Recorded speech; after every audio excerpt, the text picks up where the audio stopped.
Primo Feeds is built on quality, and we're making it easy to get. Choose from over 230 Primo deals.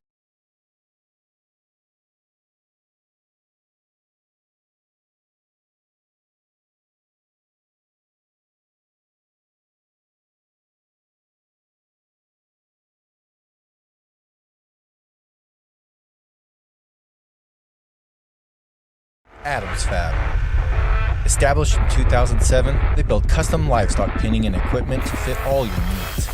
Hanger feeder rods, adjustable slam gate latches, and skirted panels.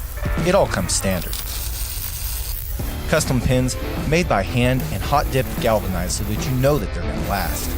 Adams Fab is a certified TIPS vendor and can design, fabricate, and install equipment to fit all your needs. Visit adamsfablivestock.com to get started today.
Over on the goat side, if you've got a class 1 commercial doe kid, you should be in the holding area.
Good morning and welcome once again to the Commercial Dough Show, Class 1 entering the ring at this time.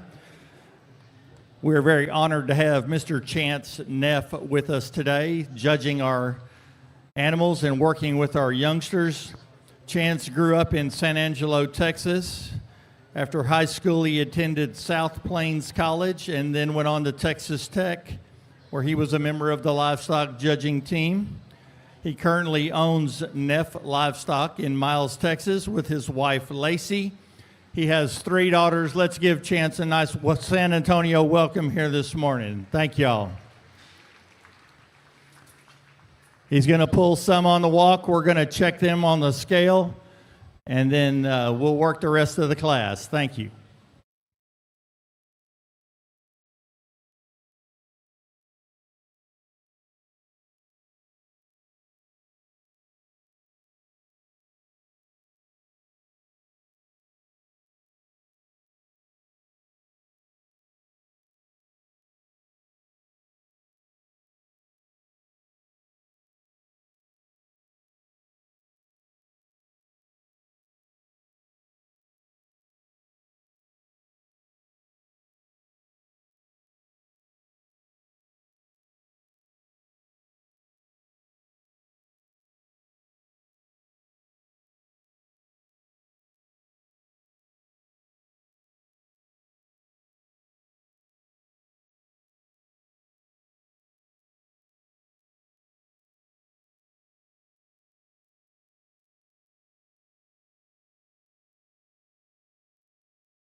Attention once again in the goat barn. We're getting them placed down here in class 1. If you're in class 2, commercial doe kids, please work your way to the staging area. Class 2, commercial kids to the staging area, please.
Once again, we over in the goat barn, we have the state validation committee here. If you are a first or second place finisher, we will be pulling hair on those animals, and we need an adult present. That adult needs to be a parent or a family member, and or an ag science teacher or county extension agent. It needs to be a parent, a grandparent, some sort of older family member, or their ag science teacher or county extension agent.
Well, good morning. It's definitely my pleasure to be here as a kid growing up in Texas and getting to come back and step foot in a Texas major setting.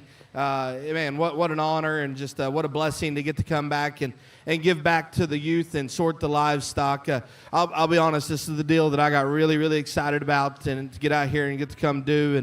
And I think this first class is kind of going to set the precedence of what we want to do all day in terms of our speed that we go about it, but in terms of the type and kind that we gravitate to. The one that wins, I'm not going to sit back here and tell you all that that's the stoutest, widest one that we have. But I think that one just reeks of quality. She reeks of balance. She can get out and go. That one is ultra, ultra neat to the front 1/3 of her skeleton. The way her neck comes off the top side of her blade is flawless. She pets big. She's smooth. I love her hip-loin transition. And my favorite thing about that one, young ladies, when we get them on the go, that one just gets better, and she runs away with this deal. For me, the sort is 2, 3, 4, 5, and then actually 6 and 7, because I think all 7 of these offer us some wild, wild pieces and some things that we can get excited about. I guess it just comes down to priorities. I think the young lady's goat in second was the one that remained the second most collected on the go. As an individual, I rate her as big cage. She's big backed. She's stout pinned. Just one that for me needs to blend just a little bit better in terms of the front side of her hip. I like to drop just a little more flank in this old girl just to make her truly balanced and shove her chest up in her a little. That's a really, really nice one in 2. The one that come in 3, that's the power go to the top 3. If you're just after stoutness, width, and muscle, run with this girl because she packs a punch. She is huge rumped. She's big armed. She's really big backed. For me, young lady, it's just all about the hip-loin juncture. It gets a little piecey out here, needs to hook up higher, a little fresher and square, and then when we get her on the go, I think it kind of comes with the territory, but she gets a little round out of her shoulder and round out of her rump, but a nice power goat there in 3. The one in 4 is absolutely incredible in terms of her rib shape. That one is round, she's bold, she's big armed, she's big chested, and she's got a little skinny neck that comes out of the top of that big old cage. My big issue with this one is when we watch her go, she wants to get a little close, wants to close up to her base when we watch her leave us. She's maybe a nickel full today. That throws her off in terms of her upper hip shape, but I like that one a great deal in terms of rib and her rib shape and just her overall stoutness. One that comes next, I like this one on the go. She gets out, she's uniform, she's proportional. That one pets big. She just simply becomes the plainest of our top 5 to the front 1/3 of her skeleton. She's the shortest necked. She's the earliest maturing and a little steeper out of her rump. But if you're looking for a powerful one, it's going to make a heck of a brood doe that's ultra round and stout. Tune into that one because that one's really good. A couple of really big backed ones here that maybe just aren't quite as unique. And then I think as we roll down the line, maybe some that aren't quite as neat in terms of their body shape. Maybe they're not quite as stout pinned as some of these that we have up here. But a really good set all the way through. Extra deep class for Class 1. Let's put our hands together for them and congratulate them.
Placings in our commercial doe Class 1, 10th place goes to Molly Jones. She is an Alvarado FFA member.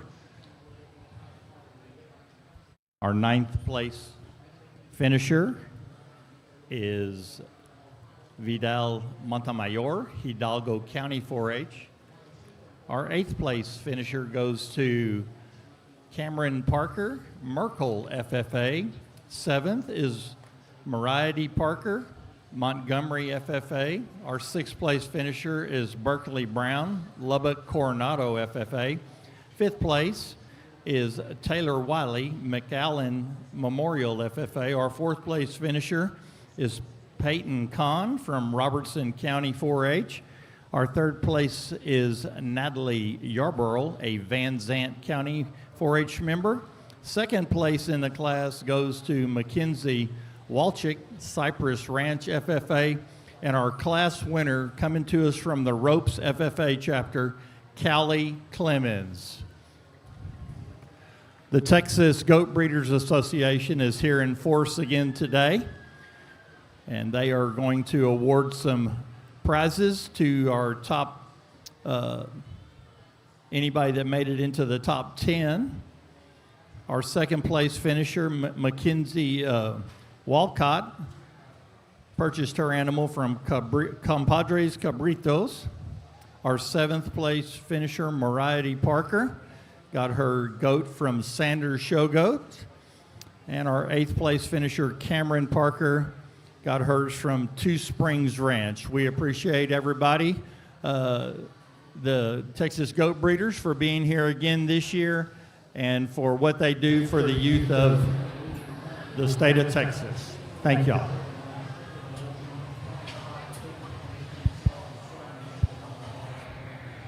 Chloe. Test, test. Test, test, 1, 2. Is that loud enough? It sounds okay? Okay.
Still missing just a few goats in the next class. We're placing down class 3. So if you are, placing class 2. If you're in class 3, you should be in the staging area. Class 3, commercial does to the staging area.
Once again, we will need adult representatives, family member, ag teacher, or county agent for our first and second place finishers.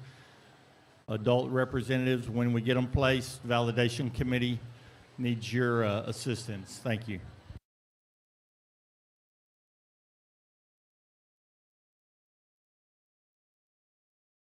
Still have one, looking for one exhibitor for class 3 of the commercial doe kids, Avery Fisher, Van Zant County 4-H, Van Zant County 4-H. We need you to the staging area, please. Thank you.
I think we have a class here that really just kind of breaks down in pairs, if you will. There's some different types and kinds throughout. But I think once we get up here, I think we have two that are very similar in terms of wide-built stock that are round-bodied. They're punchy-pinned. They're big backed. They're ones that when we get out of them and then just view them in their natural state, remain ultra collected. It just comes down to some minor aesthetic things that sort the pair for me. I think the one that wins the class in terms of just shoulder and knee set, there's more back bend to that, makes her a little more attractive up front. I think she draws back a hair longer and leveler out of her hip. And then when we watch them go, I think she's definitely the one that's more attractive in terms of her hip and hind leg. And I think she stays hooked up just a little bit better right there behind her shoulder. Hope we're good on the tattoo there because that's a really good goat. The one that comes in two, we talked about its type and kind in terms of wide, round-bodied ones that are big pinned and big backed.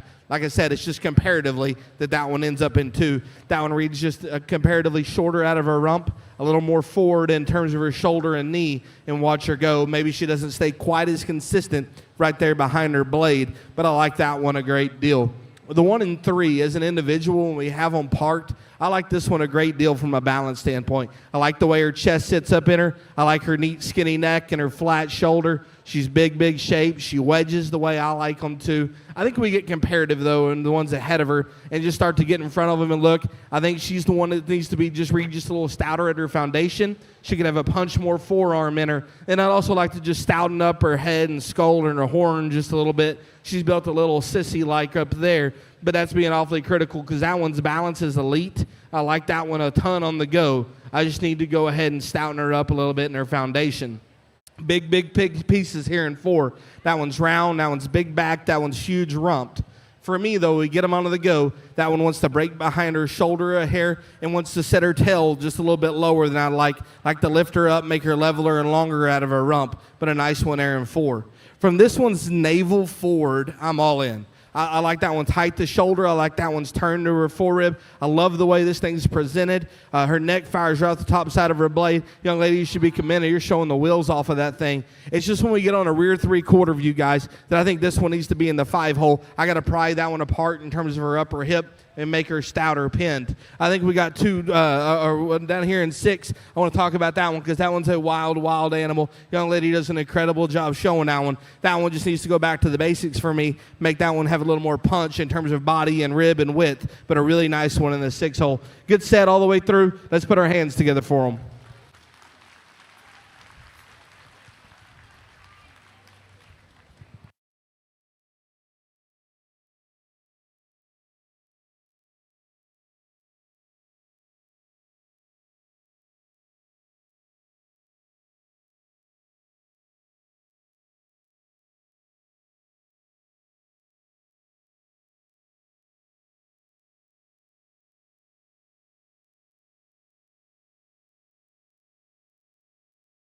Placings in Class 2, our 10th place finisher, Bailey Underwood, Sanger FFA, 9th. Alexis Coors, Liberty Hill FFA, 8th. Emery Work, Nacogdoches County 4-H. 7th goes to Levi Thompson, Bailey County 4-H. 6th place finisher is Emily Sutton, Belleville FFA. In 5th place, we had Riley Wilson, Pasadena Memorial FFA. 4th place is Henley Cloud, Chambers County 4-H. Our 3rd place finisher from Pearland FFA, Reese Guthrie. 2nd place goes to Raina Epley, New Home FFA. And our class winner coming to us from the Brazoria County 4-H Club is Presley Robertson. Thank you all, and congratulations. Class 3 is entering the ring. Class 3 entering the ring at this time. If you are in Class 4, you should be getting ready. Also, after Class 6, we will pick a division champion. After Class 6, we will pick a division champion. So if you are a first and second place from one of the first 6 classes, you will need to come back up. Keep that animal fresh and ready. Thank you.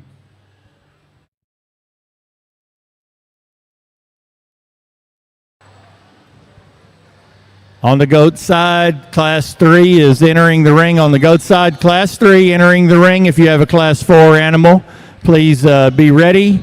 And If you have a, we're going to do 6 classes. Excuse me, lost my train of thought. We'll do 6 classes, and then we'll pick a division champion. After the 6th class, we will pick our lightweight division champion. Thank you.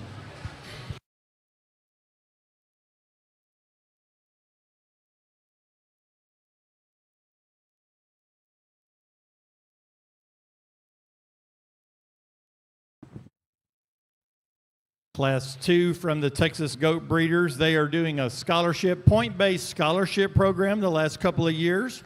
Our second place finisher, Raina Epley, got her goat from Decker Show Goats. Our fourth place finisher, Henley Cloud, got hers from High View Ranch. Sixth place was Emily Sutton from Hammer Livestock. Seventh place, Levi Thompson, Gladden Show Weathers. And our 10th place finisher, Bailey Underwood, Akins Livestock.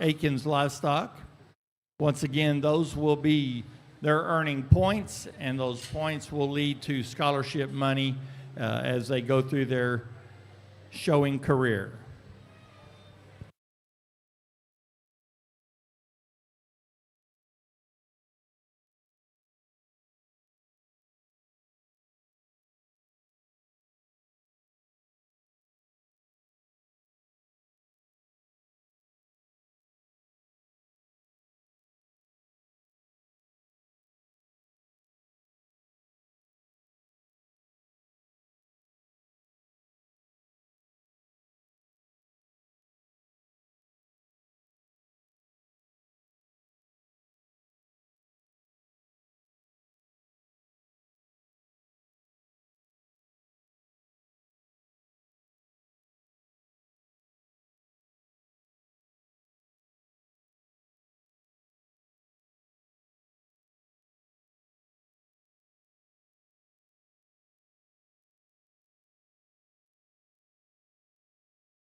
Junior Angoras, and open registered Boer goats. Paper check is now open over towards the livestock office.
If you are in Class 4 commercial does, be sure to get your doe to the staging area. Class 4 commercial does, be sure to get your doe to the staging area. We're missing a few.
For Class 4, we are missing Easton Miller from Concho County. Easton Miller from Concho County, they're getting ready to place Class 3, so need to be making your way to the staging area pretty quick.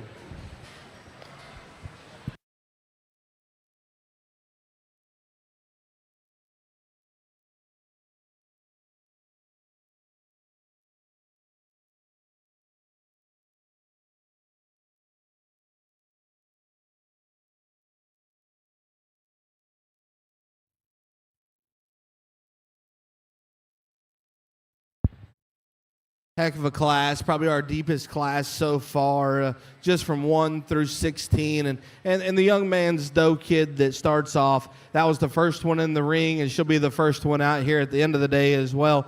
That thing is just an absolute freak on a leash. That thing hits the pin. She's high-headed. She's arrogant. Her neck shoots up top side of her bladed. That one is ultra around. Her loin edge is absolutely incredible. You get in front of them, she's big underneath, she's got a big arm in her. My only gripe about her at times is she's lazy, and she doesn't want to just squat out of her rump and push up into him. I want that thing to just sit up and go. At times she just wants to push out of her spine just a little bit. But, man, we get that thing on the go, and we just talk about power, presence, and body and rib shape all in one. That one runs to the forefront pretty easily. I think there's some talk here in 2, 3, and 4 and some things that we can discuss. I'll make it fairly elementary about my discussion. The kind of blonde-headed deal here that ends up second, that's the one that doesn't have the big hole of the remaining 3. I think that one's skeleton's good. That one gets out and floats. She's round. She's opened up. She's by far the biggest of the remaining 3 underneath in terms of her chest floor. She leaves you the widest. Why does she end up in 2? Because she's so fault-free. Well, we just have a really freaky one in front of you. You're just not quite as stout. You're not quite as radical in your muscle. But that's a really, really fault-free one there in 2. The one that comes next in 3, why she ends up in 3 over 4, is I think the angle to her shoulder and knee is just more appropriate. I think her neck comes off a little higher off the top side of her blade. I think when we get her going, she takes a longer step. She's longer and leveler out of her hip. And then in her own right, that one's round-bodied, that one's square-pinned. It just kind of comes down to some small things for me while that one ends up in 3rd. I think we get in front of them. That one wants to close up and crash to her knee just a little bit. Maybe she's not quite as wild and skinny and neat about her neck as the one that comes in 2. But that's a really awesome doe we have there in 3 as well. The one that comes in 4, that's the power one of the set. That thing's back is absolutely obnoxiously big. That one is round-bodied. She's bold at the top side of her forerib. She's stout-pinned. We can all see it right here, and that's why she ends up 4. I got to push her knee back. She's got to just get out and go with more reach. I'm be honest, feet and legs is kind of my thing, and what I harp on maybe a little too much at times. I just think that one to be sounder-fronted. Love the power and punch in that one. Really good doe in 4. One that comes in 5.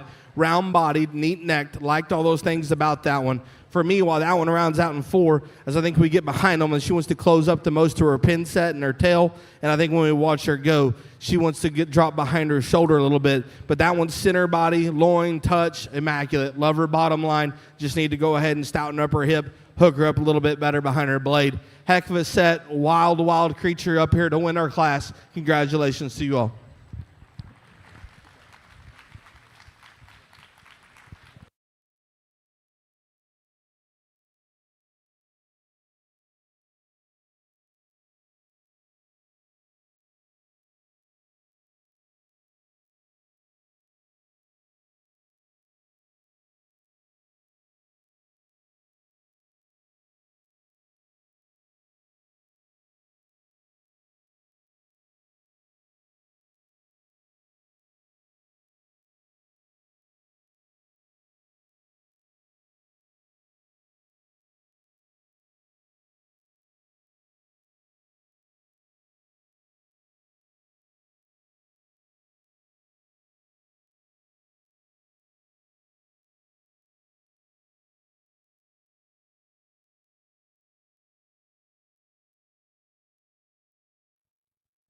Once again, we need adult representatives for first and second place as we do some, the validation committee does some more paperwork on them. We need adult representatives for first and second place.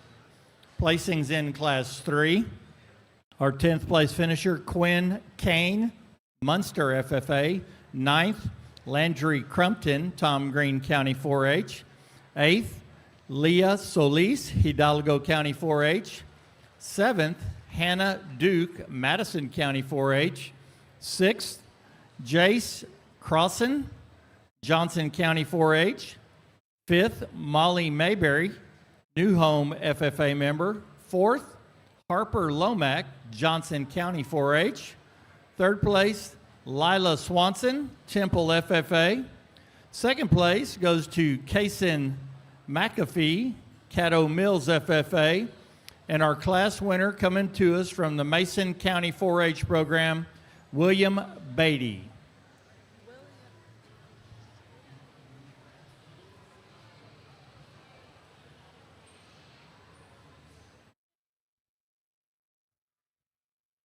Out of the from the Texas Goat Breeders Association, several of the exhibitors have members there. Our first place finisher, William Beatty, he got his goat from Jade Bowers. Our second place finisher, Kason McAfee from Kais Livestock. Our 4th place finisher, Harper Womack from J&J Livestock. 5th place, Molly Mayberry got her goat from Smithwick Genetics. 7th place finisher, Hannah Duke, got hers from Techstar Genetics. 8th place finisher, Leah Solis from Jade Bowers. Our 9th place was Landry Crumpton, Decker Show Goats. And our 10th place finisher, Quinn Kane, got it from Aikens Livestock. Once again, those kids are all earning points at all the major stock shows that have Weather Doe shows, and the points add up to scholarship money, and we appreciate the Texas Goat Breeders Association doing that and being with us here today. Class 4 is in the ring and being pulled. Class 5, this will be your first call, Class 5, to the staging area.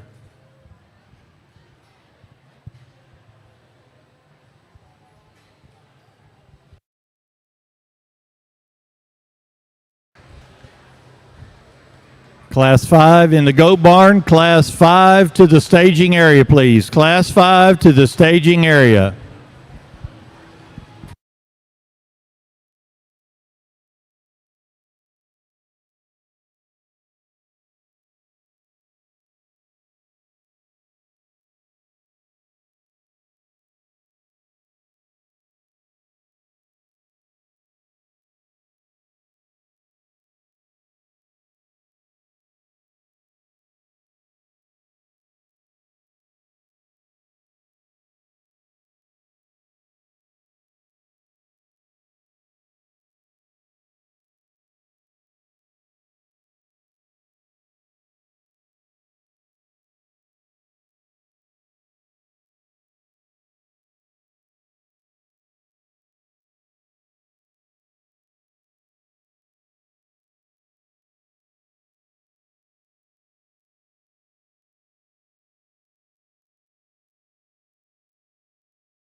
This class 4 out here on this doe show, I'll tell you what, I think they're awfully good. I think in 2 and 3 here we have Beauty and we have Beast, and then we have the combination of the two right here in this blonde shouldered rig, and I think that one is just awfully impressive.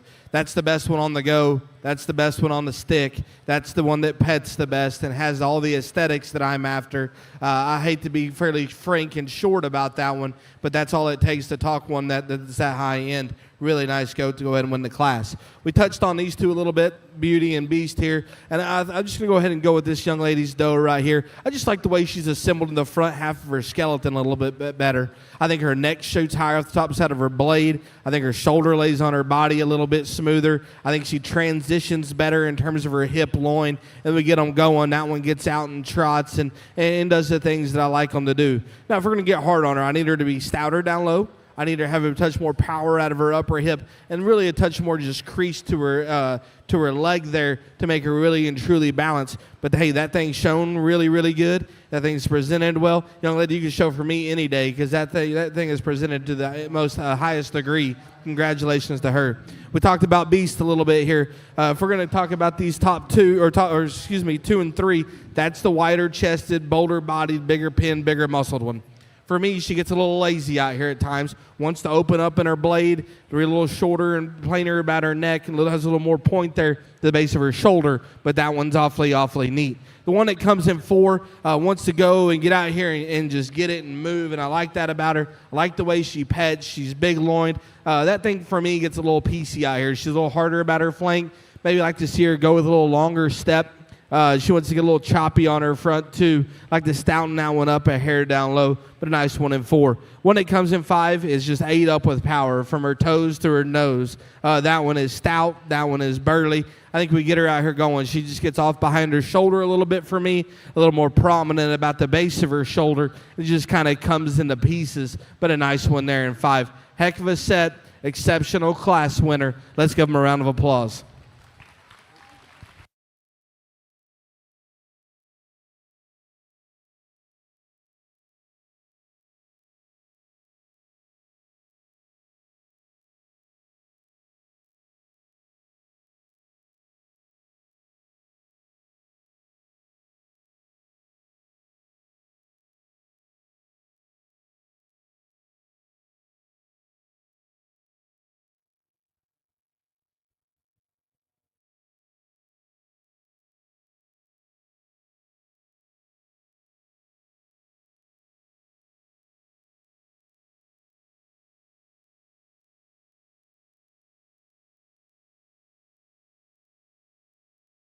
Once again, our first and second place finishers, we need adult representation at the back behind the announcer stand, please.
Adams Fab. Established in 2007, they build custom livestock pinning and equipment to fit all your needs.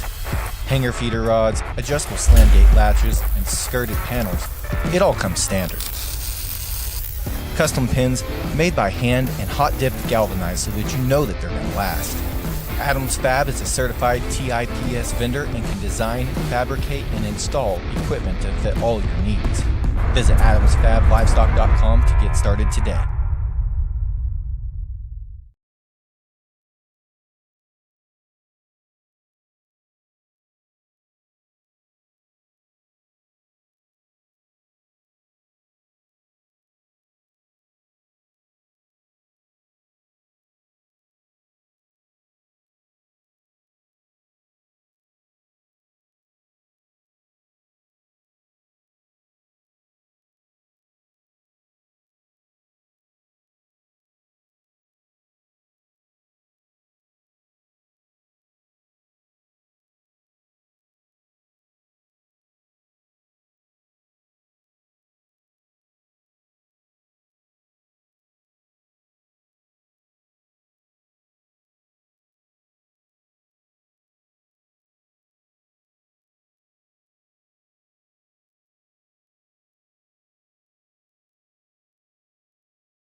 Placings in Class 4 over in the Goat Barn. 10th place, Levi Thompson, Bailey County 4-H. Our 9th place finisher is Kylie Chavez from Schleicher County 4-H. In 8th, we had Bryson Salazar, Lakey FFA. 7th goes to Kennedy Lawson, Brazoria County 4-H. 6th place is Darcy Joe Whitsett, Harrison County 4-H.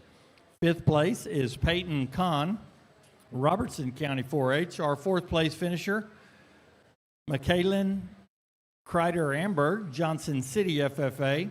3rd place finisher, Harper Ellis, Van Zant County 4-H. 2nd place,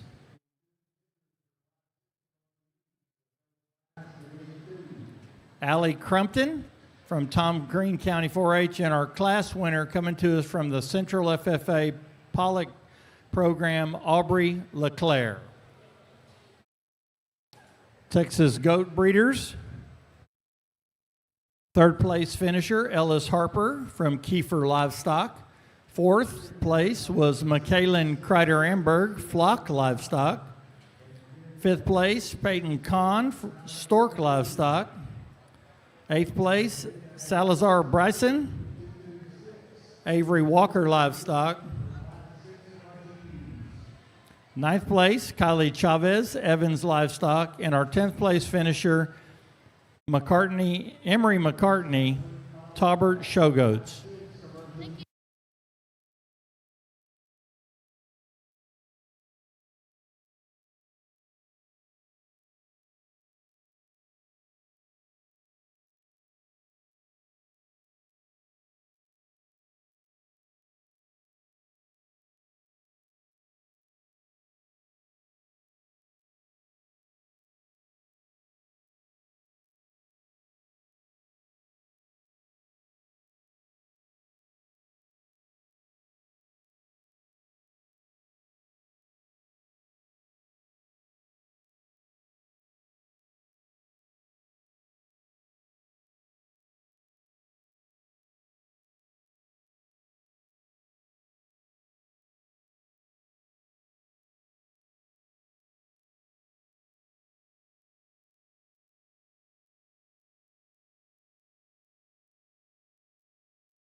over in the goat barn, finishing up Class 5. Class 6 should be in the holding area.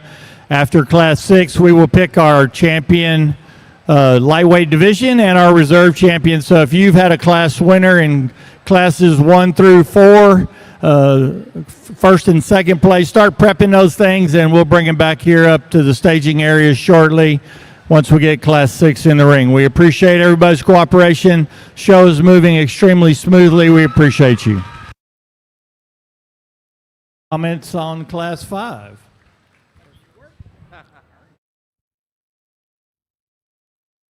Heck of a class out here to round out our lightweight division. I think there's just piles of quality throughout this set, and especially in this top 5.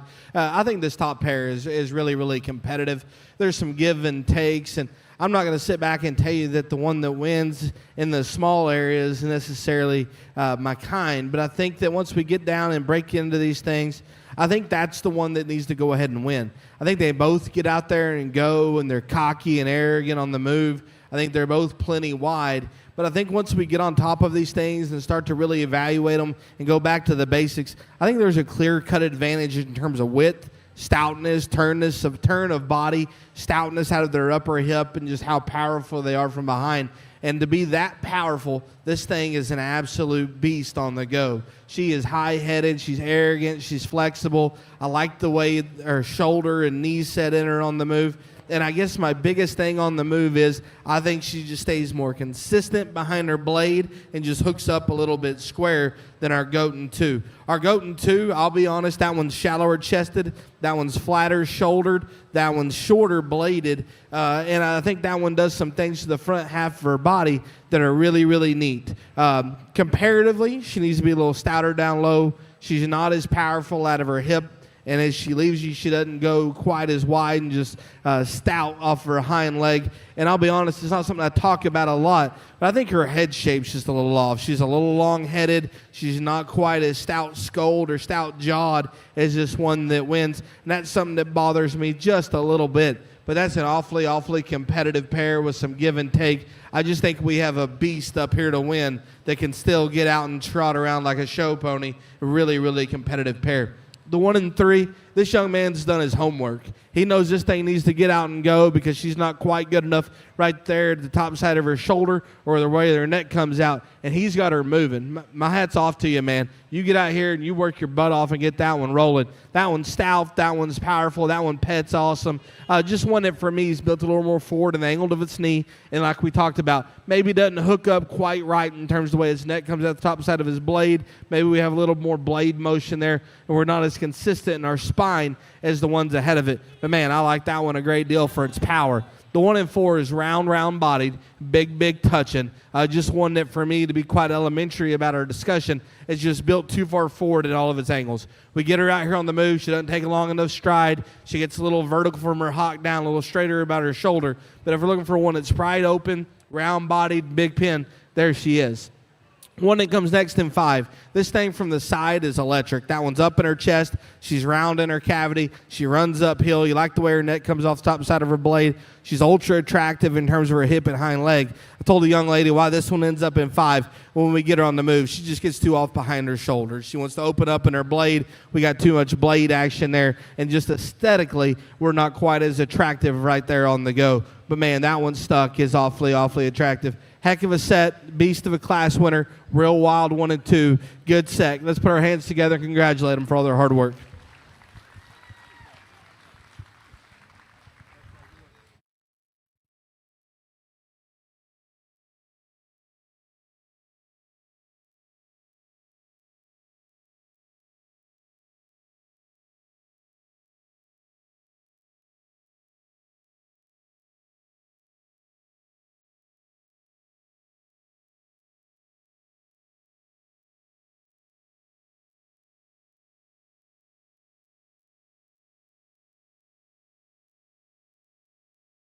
Placings in Class 5, 10th place, Audrey Batiga, Sherryland Pioneer FFA. Our 9th place finisher, Avery Fisher, Van Zant County. 8th place, Julie Lipka, Kirk County 4-H. 7th goes to Hazley Griner, Grimes County 4-H. Sixth place finisher, Whitney Christian, Runnels County 4-H. Fifth is Raina Epley, New Home FFA. Fourth place goes to Bristol Talbert, Runnels County 4-H. Third place, Aaron Rivera, Coahoma FFA. Second place is Lindley Williamson, a Sanger FFA member. And our class winner coming to us from Montgomery County 4-H, Briley Heerman. From the Texas Goat Breeders Association, our class winner, Briley Heerman, got her goat from Schrank Show Goats. Fourth place finisher, Bristol Talbert, got it from Talbert Show Goats. Fifth place, Raina Epley, La Copa. Sixth place, Whitney Christian, RC4 Livestock. Seventh place was Caslin Griner, Rockin' CS Show Goats. Eighth place, Julie Lipka, Williams Livestock. Ninth place, Avery Fisher, Bad Company Show Stock. And our 10th place finisher, Audrey Batiga, Lazy JB Livestock. We appreciate the Goat Breeders Association, and we congratulate those youngsters. And we've got Class 6 walking in the ring. We'll pick our division champion following this class. So if you were a first or second place finisher so far today, prep that goat and we'll start working our way back to the staging area. Thank y'all.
Attention in the goat barn, if you had a first or second place in classes 1 through 5, please work your way back to the staging area. I see a few coming in. We appreciate that. First and second, classes 1 through 5, back to the staging area. Thank you.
Great class. I guess I overspoke a little earlier, got a little quick on the trigger, calling that last class the last class of division. I lost count, but we get out here in the last class of division, and I think they're ultra competitive.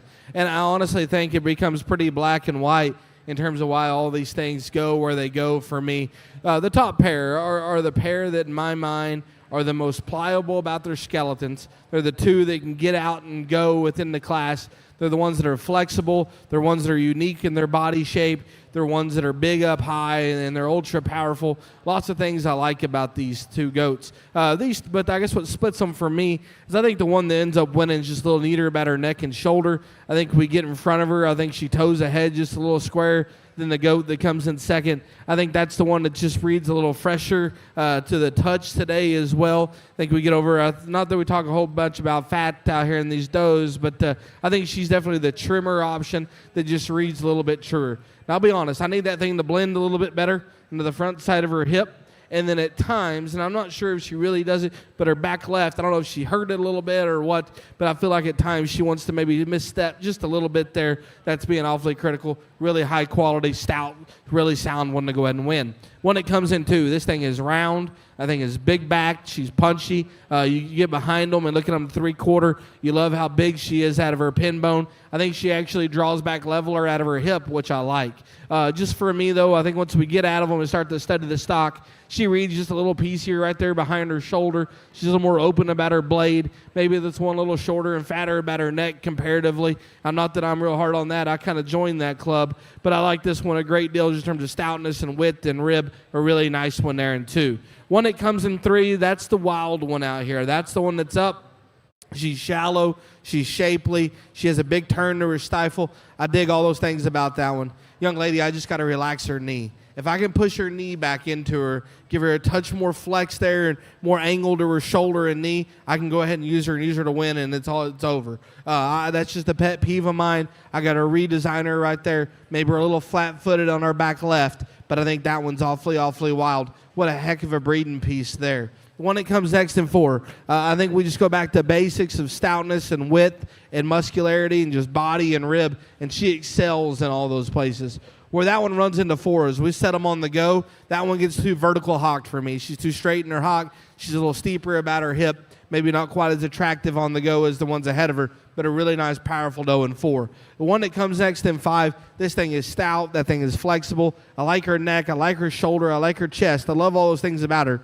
For me, I think we just read too steep about our hip. Our tail wants to sit down too low in us. Like to crank that up in her. Maybe make her a little more attractive in terms of her hind leg placement. That's a really nice one there in five. Good set throughout. Really competitive top pair. Going to be an interesting drive to sort through here in a bit. Let's put our hands together for all of them.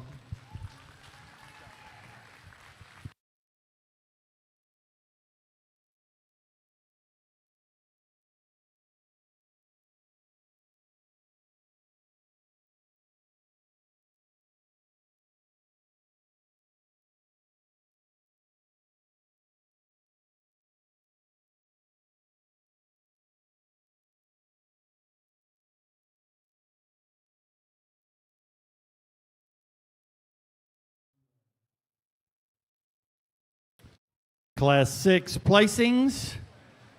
10th place, Maddox Cook, Midland County 4-H. 9th place, Fallon Newman, Ganado FFA. 8th place goes to Landry Crumpton, Tom Green County 4-H. Our 7th place finisher, Avery Fisher, Van Zant County 4-H. In 6th, Ford Brooks, Burnett County 4-H member. Our 5th place finisher is Kyan Kane, Munster FFA. In 4th place, we have Riley Barlow, Lavernia FFA. In 3rd, it's Laura Lee Wagner, Martin County 4-H. Our 2nd place finisher is Gunnar Krieg, Wilbarger County 4-H. And our 1st place entry coming to us from the Burnett County 4-H program, Cooper Evans. We're getting the paperwork finished up on them. Then we'll circle the wagons, get them back over, and we will have the selection of our champion lightweight division, followed by the reserve. If you are in Class 9, please start working your way to the entry gate. Class 9, work your way to the entry gate, please.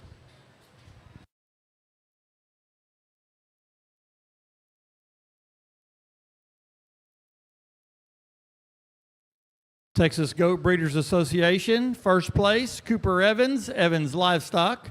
2nd place, Gunnar Krieg, Sturts Show Goats. 3rd place, Laura Lee Wagner, Two Springs Ranch. 4th place, Riley Barlow, Sturts Show Goats. 5th place, Kyan Kane, Newsom Ripley Show Goats. 6th place, Ford Brooks, Evans Livestock. 7th place, Avery Fisher, Williams Livestock. 9th place, Fallon Newman, Schrank Show Goats. And 10th place, Maddox Cook, Gladden Show Weathers. Once again, there's a point show going on within the Goat Breeders Association. At all the majors that have doe goat shows, you earn points by placing in the top 10. Those points are accumulated at the end of the year. You get scholarship money. If you're a youngster, you can accumulate scholarship money over your show career that'll max out at $20,000. So we appreciate the Texas Goat Breeders Association for putting that program together.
Well, if Division One is where we're going to start, I can just imagine how good these things are going to get today. And I think these 12 out here are exceptional. I think they have wild pieces that I'm after in terms of ones that are unique, but they're sound and they're wide and they're round. They wedge the right way and do all the things I like. And then they still do the basics, fundamentals of being wide, heavy muscle, big ribbed livestock. And I think it really comes down for me for a couple of things. And I'll be honest, weight is absolutely means nothing to me. I don't care we're in class 1 of the day or if we're in class 18 of the day, my deal is going to be 100% which ones I find to be the most unique and the ones that I'd want to buy and take home and potentially start a goat breeding program. Is kind of where my mindset is. And I think there's 2 of them out here that hit me extremely, extremely hard. The division was tough. I think there's a lot of things you can justify, but if we're just going to go on first impact and ones that hit me hard, I think there's 2 of them that did that, and they did it pretty quick. Congratulations to all of our D1 exhibitors. I'm not going to talk about them individually. It's just a really, really good set. Let's put our hands together for them, and I'll show you the Grand and Reserve.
Our Division 1 champion in the Commercial Doe Show came out of Class 4, Aubrey Ladair, and our Division 1 Reserve champion came out of Class 3, William Betty.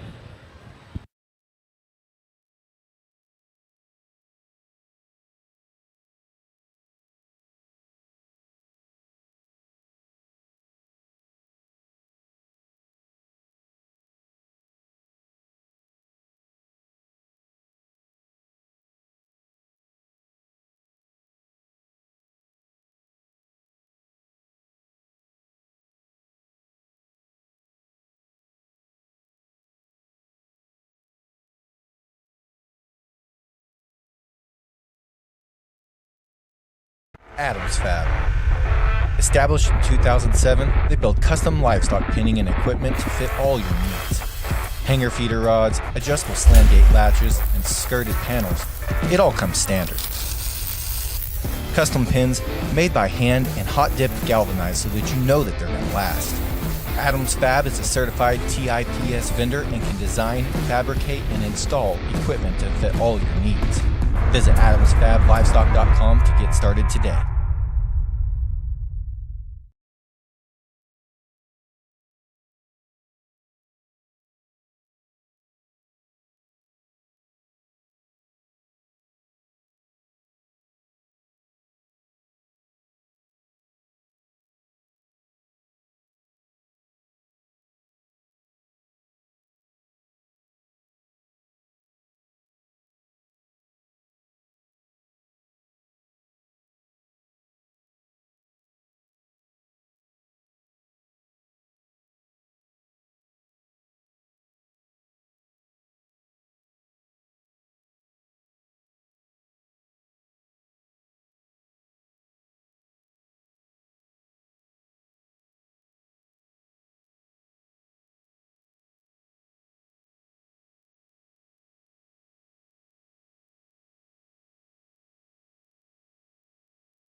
We've had some questions about the lunch break in the goat barn. The lunch break in the goat barn, we're going to finish the middleweight division, and after the middleweight division, we'll take a brief lunch break. After the middleweight division, We'll take a brief lunch break. And that's going to make everybody run up here and say, what did you say? When are we going to take a lunch break? After the middleweight division.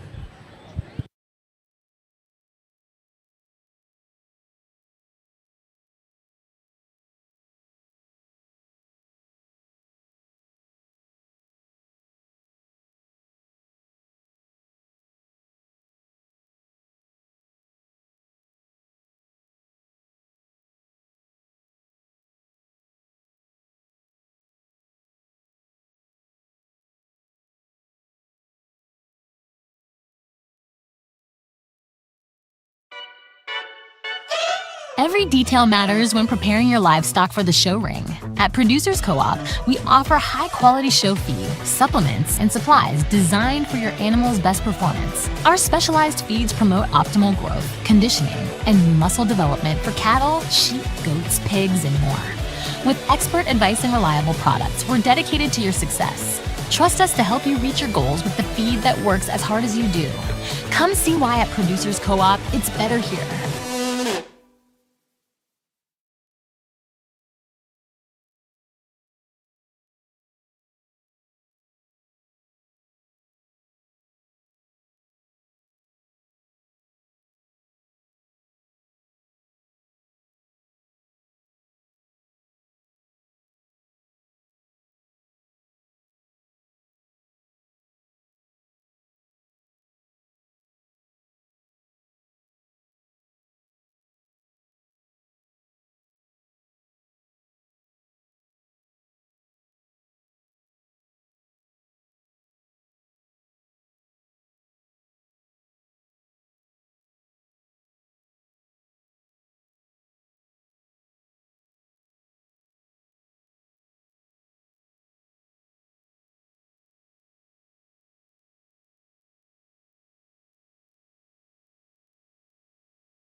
If you have a goat in Class 9, a goat in Class 9, you should be in the staging area. I think we're a couple goats short. Class 9.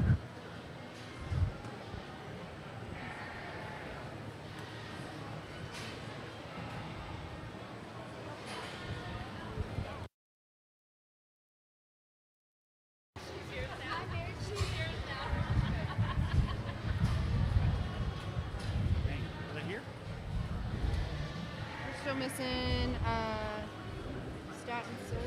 Oh,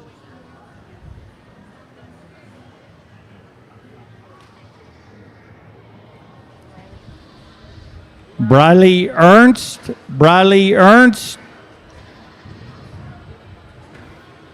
and Landon Wolf.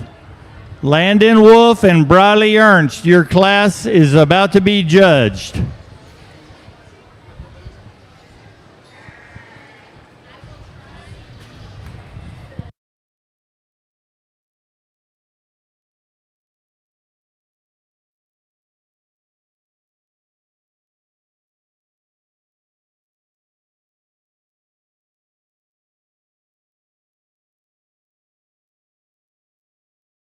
Briley Ernst.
Over in the goat side of things, Class 9 is being placed down. If you have a goat in Class 10, I think we're missing 2 or 3 of those individuals. If we could get them to check in, please. Class 10, commercial doe kids.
Just a reminder, if you have an open sheep or goat, registered sheep or goat, an open registered sheep and goat, we are still checking paperwork up in front of the livestock office.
Class 10, Katie Dubose. Katie Dubose, you're the only one we're looking for. We've got everybody else in the staging area. Class 9 is about placed out, so Class 10, we need one more contestant.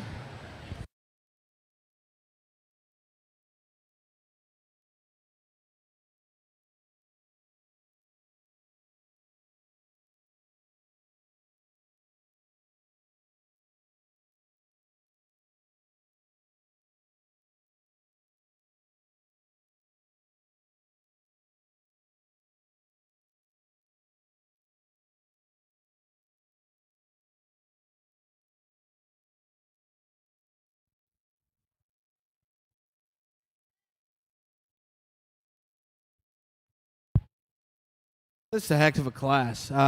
Young lady in 5, we didn't even pull her when she walked in. That thing kind of worked itself up. And there's 10 of them out here that I'm really, really high on. And I'll be honest, I think these things break out pretty logically for me as we go through them and where my priorities sit. The one that wins for me, that's the one when they hit the pin, hit me as the most flexible one, that was the most organized in its skeleton, the most opened up underneath, the boldest and most unique in its cage, the most attractive out of its hip and hind leg set. And then when you get your hands on it, this thing is massive, massive, massive up high. That thing is stout skulled. That thing just reads stout and dense throughout. Yet he's the one that's proportional from the side and the one that can take to the pin with ease. I like that one a great deal. I think we can go ahead and just get up into that one just a little bit more, and that one looks really, really wild. The pair for me is in 2 and 3, and I think their issues are on opposite ends of their skeleton. It just kind of comes down to some small things that sort them. The 1 and 2, as an individual, is super big-chested. That one's big-armed. That one's round-bodied. Her back is absolutely obnoxious, just how ditched up and firm and just massive that she is. She's got a big cut to her stifle. I dig all those things about her. For me, when we get her in motion, she wants to get a little vertical about her hock. We're a little up and down there. Want to give her a little more flex, a little more reach. Then we can maybe work her up. I think we'd actually stouten up her toe size just a nickel to go with all that mass that she has up high.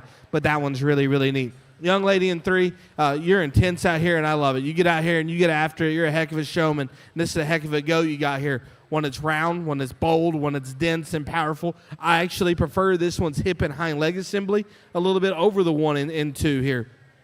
For me, where she ends up in 3rd, though, that one just reads a little short-necked, a little thicker neck, a little heightier about her neck. So it just comes down to some small aesthetics that sort that pair. That's a heck of a pair, heck of a trio up here to start with. The 1 and 4, that's the wild-looking critter of the group. That thing is up and out and shapely and shown to absolute perfection. That thing pets big. She's got big, big muscles all over her. But when it comes down to it, they're still ladies, and I just need more body in this one. She needs a little more flank. She needs a little more body. Like to smooth up her hip-loin junction just a little bit. But if you come to me in 2 years and say, hey, that one you put forth raised the grand weather at San Antonio, I'm not going to be shocked because those pieces are out there. We touched on the 1 and 5. This thing is obviously a little bit of a knucklehead. We struggle a little bit sometimes getting this one shown. But just in terms of basic build and parts, I like this one. It's stout. She's wide. She's bold and round. She's powerful. She's got a huge pin bone in her. I love the way she transitions from the backside of her shoulder into her forerib. I think that's a really, really neat critter. When it comes down to it, though, that one just gets a little general out here to the front 1/3 of her body in comparison to the other 4 that precede her, but a really, really good set. Heck of a set all the way through. Maybe some structure issues that run us down. Maybe some things that aren't quite as unique in one here in terms of the front 1/3 of her body, but one that's just ultra, ultra powerful. And some little things that we can pick on throughout. A really, really good class. So let's put our hands together. Congratulate them for all their hard work.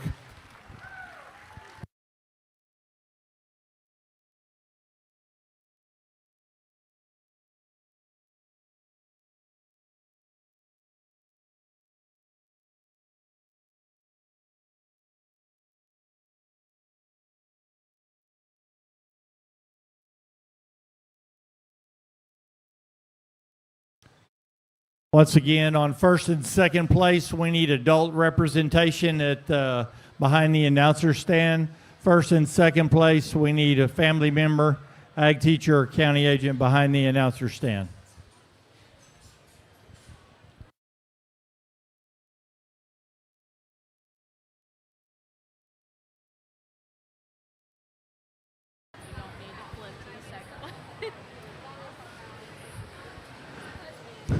Class 10 was all present and accounted for. They are entering the ring at this time.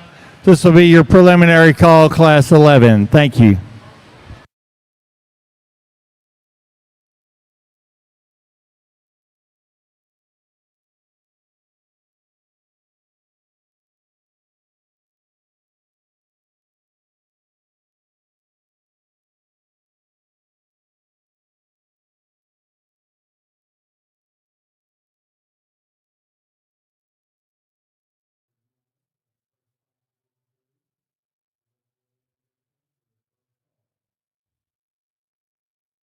Placings in Class 9. 10th place goes to Hadley Cool, Lampasas County 4-H. 9th place finisher is Kylie Swearingen, Hardin County 4-H. 8th place goes to Misty McElroy, Rudder FFA. 7th place finisher is Bridget Evans, Reeves County 4-H. 6th place goes to Paisley Akins, Grayson County 4-H. Our 5th place finisher is Kaylee Walters, Wharton County 4-H. In 4th, we have Tana Windeberg, Deer Park FFA member. Our 3rd place finisher, Harper Ellis, Van Zant County 4-H.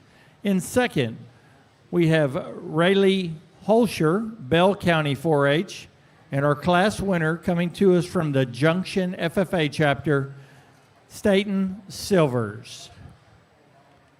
Texas bred, our 2nd place finisher, Rayleigh Holscher, got it at Hutto Livestock. 3rd place, Ellis Harper, was Sturt's Show Goats. 4th place finisher, Tana Windeberg, Blue Team Weathers.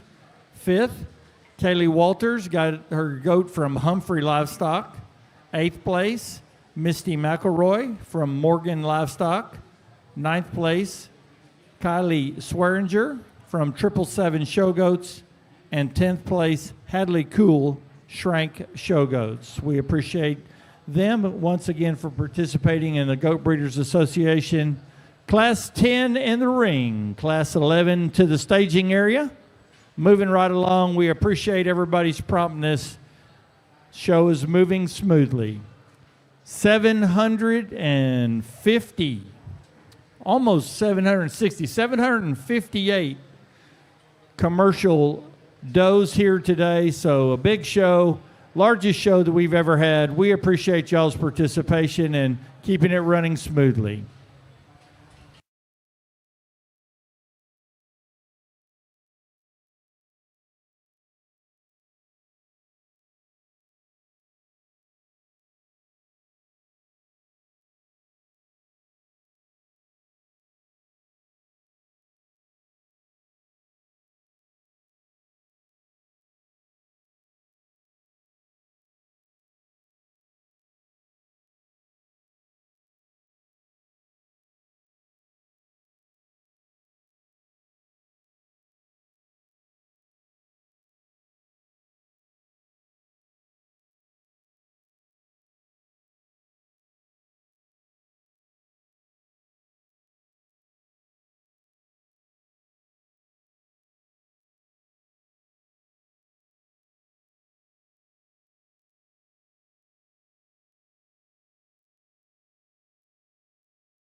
Every detail matters when preparing your livestock for the show ring. At Producers Co-op, we offer high-quality show feed, supplements, and supplies designed for your animal's best performance. Our specialized feeds promote optimal growth, conditioning, and muscle development for cattle, sheep, goats, pigs, and more. With expert advice and reliable products, we're dedicated to your success. Trust us to help you reach your goals with the feed that works as hard as you do. Come see why at Producers Co-op, it's better here.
We are still missing 4 exhibitors from Class 11, so if you are in Class 11 commercial does, make your way up to the staging area.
Class 11 in the goat barn. Class 11, we're missing 2 individuals. If you have a goat in Class 11, please get to the staging area. Your class is going to start quickly. We don't want it to start without you.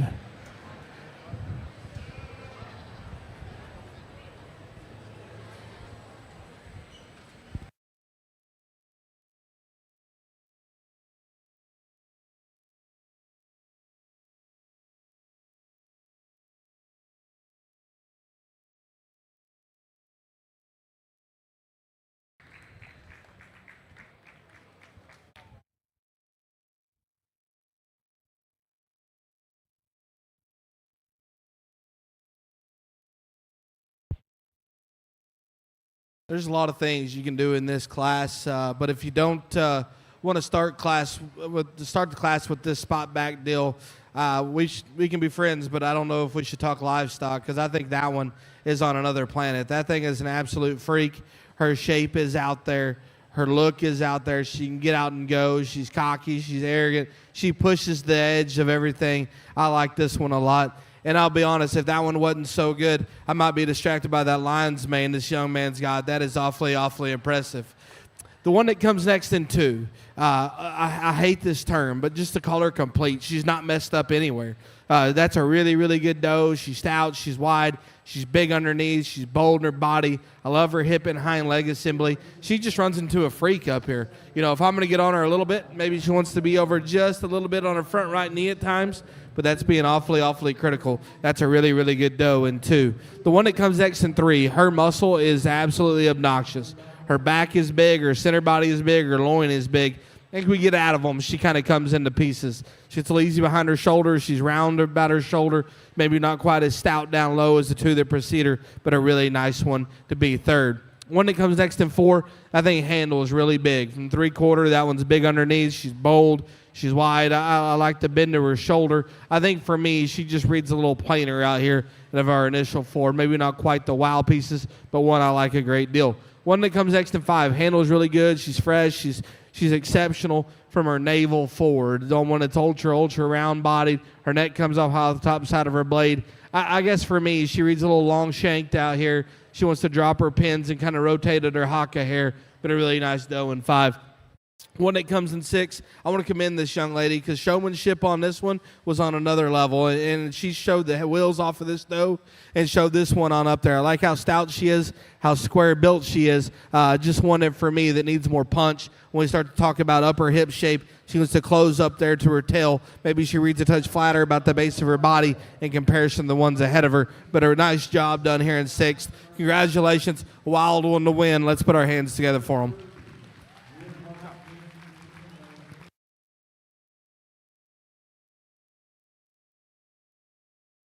Adams Fab. Established in 2007, they build custom livestock pinning and equipment to fit all your needs.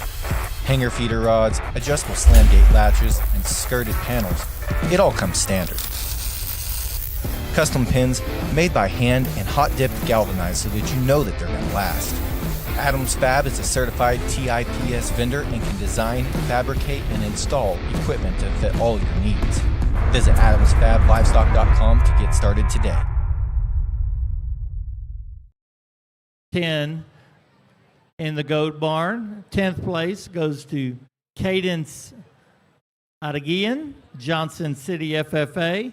9th place, Ellie Marie Sines, Palm View FFA. Our 8th place finisher is Avery Fisher, Van Zant County 4-H member. 7th goes to Hadley Cool, Lampasas County 4-H. 6th is Avery Martin, Atascosa County 4-H member. 5th is Lillian Dillon, Caldwell County 4-H. Our 4th place finisher is Hannah Graves, Orange Grove FFA. 3rd place goes to Delton Poppy, Gonzales FFA. Our 2nd place finisher is Olivia Kelly, Miller Grove FFA. And our class winner coming to us from the Wills Point FFA chapter, Bryson Cooper. From the Goat Breeders Association, 1st place, Bryson Cooper. That one came from Compadres Cabritos. 3rd place, Delton Poppy, came from Ebling and Wheelan Show Goats. Fourth place, Hannah Graves, Humphrey Livestock. Fifth place, Lillian Dillon, Techstar Genetics. Sixth place, Avery Martin, Jade Bowers. Seventh place, Hadley Cool, Evans Livestock. Eighth place, Avery Fisher, Chandler Show Goats. And our 10th place finisher, Cadence Adagian, Rocky Creek Show Goats.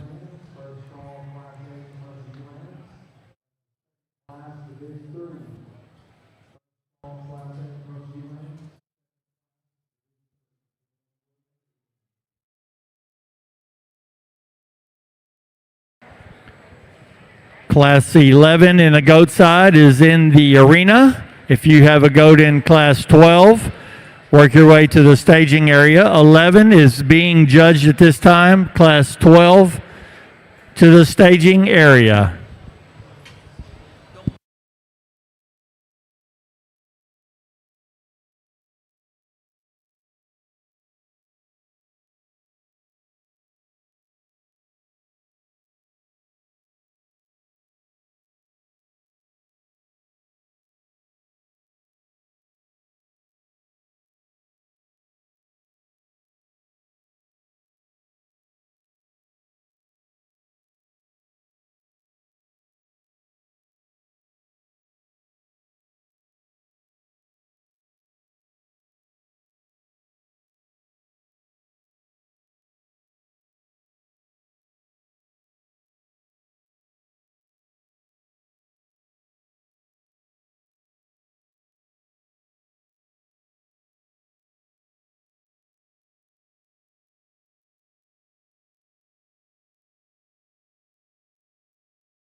Adams Fab. Established in 2007, they build custom livestock pinning and equipment to fit all your needs.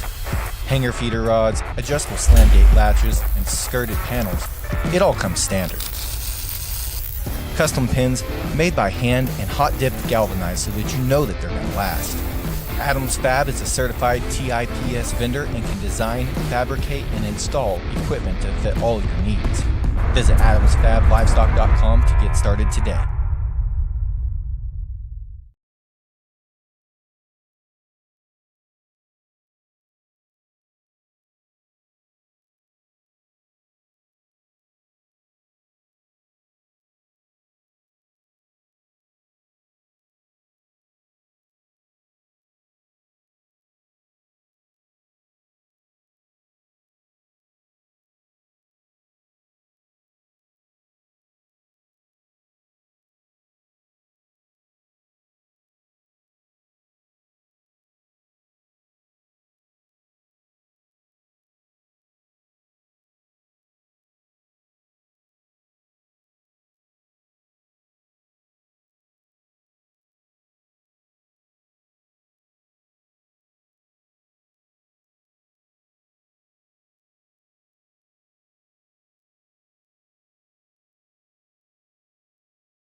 I'm not sure if my ADD kicked in or this thing was acting silly when he came in, but I missed him at first, and we walked by and we got him pulled and saw him walk off. I thought, golly, we kind of missed the boat on that one because I dig that one quite a bit. I think this top 5 is without a doubt the deepest class of goats, if we're talking wethers or does, that I've ever gotten to judge. I think this class reeks of quality. 6, 7, 8, these things are really, really good.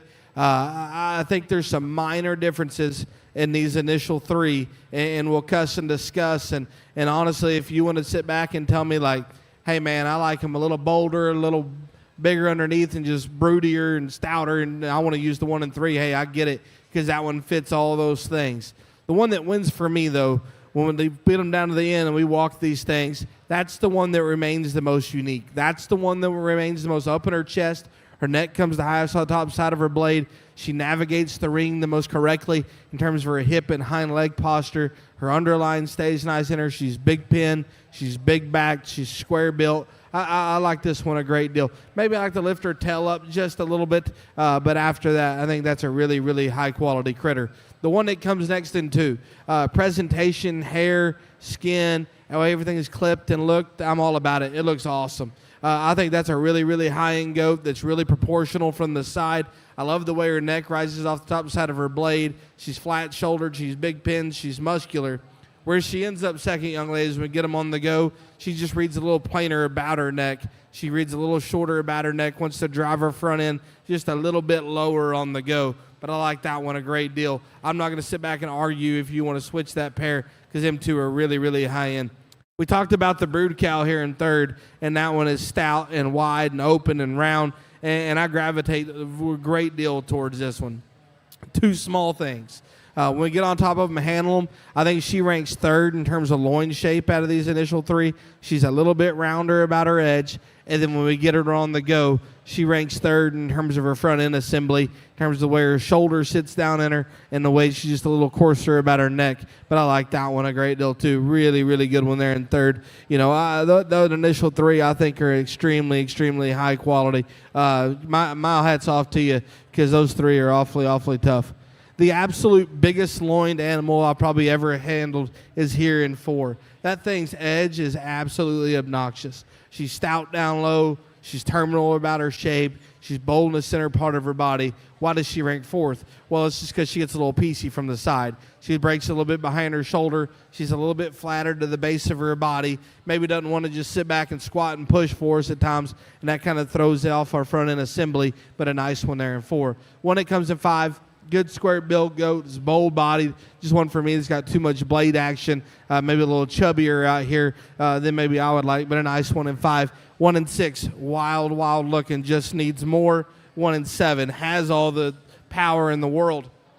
Excuse me, just wants to get a little plain fronted on the go, a little out of their hock, if you will, at times. And the one right here in 8, another one I like in terms of shape, just a little stabby legged, but a really good set. Excellent top 5, top 3 or next level. Congratulations to you all.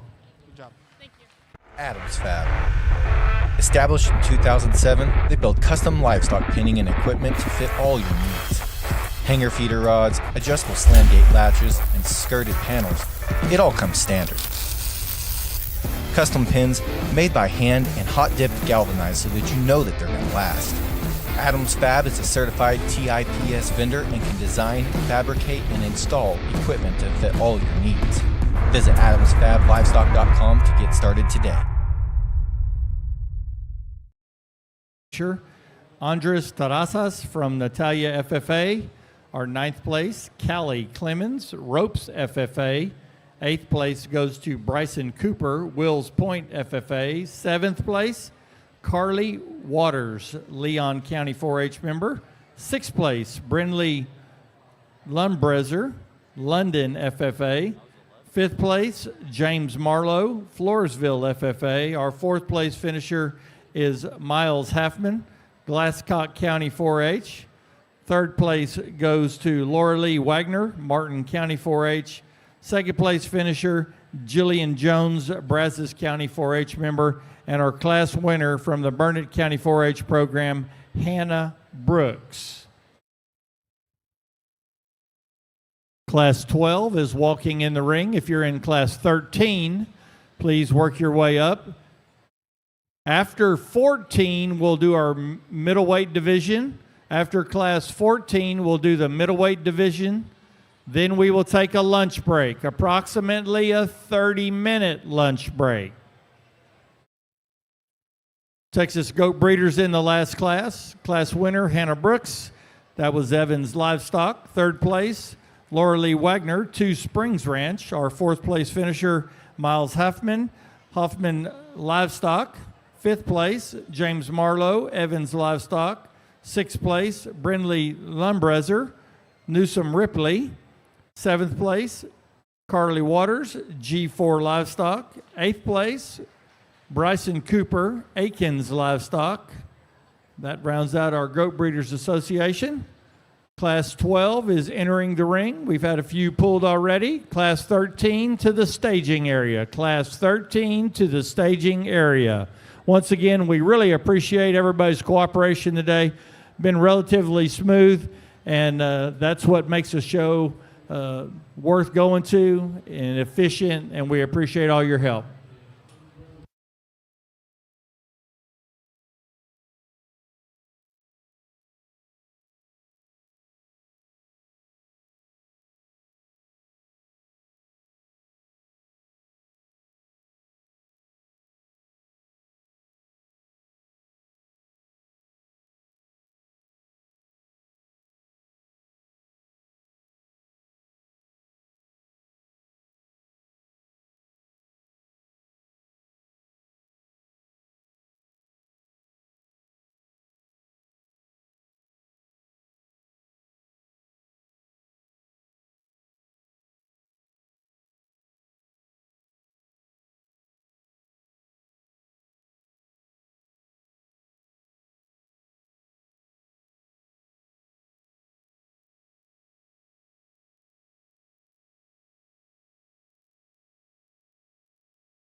Adams Fab. Established in 2007, they build custom livestock pinning and equipment to fit all your needs.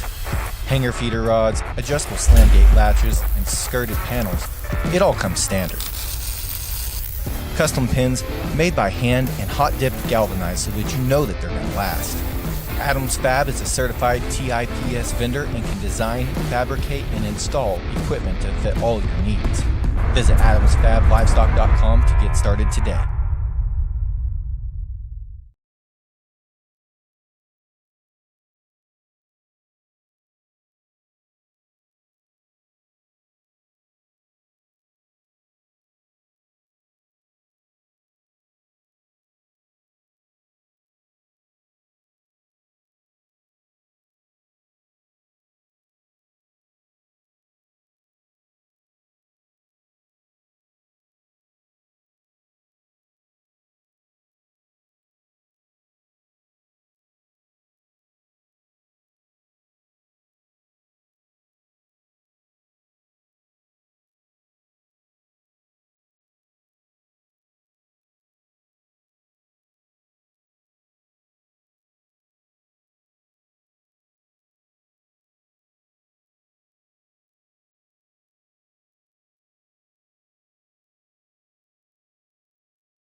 In the goat barn, Class 12 is almost placed down. Class 13, you should be in the staging area. I think we got a few left. They're still working our way over, so Class 13 to the staging area.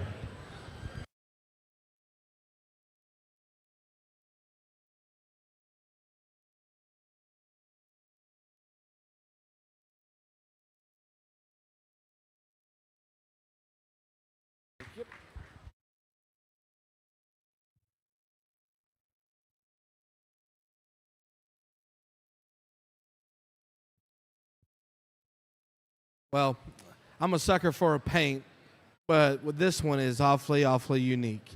I love how wide and stout that one is. I love how bold and open that thing is in its cage. She's huge, huge back. She's big pin. She leaves you extremely wide. I think once you get out of them, she remains more collected in her top line. I think her neck comes higher off the top side of her blade. I like her skin quality just a little bit better. I think she's a little thinner about her neck. Now, I'm not going to sit back and tell you that thing's perfect because that one, for me, is just a little hard hitting on her back left. I needed that thing to be just a hair more flexible back there and just go with a little bit more just ease, if you will. But I think her hip and hind leg is still just so much more attractive than the 1 and 2. The 1 and 2 has a loin edge that rivals our 4th place goat in the last class. This thing is huge, huge backed. Young man, you do a heck of a job getting this thing shown. I love its underline. I love where its chest sits. I love how stout she is. She wedges good. Just for me, though, we get in front of them. I think she wants to toe out just a little bit. Then we get out of her. I think she wants to kind of run downhill just a little bit more. She's a little thicker and shorter about her neck, but that thing right there is awfully, awfully good. The 1 and 3 has muscles on top of her muscles. That thing, his back is absolutely crawling out of her. She's huge pinned. She's big stifled. She's bold and has a huge rib cage to her. I love her underline. That thing has probably got the biggest forearm that we have seen today. That thing is huge. Young lady, where this one ends up in 3 for me is just pure loin shape. I got to square up her edge a little bit for me and have it blend into the front side of her hip a little bit better. But if we're just going to talk about muscle, that's a girl that you can run with because she is the class leader in that. The one that comes next in 4, quite simply, just runs out of gas. This thing is wild looking. She's up in her chest. You love the assembly of her front 1/3. You love how she gets out and trots around. We just need more meat and potatoes, if you will, to be fairly simple about our discussion for that one to go any higher because she is wild, wild looking. When you get back and breed that one, that's another one I think we can make some wild weathers out of just because she is so neat about her look. The one that comes next in 5, big, big muscled, big backed. Young lady, unfortunately, when we put these things into motion and we talk about front end assembly and the way her blade works, she just wants to get a little off behind her shoulder. She wants to get comparatively more open in her blade, just a little plainer about the front 1/3 of her skeleton. But that thing's packed full of power. She's square built. She's stout. She handles good. I just need to change that one little thing about her, and then we go ahead and we just roll on up. But a really good set, heck of a class, really, really good top pair out there, class winner. Let's put our hands together. Congratulate them. Every detail matters when preparing your livestock for the show ring. At Producers Co-op, we offer high-quality show feed, supplements, and supplies designed for your animal's best performance. Our specialized feeds promote optimal growth, conditioning, and muscle development for cattle, sheep, goats, pigs, and more. With expert advice and reliable products, we're dedicated to your success. Trust us to help you reach your goals with the feed that works as hard as you do. Come see why at Producers Co-op, it's better here. 7th place, Lane Socius, Galveston County 4-H. 6th place, Aubrey Fisk, Harris County 4-H. 5th place goes to Addison Shahan, Frio County 4-H member. 4th place is Isabella Steele, Fort Bend County 4-H. 3rd place, Tara Cobble, Albany FFA. Our 2nd place finisher is Aaron Rivera, Coahoma FFA, and our class winner coming to us from the Burnett County 4-H program, Cooper Evans.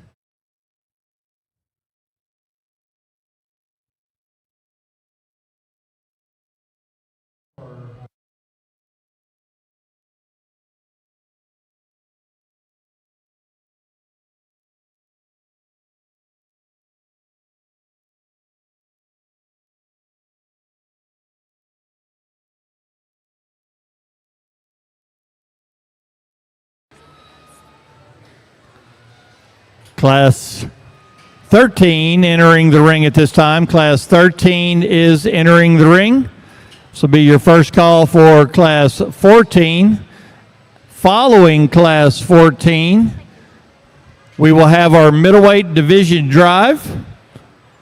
Following the division drive, we are going to have a lunch break, about 30 minutes of lunch.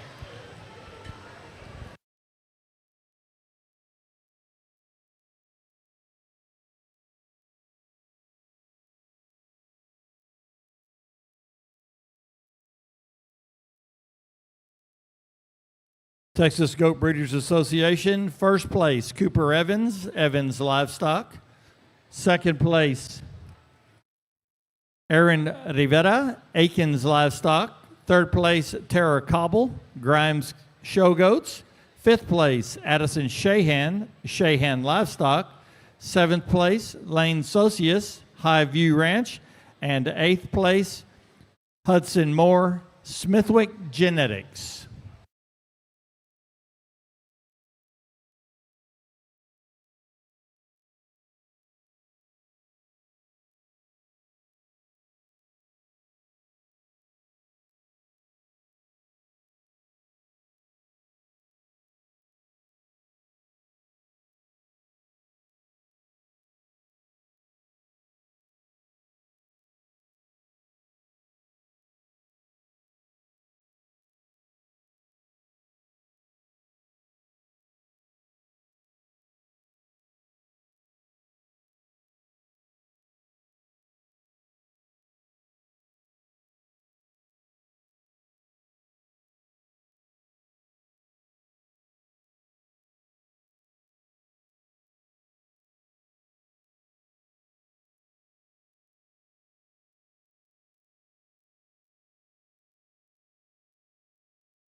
Adams Fab. Established in 2007, they build custom livestock pinning and equipment to fit all your needs.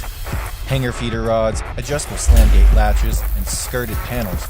It all comes standard. Custom pins made by hand and hot dipped galvanized so that you know that they're going to last.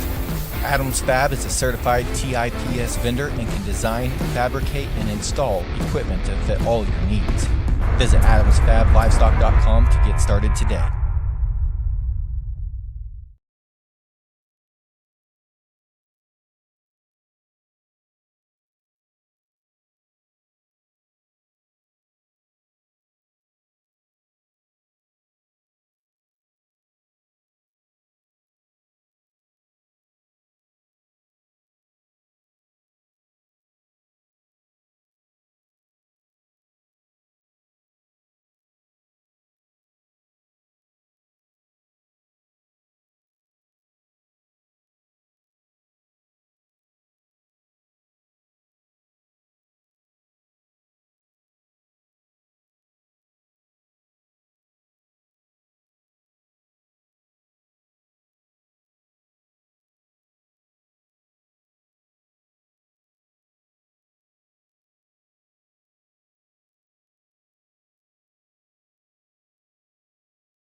Over here in the goat barn, we are judging class 13, getting it placed down. If you have a goat in class 14, I think we're missing one or two kids.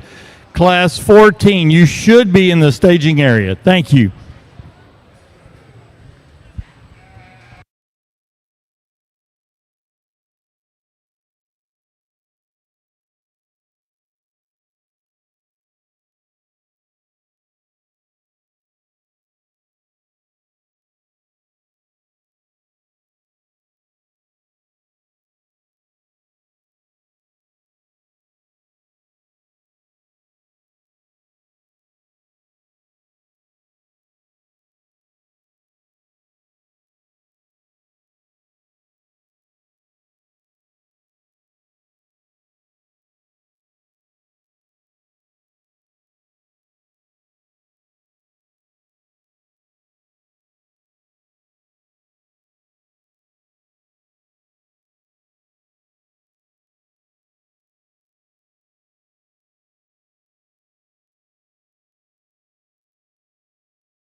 Over here on the goat side, I think we have one that comes to the forefront pretty quickly in terms of one that's going to strike a pose out here and give us an electric look from the side. That one is shoved so far up in her chest. Love the way her sternum sits up there and her neck projects off the top side of her blade.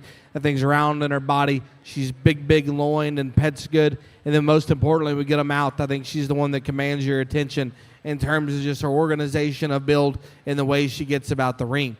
The one that comes next here in 2, maybe a stouter footed option, one that I think you, especially on her front feet, you study her down low. I think she's got a bigger set of toes on her. That one's big backed, she's shapely. Just one that for me reads a little steeper about her hip, maybe not quite as elite in terms of the way her chest sits up in her, like the build her loin, just a hair square in relation to the 1 and 2, or the wins, excuse me, but a nice one there in the second hole. The one that comes next in 3, I like this one's chest to flank relationship. This one's round bodied and groovy backed. Just another one that's hip loin juncture, needs to blend together just a little bit better. Need to lift her tail up just a hair. Then we just get her out on the motion, excuse me. Maybe she's not quite as coordinated off her rear 2 as the 2 that precede her, but a nice one in 3 that packs a punch. The one that comes next in 4, real stout paint goat. I like this one's feature down low. I like how square built that one is. Just relatively speaking, I think this one, or comparatively speaking, excuse me, that one reads a touch deeper about the base of her chest, a little bit flatter about the base of her rib compared to the ones ahead, but a nice one there in 4. The one that rounds out her class, powerful goat. That thing's big backed, big-ended, opened up. I like all those things about that one. That one just reads a touch rounder to me, a little rounder about her shoulder, a little not quite as smooth about her hip loin, but a really good one there in 5. Excuse me, a really nice set. Let's go ahead and put our hands together for them. Congratulate them for their hard work.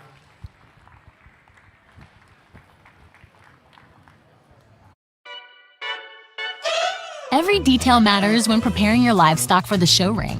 At Producers Co-op, we offer high-quality show feed, supplements, and supplies designed for your animal's best performance. Our specialized feeds promote optimal growth, conditioning, and muscle development for cattle, sheep, goats, pigs, and more. With expert advice and reliable products, we're dedicated to your success.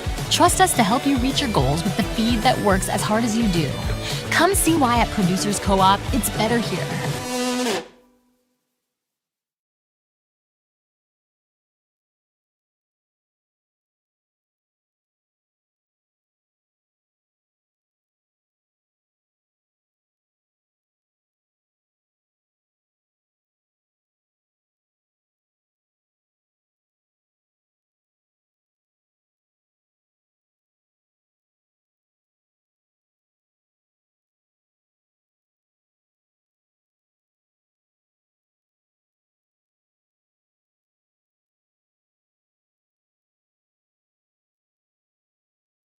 Placings from Class 13 in the Doe Kids. 10th place, Caroline Kane, Munster FFA. Our 9th place finisher is Lila Graham, Blanco County 4-H member. 8th place goes to Joseph, possibly Quave or Quave, A&M Consolidated FFA. 7th is Kelby Blessing, Sutton County 4-H member. 6th goes to Braxton Capuchin, Schleicher County 4-H. 5th is Allison O'Rear, Cypress Ranch FFA. 4th, Avery Fisher, Van Zant County 4-H. 3rd place finisher is Hannah Duke, Madison County 4-H. 2nd place goes to Henley Cloud, a Chambers County 4-H member. And our class winner, coming to us from the Harris County 4-H Club, Kaylee Knowles. On the Texas Goat Breeders, Kaylee Knowles got her goat from Techstar Genetics. Henley Cloud, our 2nd place finisher, got it from Smithwick Genetics. Hannah Duke back to Techstar. She was 3rd place. Our 6th place finisher, Braxton Capuchin, Hutto Livestock. And our 7th place finisher, Kelby Blessing, Newsom Ripley. Congratulations to all those youngsters. Class 14 in the ring. If you had a 1st or 2nd place in classes 9 through 13, please report back to the staging area. First and second place finishers, classes 9 through 13, will have our middleweight division drive following the placings of class 14.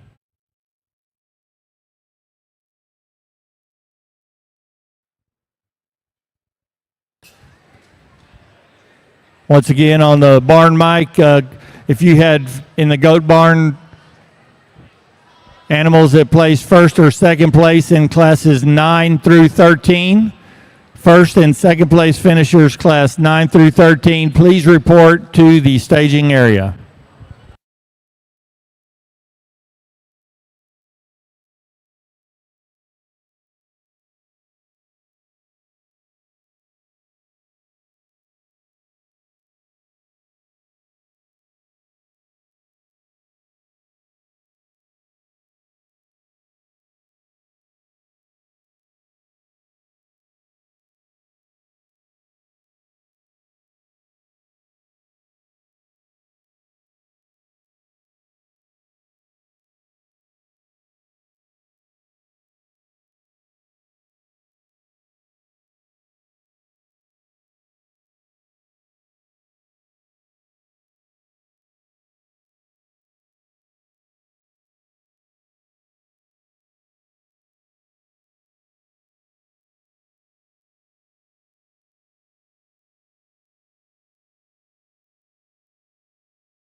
Adams Fab. Established in 2007, they build custom livestock pinning and equipment to fit all your needs. Hanger feeder rods, adjustable slam gate latches, and skirted panels. It all comes standard. Custom pins made by hand and hot dipped galvanized so that you know that they're going to last. Adams Fab is a certified TIPS vendor and can design, fabricate, and install equipment to fit all your needs. Visit adamsfablivestock.com to get started today.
Real good set here. I think the young lady in the pink that starts off, that thing just hits me as just an absolute female.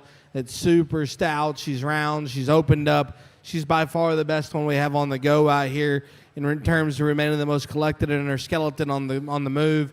I love her underline. I love how powerful she is. Is she the biggest rumped one? No. I think that belongs to the one in second. But I think that one, the way everything lays in, is proportional. I just like this one a great deal. I think that's a very, very high-quality show doe there that we have to start our class. The one that comes in two, that thing is creasy. She's big-hipped, and she is giant from behind. My big issue with her is we get her out there on the go. Maybe she doesn't read quite as collected in her spine. Wants to get a little easier behind her shoulder. But the biggest issue for me is just the way she blends into the front side of her hip. She needs to square up there in her loin edge. But I like that one a great deal. The one that comes in three has all the feature in the world. That one's stout. That one's big-toed. That one's fresh touching. I love the way this thing's hip-loin blends. For me, though, she gets a little underneath herself on the go, wants to fall apart just a hair, wants to get be a little longer about her shank and just a little plainer about her skeleton when we set her into motion, but a nice doe there in three. One that comes next in four, one that's really uniform in her lines, one that's really big right there behind her shoulder. She's big back, she's big pinned. Another one that for me on the move kind of wants to open up in her shoulder, get a little plainer fronted. And then the one that rounds out here in fifth, young lady, that thing has got some wild pieces. That thing is dumb.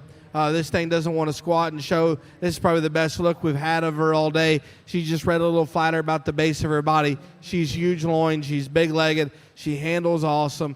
Just one that we need to be a little smarter out here so we don't look quite as piecey when we roll her in the 5-hole. Good set throughout. Really powerful class winner. Let's put our hands together for them and congratulate them on all the.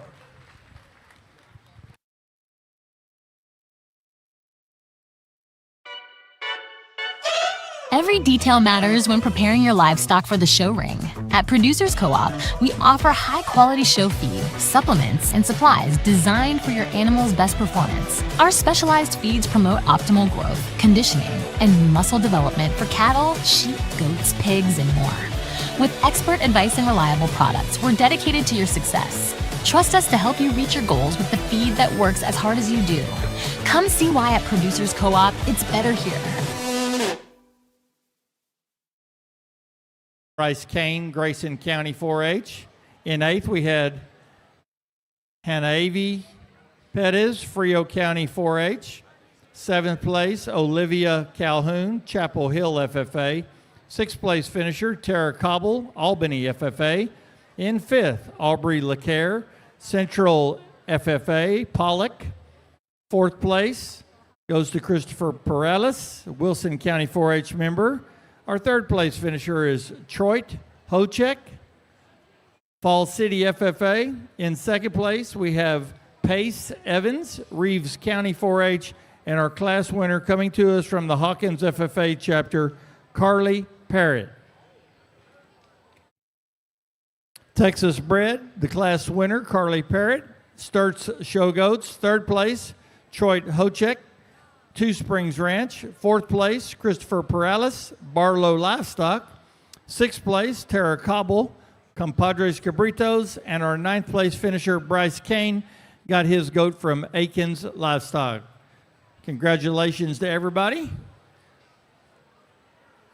As soon as we get our paperwork complete with the validation committee on our first and second place finishers,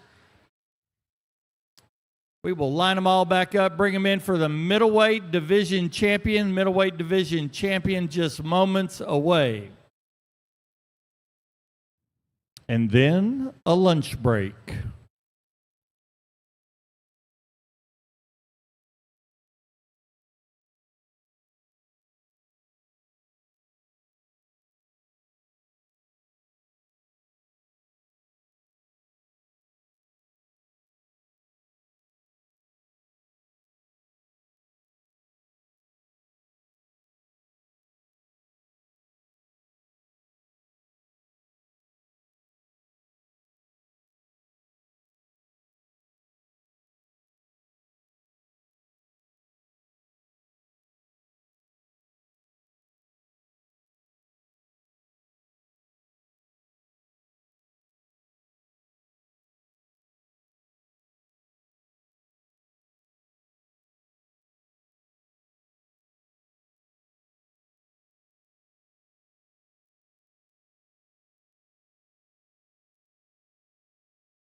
Adams Fab. Established in 2007, they build custom livestock pinning and equipment to fit all your needs.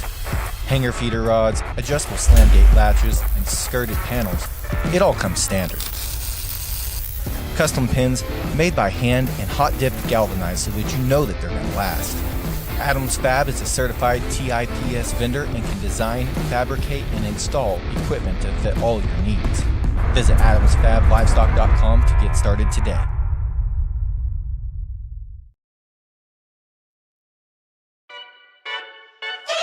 Every detail matters when preparing your livestock for the show ring.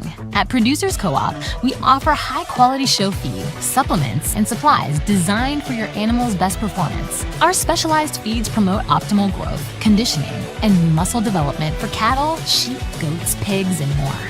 With expert advice and reliable products, we're dedicated to your success. Trust us to help you reach your goals with the feed that works as hard as you do. Come see why at Producers Co-op, it's better here.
Well, our middleweight go division definitely hasn't been disappointing. I think there's just some really, really neat ones out here. I think there's things that fit me and hit me hard. I know I said earlier I didn't want to discuss each one, but I just want you to know kind of where I'm thinking on this because I think these are really, really good and they're just deserving of so. And honestly, we're here to show goats and work with these young people. And if we take a little more time, then so be it. The one that wins the first class of this division, that thing just hits me as powerful. Her skull, her cage, her width, her pin bone, everything just reads power. She gets out and she moves amongst the ring. She's proportional. I like her underline. You know, if we're going to get on her, maybe her toe size could be just a little bit bigger. She could be just a hair stouter down low to match all her mass up high. But I like that one a great deal. The one that come out of Class 2 was just a freak. cage shape, back shape, pin bone. Just everything about her is wild and reads weather dam, if you will, to me. I think that thing gets out and trots around like crazy. Maybe sometimes we want to get a little over anxious up here when we're driving him, and it kind of makes his knee want to rock just a little bit on the edge of acceptability to me. But I think that thing, once we're get out and going and rocking, I think that one moves like a cat, and I like that one a great deal. One that comes next out of Class 3 was the one that I missed when they came in, and she kind of came over here, and I got her pulled, and that thing took off trotting, and I just fell in love with that thing in just terms of how square built it is, how it runs uphill. I like the uniformity of its underline. In class we talked about maybe we could crank that one up a little bit there at its tail and make it just a hair leveler. But after that, I think that's a wide, square-built, sound-made one that I like a great deal. The next one here, the old dipstick that we have here, this paint rig, I like this one a lot. I think this one is round. That thing's back is huge. Its loin is giant. All the parts and pieces are big on this one. My issue on that one is, does she use her hock good enough for me? I want her to just get out and go and flex just a little bit more. I know that's being critical, but when they get this good, we got to get hard on them. The one that comes next, as wild looking of a critter as we've had, in terms of up in her chest, neat bladed, fired neck, just everything coming up and going. She's exotic. Is there enough punch there? I don't know. We'll see. I think that one could be pried apart down low. She could be a little bigger armed. She could be a little bigger toed. But in terms of front end quality and just one that's just built exceptional up front, that one we can talk about all day. Then we have just the power and motion deal that comes out of our last class. This thing, she hit the ring. I just thought, man, she is stout-skulled. She is big-armed. She is big cage. She is big-pinned, and she can flat motor. Those are all things that I'm all about. I think everything about her is proportional. Everything fits. I like this girl an awfully. I think that one's just awfully good. That one for me looks like a lady, but in a powerful package, and I'm all about that. I talked about in Division 1, we're going to use the outliers. I'm going to use the ones that I don't want to buy and breed on and go from there. I think we have a pair of them that maybe kind of surface to the forefront for me from that area. So, heck of a middleweight show. Let's put our hands together, congratulate them one more time. I'll show you my two favorites.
Our Division II champion, Bryson Cooper, came to us out of Class 10, and our reserve champion is Carly Parrott, and she came to us out of Class 14. Congratulations to both of those youngsters. They'll be coming back this afternoon for the overall champion drive. It's lunchtime. It's 1:20. If we add 30 to 20, that makes it about 1:50. Be back, and we'll try to get the next class rolling around 1:50. Every detail matters when preparing your livestock for the show ring.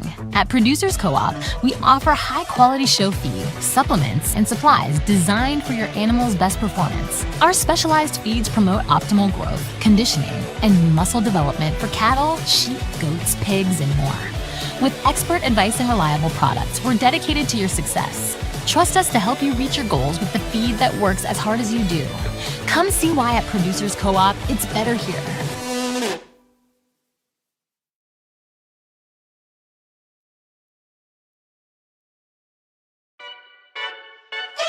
Every detail matters when preparing your livestock for the show ring. At Producers Co-op, we offer high-quality show feed, supplements, and supplies designed for your animal's best performance. Our specialized feeds promote optimal growth, conditioning, and muscle development for cattle, sheep, goats, pigs, and more. With expert advice and reliable products, we're dedicated to your success. Trust us to help you reach your goals with the feed that works as hard as you do. Come see why at Producers Co-op, it's better here.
Every detail matters when preparing your livestock for the show ring.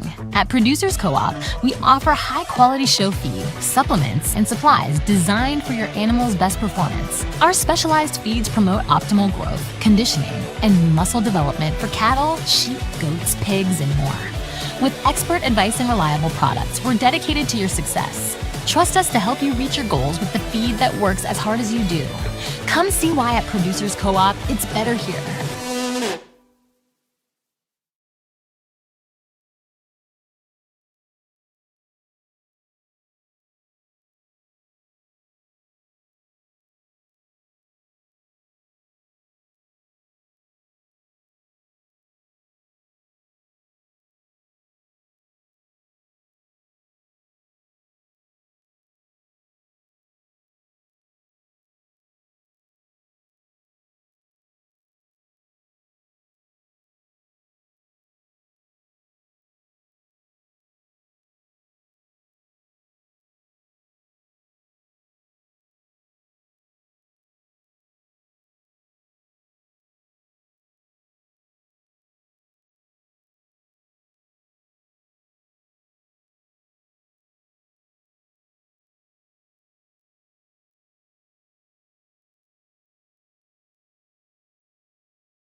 Every detail matters when preparing your livestock for the show ring.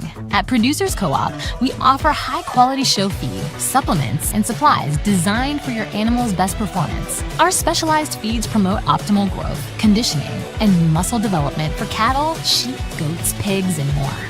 With expert advice and reliable products, we're dedicated to your success. Trust us to help you reach your goals with the feed that works as hard as you do. Come see why at Producers Co-op, it's better here.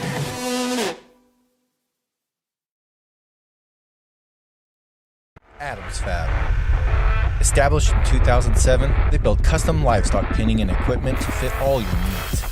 Hanger feeder rods, adjustable slam gate latches, and skirted panels. It all comes standard.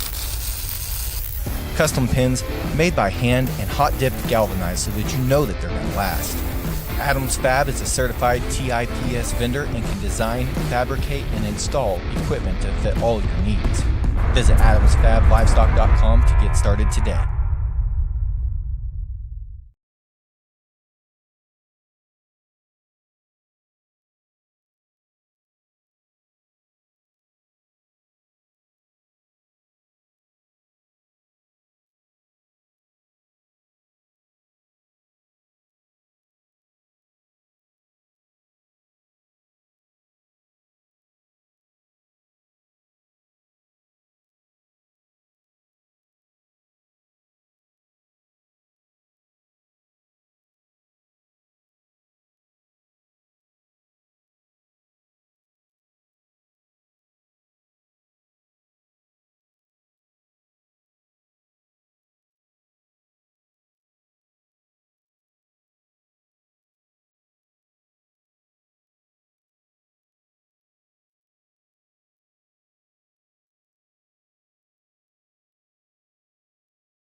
If I could have your attention in the goat barn.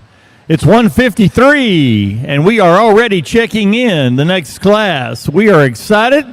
We're glad that y'all were eager and in line ready.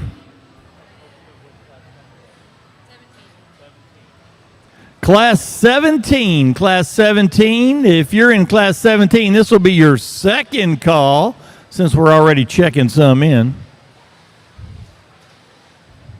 Moving right along, and we really appreciate y'all. Like we've said all day, you've got up to the ring in a timely manner, and that's made the show move along quickly.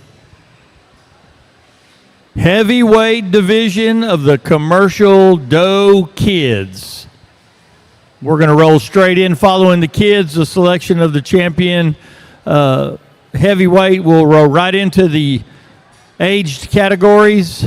Get those two classes out of the way. Then we'll pick our overall champion commercial. Then we'll roll into the junior registered.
Class 17, we need 3 individuals in Class 17. If you'll work your way up here, I won't call your name out and embarrass you.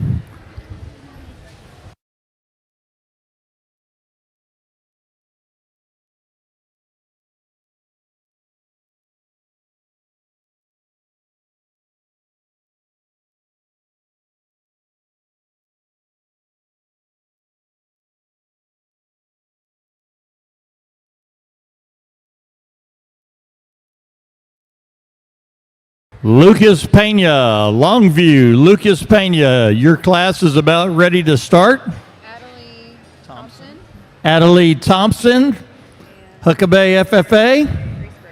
and Grace Gregory from Gregory Portland FFA. We are looking for those three individuals. Class 17 Commercial Doe Kids.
Class 17.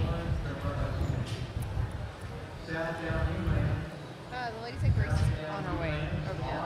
We got.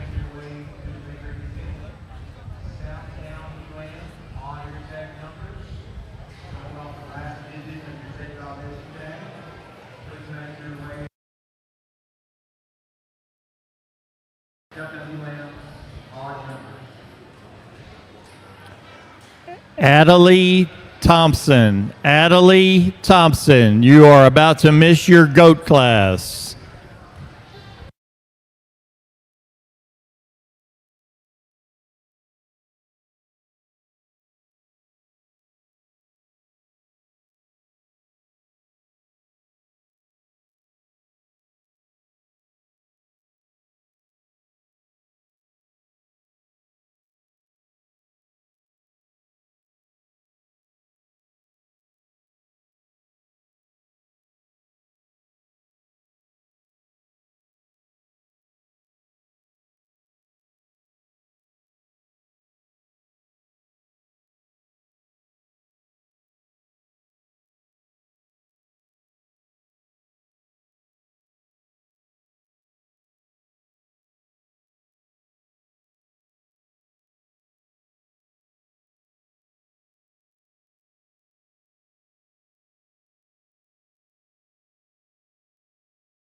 Still looking for Grace Gregory. Grace Gregory. On the GOAT Show. Might have been a little confusion.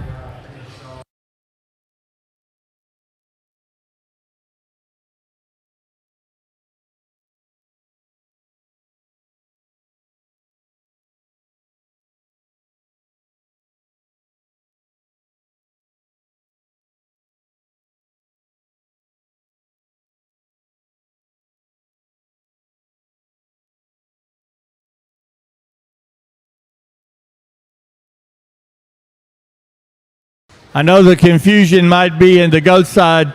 The champion drive is actually a class, and the reserve champion is actually a class. That's the way the computer program does things. So that's why it appears we're jumping to a higher number class. But class 17 is about to go in the ring. So if you're in 18, get them primped.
If I could have your attention in the goat barn, we've had some items turned in at the livestock office, lost and found. So if you go to the red doors in there, if your name is Valerie Palmer or Stephanie Del Rosario, Valerie Palmer or Stephanie Del Rosario, if you will go to the livestock office, I think they have some very interesting items you lost that you might want back.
The heck of a way to start off our last division. This thing that wins, man, she hits the pin, and I'm all in. Just in terms of a stout-legged, stout-skulled, stout-jawed, wide-open one that's round and ultra good-looking from the side and really proportional. She handles ultra smooth. She's really fresh to the touch. She's big pin. You know, she's giant-legged, and I think that one just kind of comes to the forefront pretty easily. I asked the young man if he liked her. He said he did, and I liked her, so we're going to go ahead and use that one to win and do so pretty quickly. The one in second, I missed her when she came in. I didn't know if she was quite just burly enough at the surface to be up in our top end. Once we go ahead and get past that, that is a wild-looking critter that's way up in her chest. I love the way her neck comes out the top side of her shoulder. She's really big and robust. The way she comes out the top side of her forehead, and she's really big out of her back. And I hate to sit out here and just tell you that I'm boning them out, but that's what ends up going out here. That one just needs to be a little more aggressive at the surface in terms of her bone and footwork. Let's rock that one back, bud. And go ahead and use that one to go ahead. And if we do that, we use that one to win because that thing is wild looking. I like her a great deal. The one that comes next in 3, stout, sound, ultra burly. Just one that for me, I think if we get her out here, maybe she's not quite as electric to the front 1/3 of her body as the two that we end up using. Maybe one that's a little coarser and thicker about her neck, but one that's ultra powerful in 3. One that comes in 4, I like this kind. I like the ones that are wide. I like the ones that are sound. What this happens to this girl, she gets a little chubby out here. We got a little more white tissue there over our forerib. Maybe we're a little deeper about our chest than other ones, but that is a big-barreled, wide-open sound one that I like a great deal. The one that comes next, huge shape, big-legged, get around and move good. I think when we get them on the stick, though, weight distribution becomes a concern. I think that one wants to shift the majority of her weight in the front half of her body, and it just really throws off her balance. But a nice one at 5. Good set, exceptional class winner, wild-looking critter in 2. Let's give him a round of applause.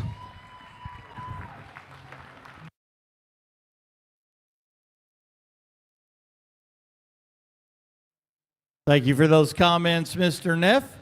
Our placings in Class 17. 10th place, Richard Ramirez, Edinburgh FFA member.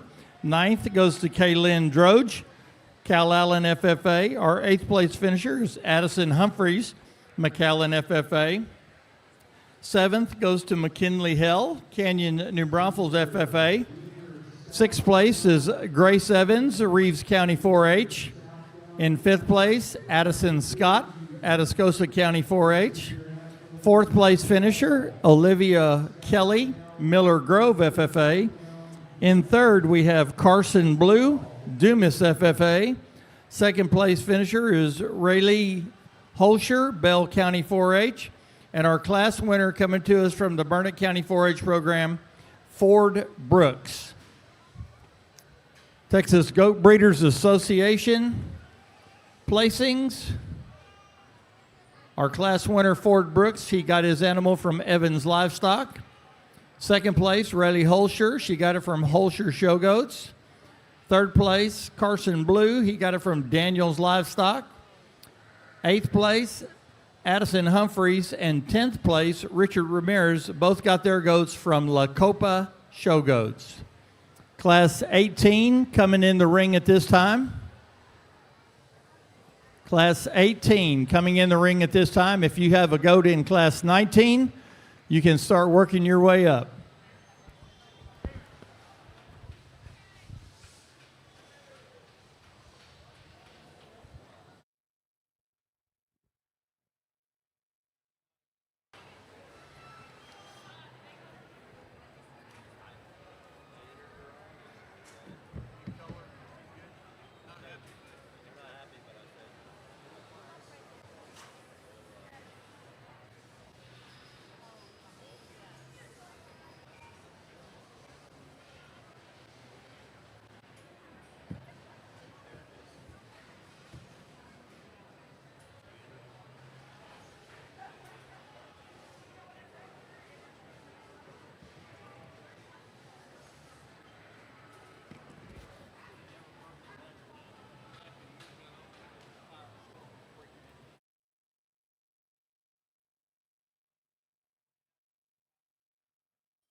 It's another really nice class here on our goat ring, and I think it really breaks down when we set them into motion. They really just go ahead and expose themselves and show them what we like. The one that commands your attention from the side from a balance standpoint is the young man's doe here.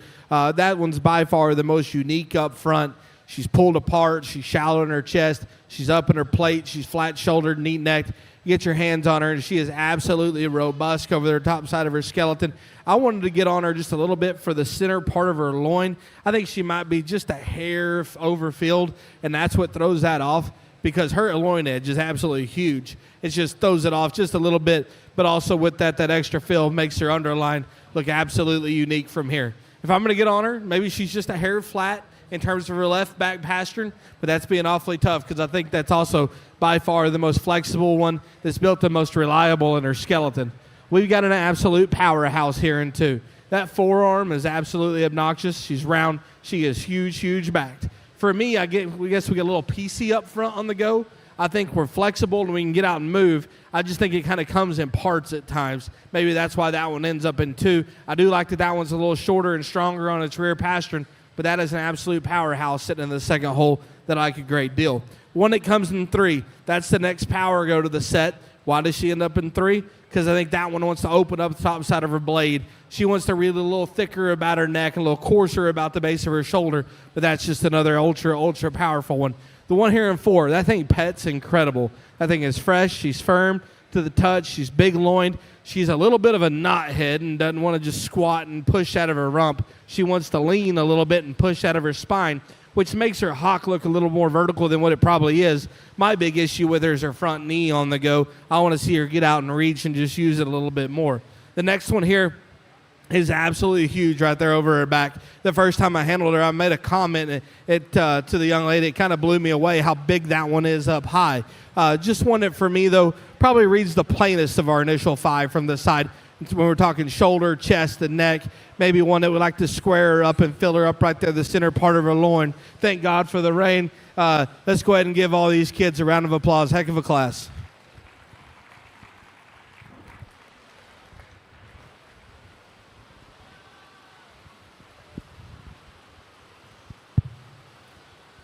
And if you're listening, yes, that strange sound might be rain falling on the roof. Yeah. We hope it is.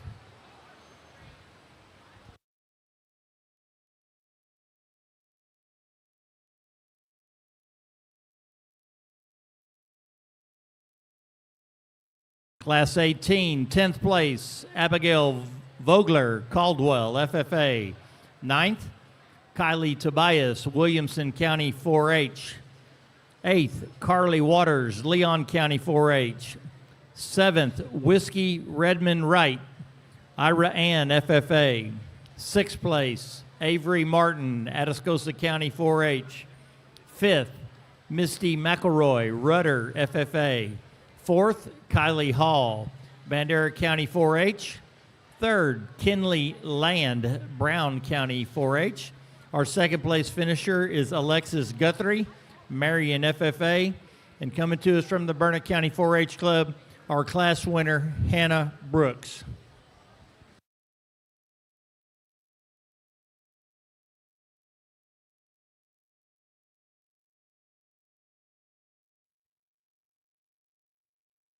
We still needed a few entries for Class 19. Class 19, you should be in the staging area.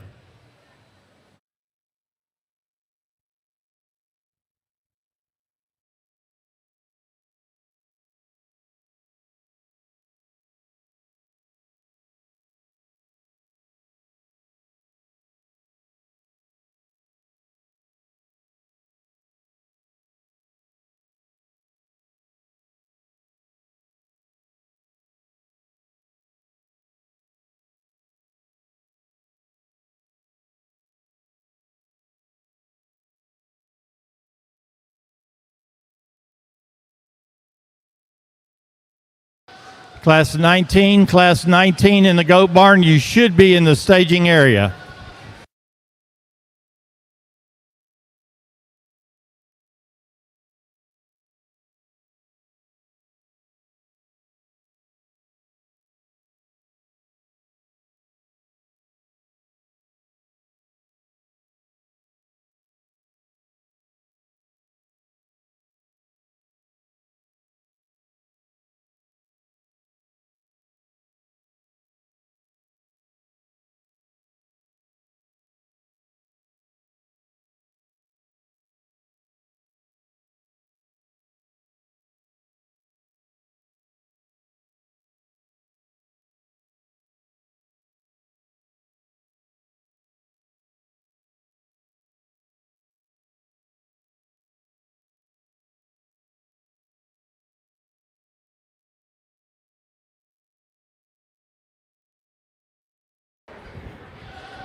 We need Bailey Bridges, and Cade Peters. Cade Peters.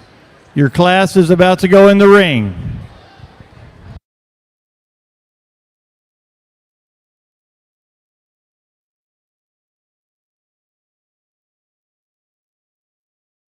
Excuse me, Cade, we don't need you yet. That was a mistake. It's on 25, so you're just missing Bailey Bridges. Yeah, Bailey Bridges. Just need Bailey Bridges. Bailey Bridges.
Over on the goat side of things, go ahead and give the results for the Texas Goat Breeders Association Class 18. First place, Hannah Brooks from Evans Livestock.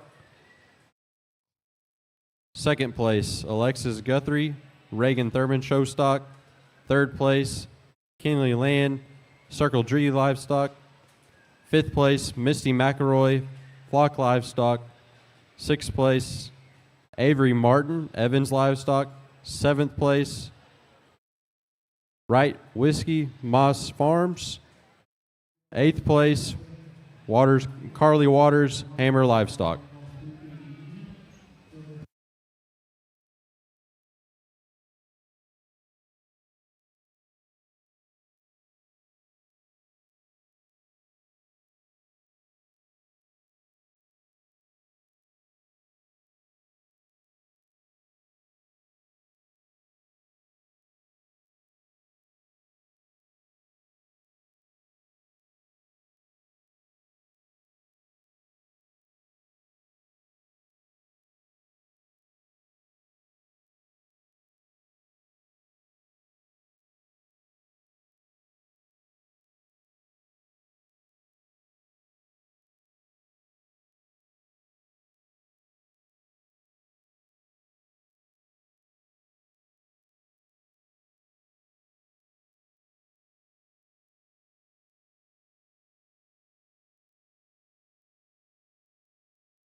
If you are in class 20, your entire group is in the staging area except for one person. We need one more entry, class 20 in the goat barn. Class 20 in the goat barn. We're lacking one entry.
Really, really competitive class here, and the one that we start with, when we set them into motion, it's over. That thing catches your attention. She's high-headed, she's long-necked, she's round-bodied, her chest is up in her, she's big underneath, one that's ultra powerful, puts it together in a ladylike package. I like that one quite a bit.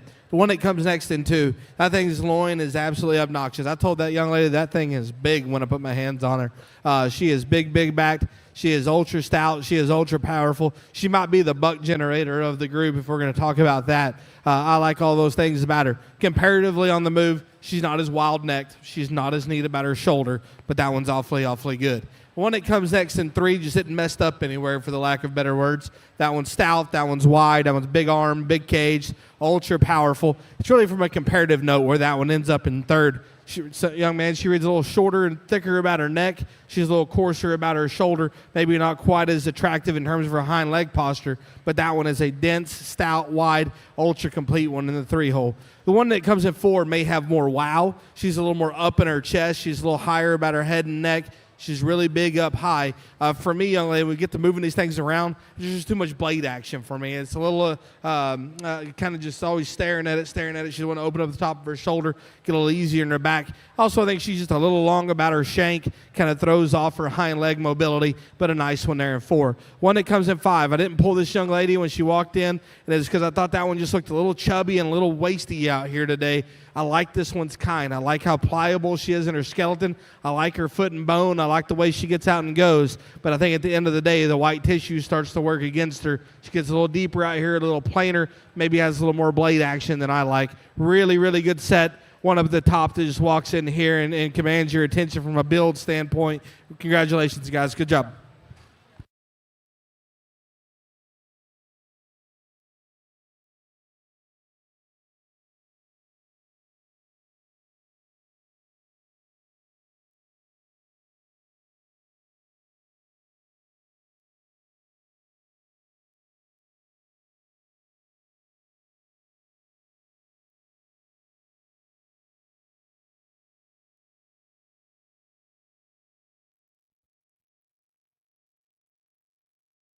Class 20 is all present and accounted for. We're going to bring them in at this time. While we do that, we'll give you the results from Class 19. Our 10th place finisher was Bryce Kane, Grayson County 4-H member. 9th place, Cooper Lemon, Herald FFA. 8th goes to Ashlyn Ludke, Clear Springs FFA. 7th is Kenna Porter, Grandview FFA. 6th place is Zoana Castillo, Judson FFA. 5th is Brooke McDonald, Wilson County 4-H'er. 4th place goes to Kaylee Knowles from the Harris County 4-H. Our 3rd place finisher is Tanner Hawes, Falls City FFA. In 2nd, we had Brylan Evans, Reeves County 4-H program. And our class winner coming to us from the Nacogdoches County 4-H Club, Emma Work.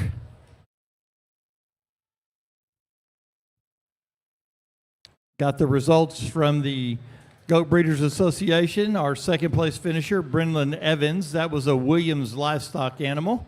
4th place, Kaylee Knowles, comes from Techstar Genetics. 5th place, Brooke McDonald, is a Blue Team Weathers. 7th place, Kenna Porter, that's a Newsom Ripley goat. And 10th place, Bryce Kane, also a Newsom Ripley goat. In the ring, Class 20. So this will be your first call, Class 21. Class 21, a little bit of housekeeping. We'll do through 22. Well, Class 23 is the division champion. Class 24 is the reserve division champion.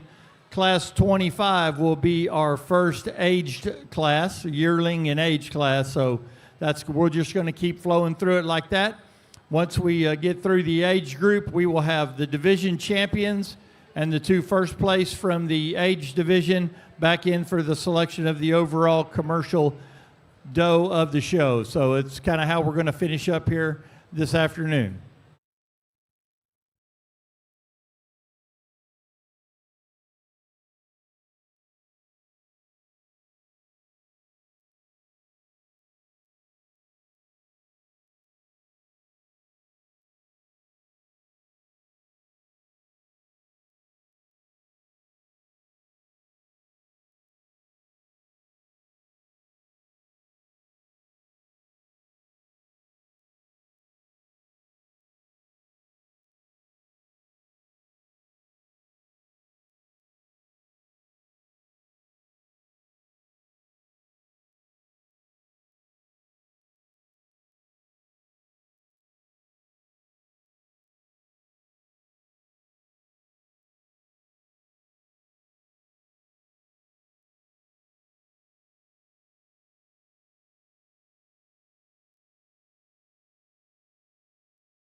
I'm not going to sit back and tell you there's one in here that just absolutely has to win, because I don't truly believe that. But I think the one that stays the most on course for what we're trying to do is the young lady's red doe. In terms of one that maintains some skeletal organization on the go, she's up in her chest, she's round-bodied.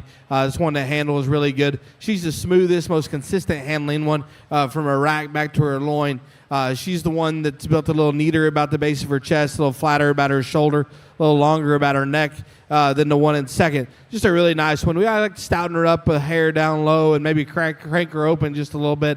But I like that one quite a bit just in terms of basic build and just high-quality livestock. The one that comes next in two, I love her shape up high. She's ultra bold at the top side of her forerib. She is massive, massive from any angle that you look at her at. Just for me, though, we get her on the go. It's kind of the same story for me. The ones that land in 2 and 3 just aren't as quite as the lead up front. Maybe their shoulder opens up a hair. Maybe their neck wants to come a little more forward out of their blade there. And I think that's kind of holds true with this one, too. Just not as elite to the front 1/3 of her body as the red critter that we start with, but a nice power doe there in 2. One that comes next in 3, that one's wide open. That one's big ribbed and big backed. For me, that thing at times wants to get a little outside of herself. She wants to roll her ankle and bow her hock just a little bit. Maybe her front end's not assembled quite the way we'd like. In terms of nice power goat, that one sits in 3. One that comes next in 4. One that's extended, one that's up, one that is big backed. Just for me, we pulled that one on the go. I think the front 1/3 of this one just comes apart. We want to open up in our shoulder. We're a little older, a little crestier about our neck and head and chest, and just the way it all blends, just not quite as elite in that area. The one that comes next here, big backed, really wide open type of animal here. It's round bodied. We just one that for me, it's just the hair outside of itself, just not as attractive as some of the ones that precede it, not as elite in its underline as the doe in 4th. But a good set, really nice one to go ahead and win this class. Congratulations, guys. Keep up the hard work.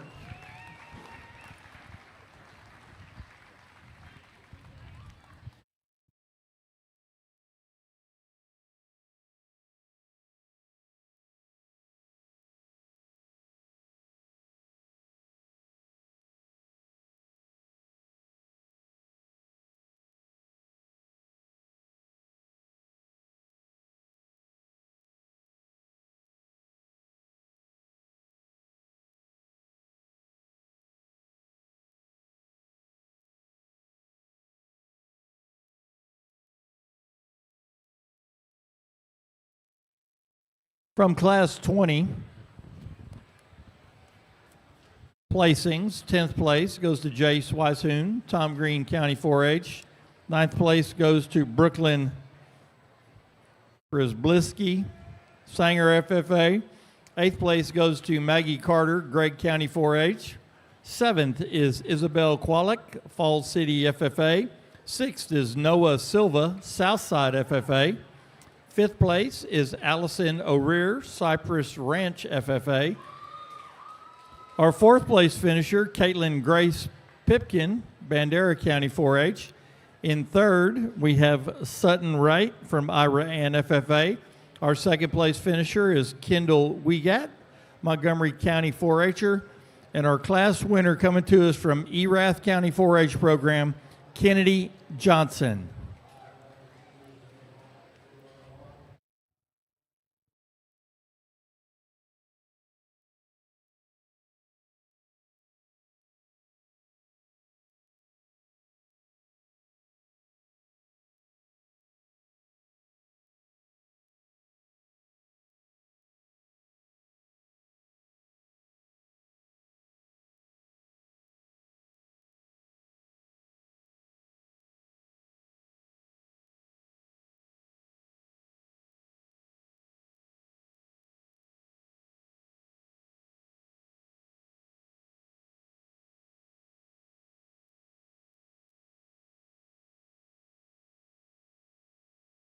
Class 21 is entering the ring.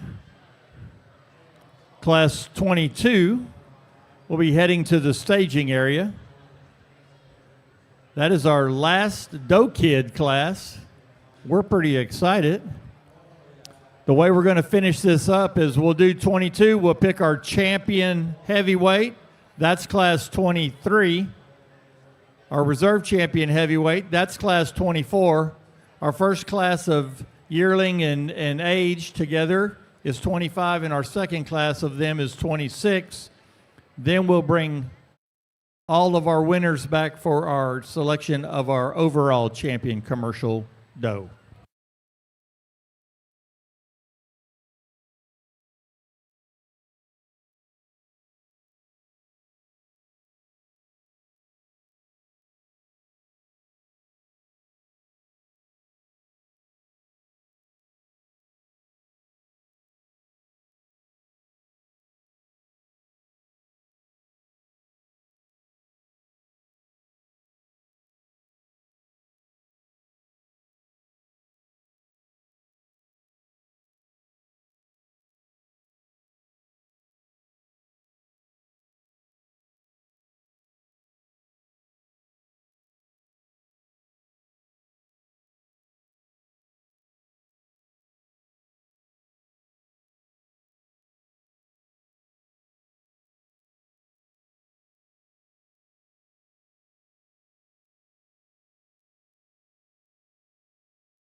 From the goat breeders in Class 20, third place, Sutton Wright. She bought her goat at Moss Farms. And 10th place, Jace Weishuhn. He got his at 3R Ranch.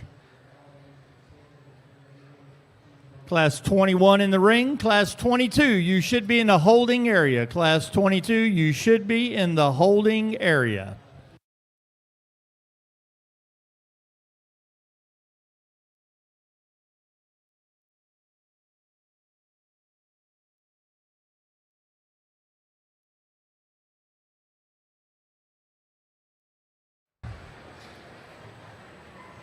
In the goat barn, class 22, you should be in the holding area. I think we were lacking one, maybe two. Class 22, you should be in the holding area.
Really good class over here of bigger ones that we have, and the one that wins, I think she does so pretty handily in terms of just wide skeleton stock. They can get out and go, and she's huge caged, and I think comparatively that one just maintains her chest and her hip and hind leg just a little bit better than the one that comes in two. The one that comes in two is one powerful animal. That one's ended up with shape. She's big pinned. She's round-bodied.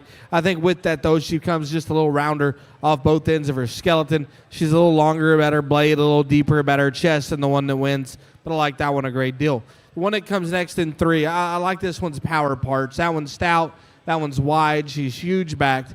But with that being said, I think she reads just a little inconsistent in her top line. I like her to blend a little bit better than the front side of her hip in terms of her loin edge. And then when we get her on the go, she's the one that wants to open up the most, and the top side of her blade wants to drop out in her chest the most out of these top four. But that's a really nice one there in the three hole. When it comes next in four, I love this one's silhouette. Her look from the side when you got her planted is awesome. I love her underline. I like her chest placement. I like her hip and hind leg assembly. I dig all that. For me, though, when we get her going, we watch her go from her rear three-quarter, she just wants to close up too much. She wants a little flatter at the base of her body. She just needs to be pried apart and just have more junk in the trunk, if you will. That's a really neat-looking one there from the side, though, that's ultrasound. The one that comes next, this one is wide. That one is big-backed.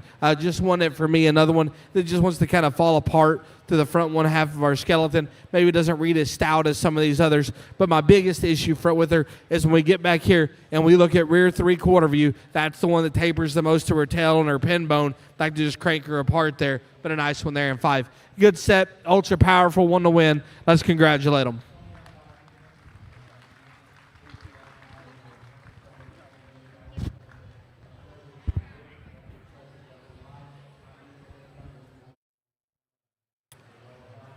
Placings in Class 21.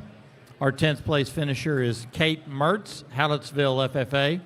In 9th, we have Kaslyn Greiner, Grimes County 4-H. Our 8th place finisher is Michaela Gonzalez, Copperas Cove FFA. 7th goes to Bailey Glore, Jasper County 4-H. Our 6th place is Harper Schwanderner,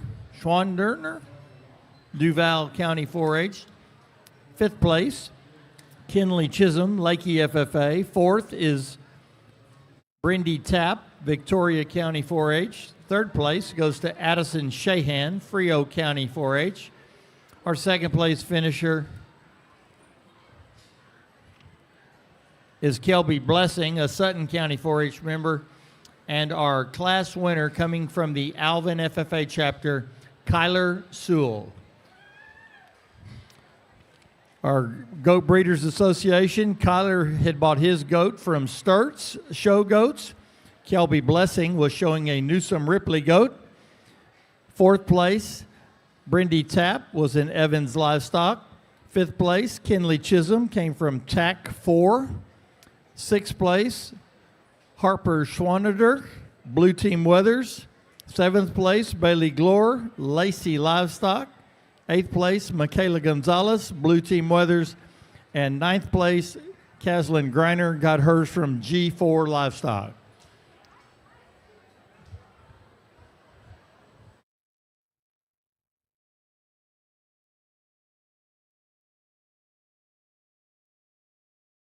Our last class of Doe kids is entering the ring. As they do that, if you had a class first or second in the heavyweight division,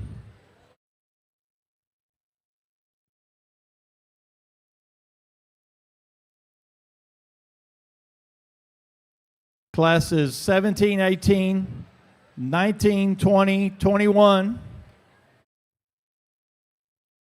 Start prepping those first and second place for the heavyweight division so we can have our drive.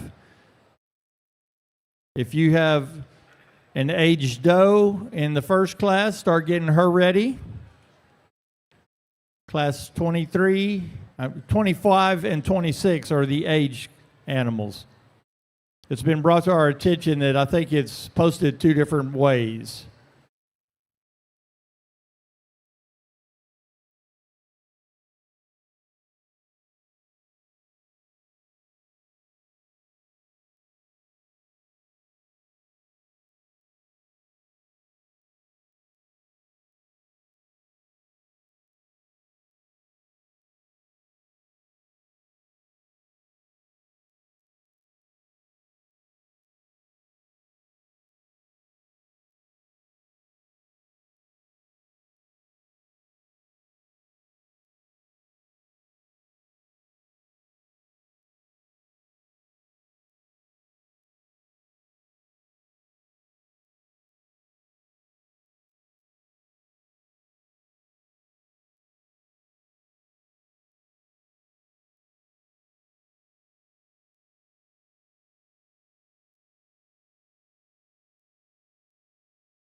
Over here in the goat barn, I do see several people lining up over there in the staging area. Our class winners from classes 17 through 21. We appreciate that. We need our first and second place classes 17 through 21.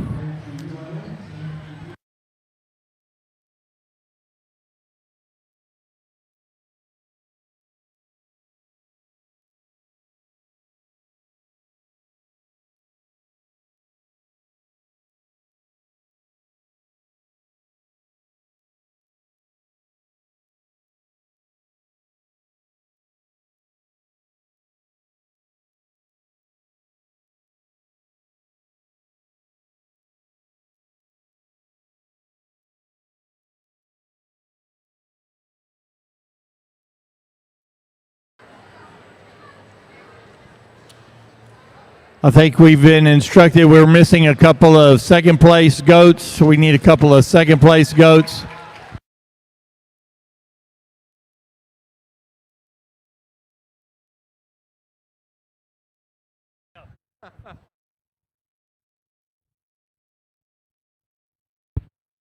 Really neat class. These things are big, they're mature, but man, there's still something here. They got some really wild pieces. This one that wins is by far the most immature of the set. She's the one that remains the most collected on the go. She stays the most up in her chest. Her neck rises the highest out of her blade. She's by far the most attractive in terms of her hip and hind leg on the go. I think wedges the way I like them. She's really, really big out of her loin. My biggest issue with her is she's not the smartest critter out here. Young lady, if you want, you can just show that one off because she looks awesome when you're out of her, and I dig that a lot, and I know she wants to be a hard-headed one out here. The one that comes next in two, I love the aesthetics of this one. I like the fuzz. I like the feature. I like how fresh touching she is. I dig all that. I like that one. Pet's really big. For me, young man, where that one ends up in two is that one reads just a little bit rounder about its edge, a little bit quicker and shorter and steeper about its hip. And then when we set them into motion, she wants to open up in her shoulder a little bit. The one in three on the stick had me like, hey, let's go. I dig this one. I like her underline. I like how bold ribbed she is. I like how big pinned she is. I'm all about that stuff. She's got a beautiful hip and hind leg assembly in her, and I commend them for that part of that one.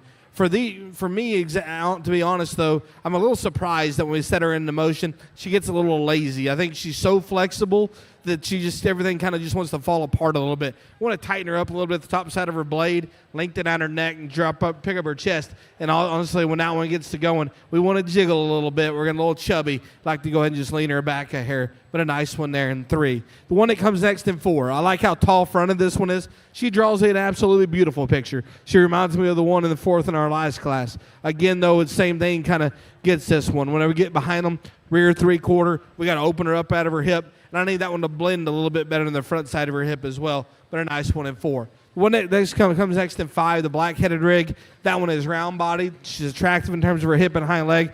But I think we can all see she's getting a little bit mature in terms of her head, neck, and shoulder. Everything's wanting to run downhill a little bit out here. But a nice one there in five. Good set of them. Congrats, guys.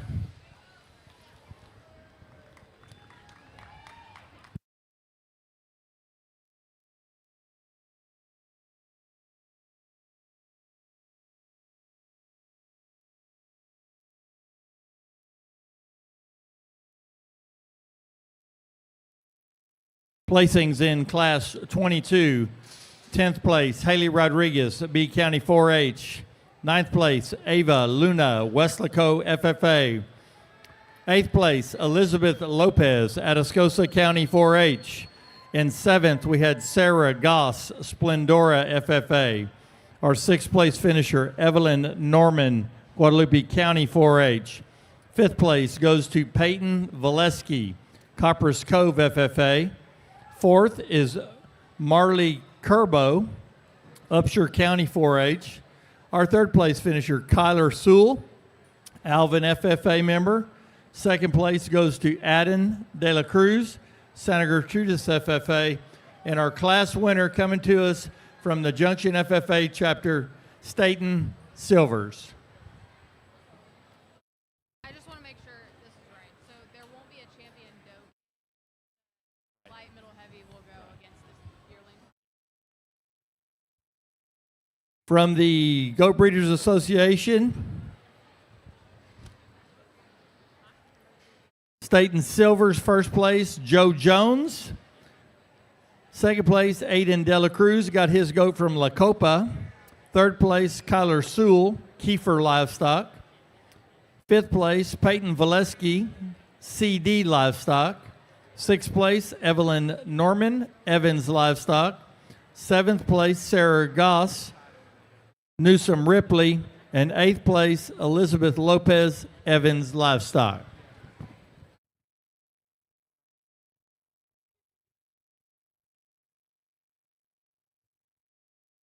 We just about have our first and seconds lined up. So if you have a yearling / aged doe, class 25, you can make your way to the entry gate. We'll bring you in here shortly. Everybody else is here, and then Riley.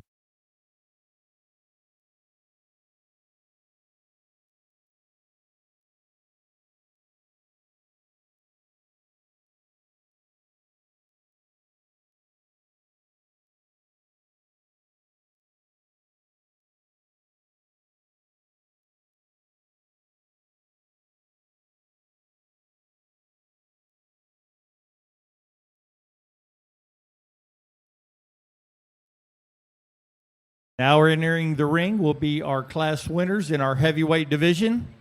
6 classes. We'll bring in the winners and our second place finishers. We'll roll right into the aged with class 25. So 25 and 26, please be ready.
Man, it's been a good set of heavies. You know, I didn't know what to expect when we started this division because you just never know. As they get bigger, we get more mature. Sometimes, you know, chest floors start to fall out. And I think that the ones we have on the front line here are the ones that maintain some youthfulness, some ones that kept their chest up and their plates high, and you can get up and move around, and they're still youthful and fresh, and they're high-quality females. They're going to go on and do big things. The one that wins Class 1, I think that one just gets out here and trots around like she's a machine. She's stout. She's opened up. She's good built. She's good balanced. I like her a great deal.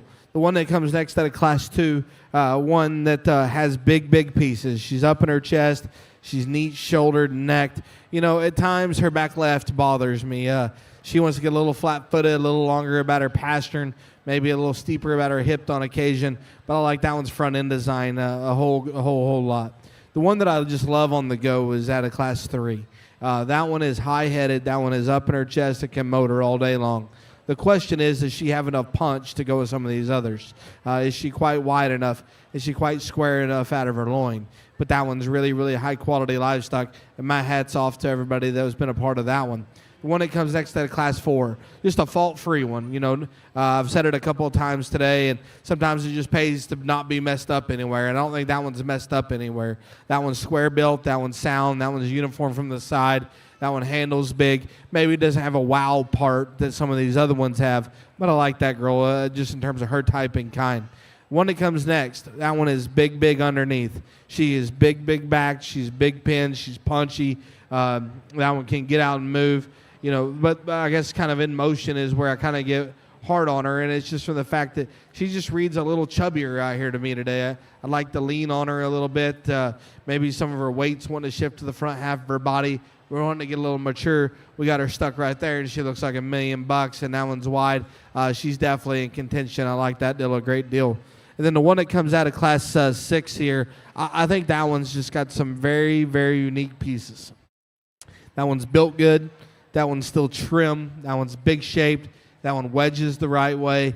You know, I guess if I'm going to go on her a little bit, maybe she's just a hair longer about her shoulder. Maybe she's got a little breastbone in her that I'd like to clean up. But her underline is unique. She's still trim. She's still youthful. She's one that, you know, I think you could put another 15 pounds on her and she's still going to look just extremely fresh and good. So I think it's a heck of a front lineup. I'll be honest. I think there's one out here that just walks away with it.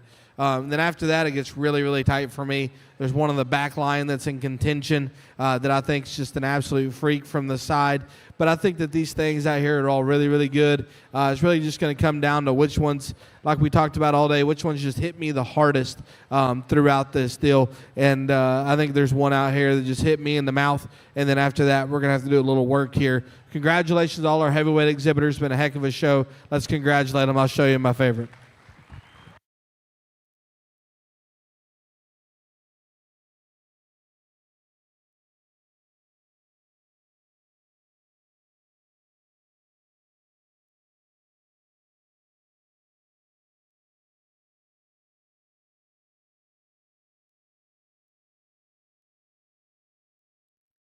Coming to us out of Class 17, your champion heavyweight will be Ford Brooks.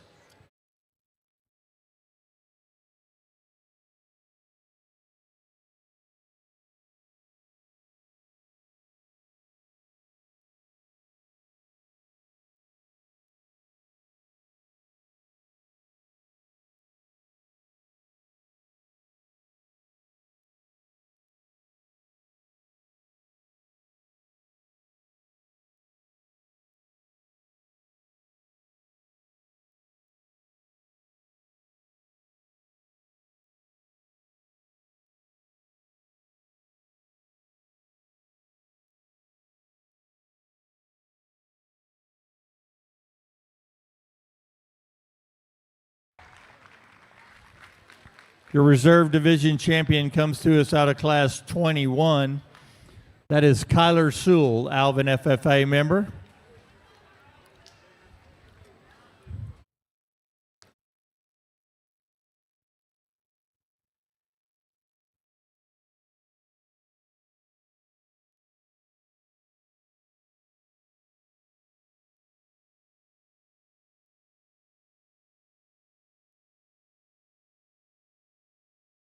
Still need 2 goats from class 25. Excuse me, 4 goats from class 25.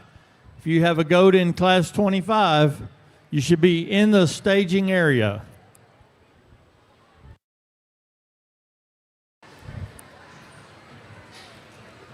Once again, if you have a goat in class 25, you should be in the staging area. Class 25 and 26.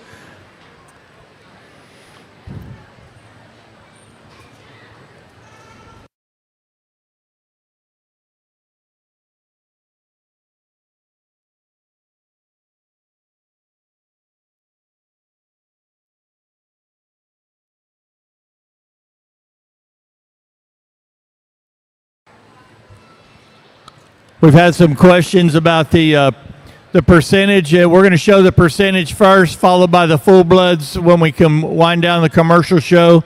Percentage will show first, followed by the full bloods.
Zoiana Castillo, your class is about to be judged, and Lauren Stagel, your class is about to be judged in the goat barn. Please take your animals to the staging area.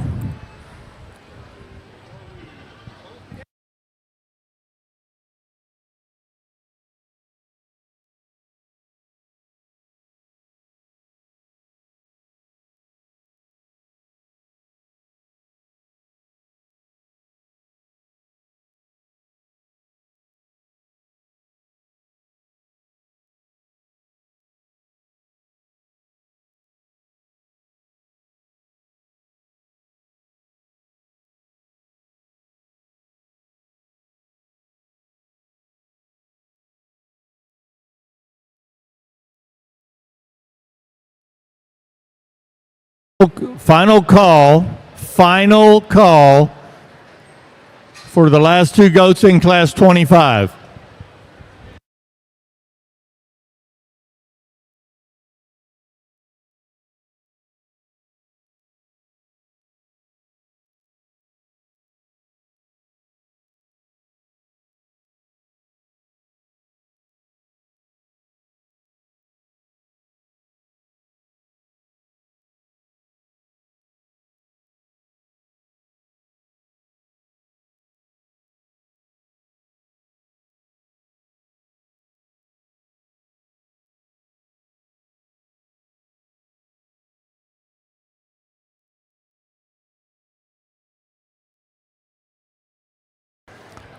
Class 25, this will be our first class of yearling and age combined, still showing by weight.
Well, I'm not going to lie. I didn't expect to have something like this in this class. And obviously there's some weight differences. And these things are, I think, they've spit a tooth and they're yearlings. And so we have some maturity differences. And like I said, some weight differences and some things that we can cuss and discuss on these things. This painted belted deal, I'm all in. I dig that one. I like that one's kind. I like how square built that one is. That thing has got a whiskey barrel for a cage. Her back is huge. She wedges back. She trots around like a show pony when she's not being dumb.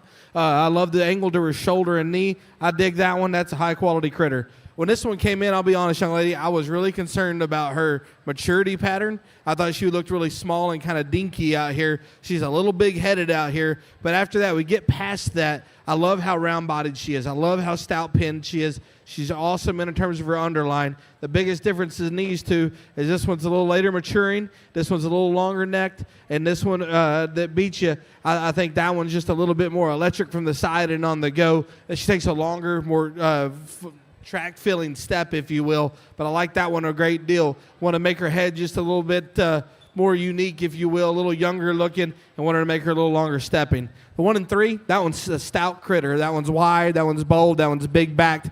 For me, it's flat-footed. We got to go ahead and knock the tips of these toes off and try to get her back up on her toes. But after that, that one is powerful. That one is wide. She's flexible, but at times I think we just need to go ahead and make her hip and hind leg more attractive and get her up on her toes.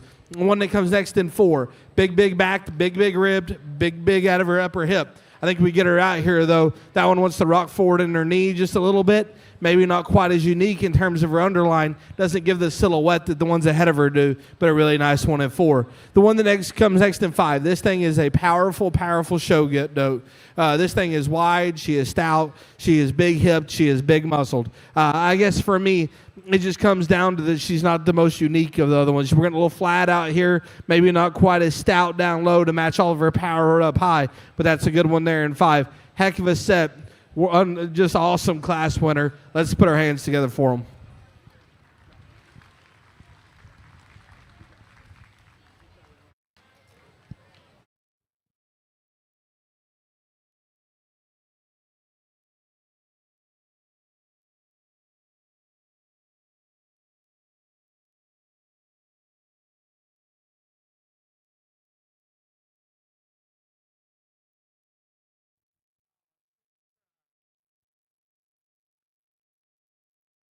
Class 25, placings. 10th place, Sarah Goss. 9th place, Kaden Martinez from Cal Allen FFA. 8th place, Cannon Johnson, Erath County 4-H. Our 7th place finisher is Georgia Munden. In 6th place, we've got Cooper Lemon, Herald FFA member. 5th goes to Lacey Piper, Harris County 4-H member. 4th is Grace Nixon, Huffman FFA. Our 3rd place finisher and 2nd place, third place goes to Kennedy Lawson, Brazoria County 4-H. 2nd goes to Kennedy Johnson, Erath County 4-H. And our class winner, coming to us from the Sherryland Pioneer FFA chapter, Audrey Batiga.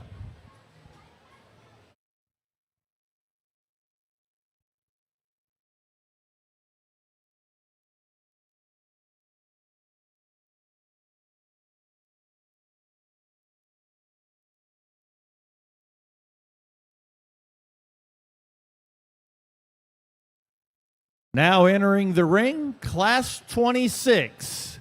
If you came to show a commercial doe, this is your last chance. Class 26. If we could get our 3 division champions and our 3 reserve division champions and our 1st and 2nd place finishers from this Class 25, start please working your way back to the staging area. Our 3 division champions, our 3 reserve division champions, and our Class 25 1st and 2nd.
Goat Breeder Association. 3 individuals earned some points. Second place, Kennedy Johnson. She got that one at Lazy JB Livestock. 6th place, Cooper Lemon. He got it from Underdog Livestock. And our 10th place finisher, Sarah Goss, got hers from Newsom Ripley.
All right, out there in the Goat Barn, we should have our 3 division champions, our 3 reserve champions, and our first and second from Class 25 in the staging area.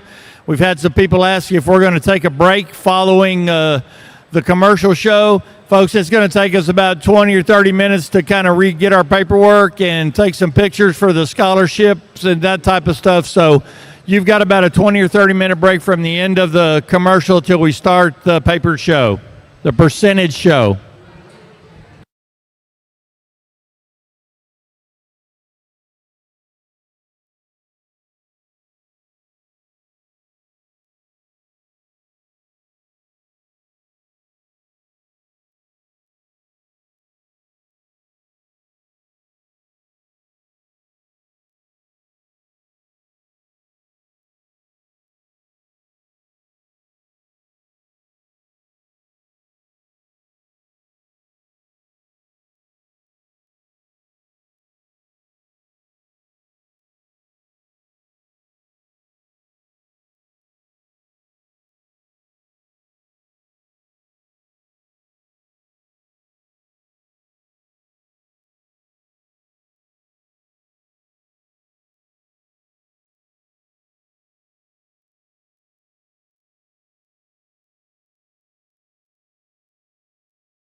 really, really competitive class out here. I think all these things have plenty of muscle.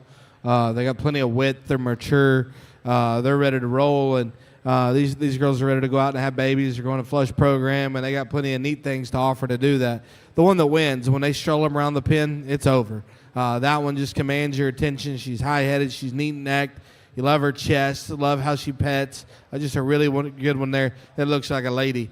These two back here in 2 and 3, they're more like brood cows. Them things are wide. They're big caged. They're big pen. They're big backed. They do a lot of really good things. For me, it comes down to the fact that the young man's doe that ends up in second is a touch more attractive in terms of his hip and hind leg posture, and I like how much stouter headed and just stouter jawed that one is, a little more immature about its skull there, and I think that one relatively to how powerful and how open that one is up she is, she's a lot neater about her shoulder and chest there, or not neater, excuse me, relative to herself, as powerful as she is, she's still neat in her shoulder and chest, but a really nice one there. Maybe not quite as smooth over her hip loin, but that one's awfully good. When it comes in 3, like I mentioned, I love this one's power pieces. I love how wide open that one is. I love that one's cage. I love the shape that girl has. She's ultra flexible. For me, it just doesn't come in quite as an attractive package. We got a little more set to our hock. We're a little steeper about our rump. And then I don't think we're a little, and I know we're a little more mature about our head and skull there, but a nice one there in 3. When it comes in 4, stout made, level design type goat. Dig those things about that one is uniform in her underline. Just wonder for me when we get them on the go, wants to get a little piecey. Wants to open up on her shoulder. We're looking a little more mature up front. Same thing with the 1 and 5 over here. I think that one, I kind of kept on wanting to roll that one, but I just thought that one's body shape was so unique, and that one was so powerful that I couldn't. But at the end of the day, that one wants to sit on the outside of its hock. It's a little longer shanked. Maybe one that for me is just a little open at the top side of her blade. Really good set. Wild-looking class winner. Congratulations, guys. Let's put our hands together for them.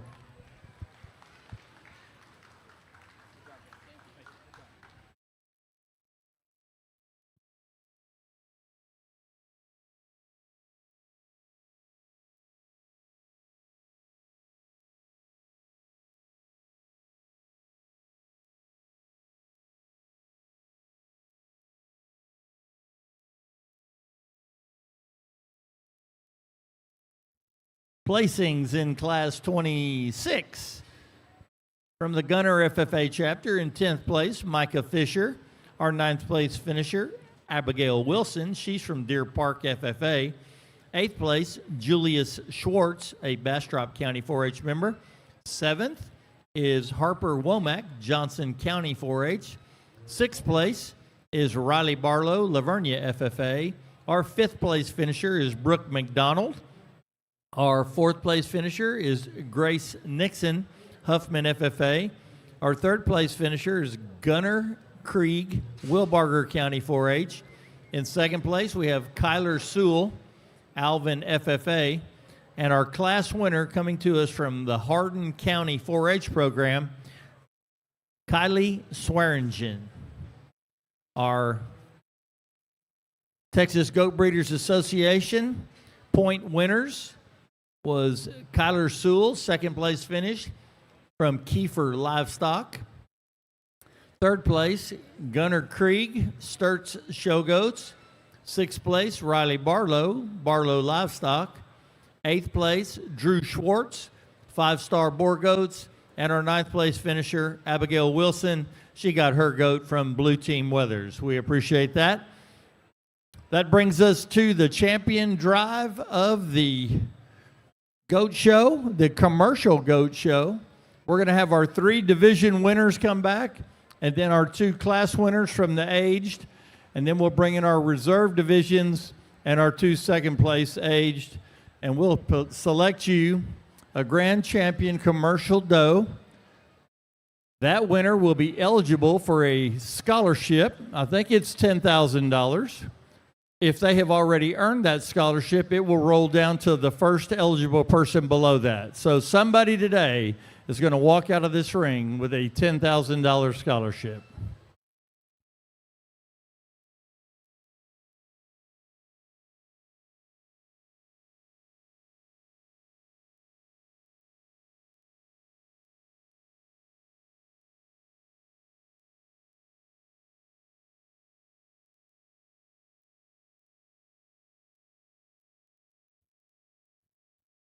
While we wait for our last entry to get in position so we can start to drive, I want to thank Mr. Chance Neff for coming down from Angelo today and sharing his knowledge with us in the ring.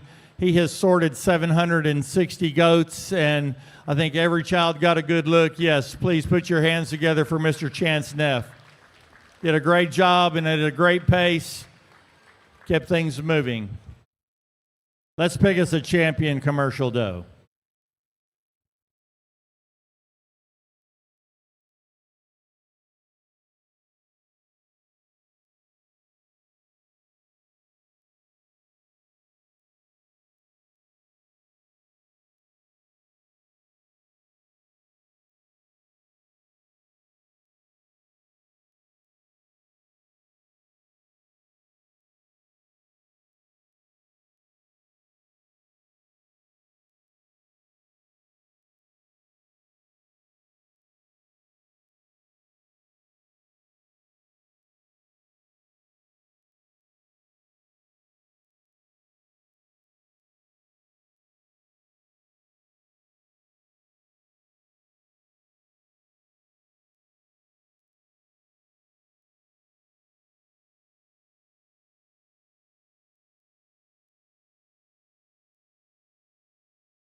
What a show it's been today. I think there's been piles of good livestock.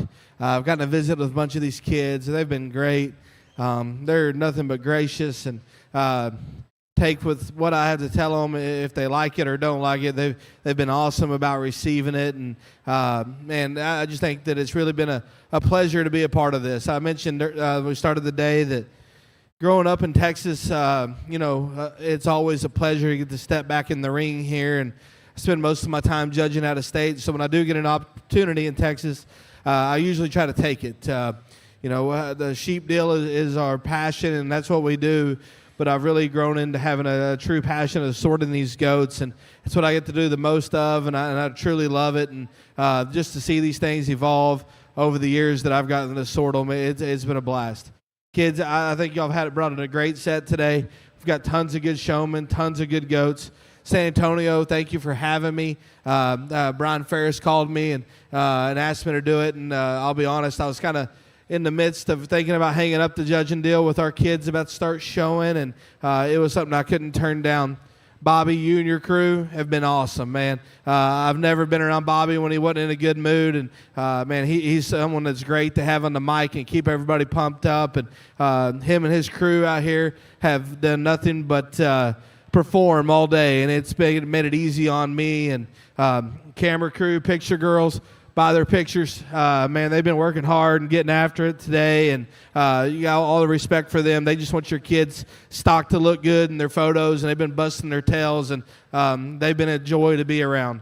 I'll be missing out if I didn't thank my family back at home, my wife and 3 girls, and I missed the basketball game today. And at lunch, it was great to get some highlights from the family on how everything went. And they're so much fun, and they love this, and I know they'd like to be here and be a part of it. And soon we will be, and we'll be in y'all's shoes. And then I want to thank my guys back at home that are lambing out recips. I got 3 of them there, and they do an awesome job. And without them, I couldn't get to do this and get out here and do what I'm passionate about. And lastly, I'd like to thank my Lord and Savior for putting us out here and putting all these great kids and great animals and all these people out here around the ring that help them. Everybody that's a part of these kids' lives, we can be positive influences, and I know there's no doubt in my mind that we are. I think these goats have been awesome. There's 2 of them that I think are just absolutely out there. They're my speed. They're built good. They can move. They're smooth. They're huge caged. They're absolutely unique animals. I'll quit jabbering. I'm not a grand drive speech guy. But thanks again for having me. Let's put our hands together for all these kids one more time, and I'll show you my favorites.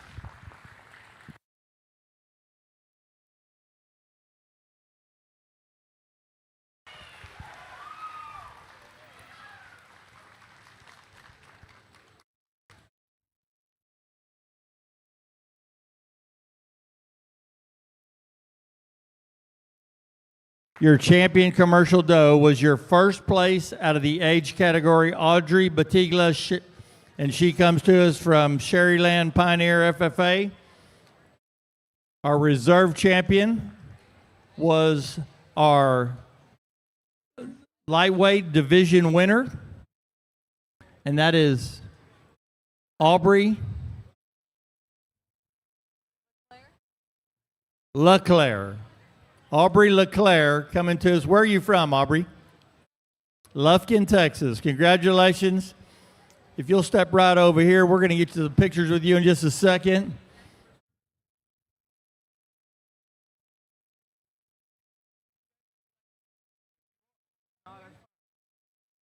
Audrey Batiga was eligible and won the $10,000 scholarship. Every child that was in the ring actually was eligible to win the scholarship, so it was kind of cool. So she will be receiving her scholarship award at this time from some of the officials with the San Antonio Livestock Show.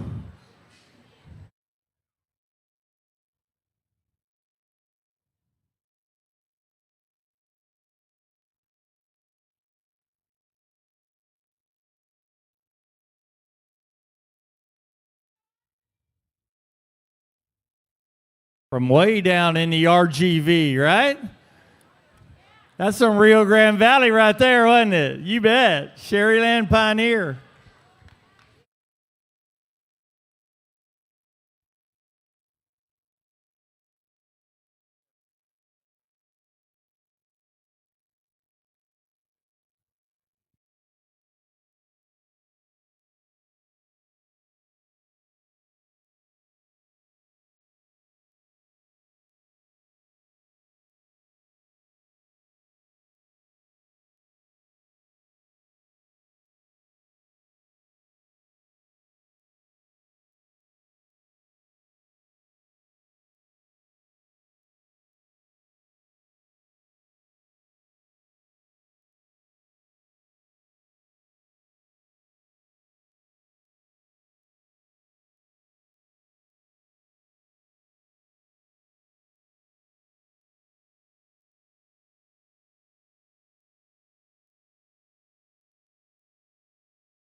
We need a parent representative over here.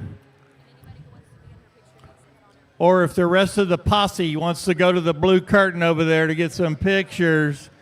I know the current trend is see how many people you can get in the picture. So, yeah. They'll take a few more pictures, and then you'll finish up what you have to do.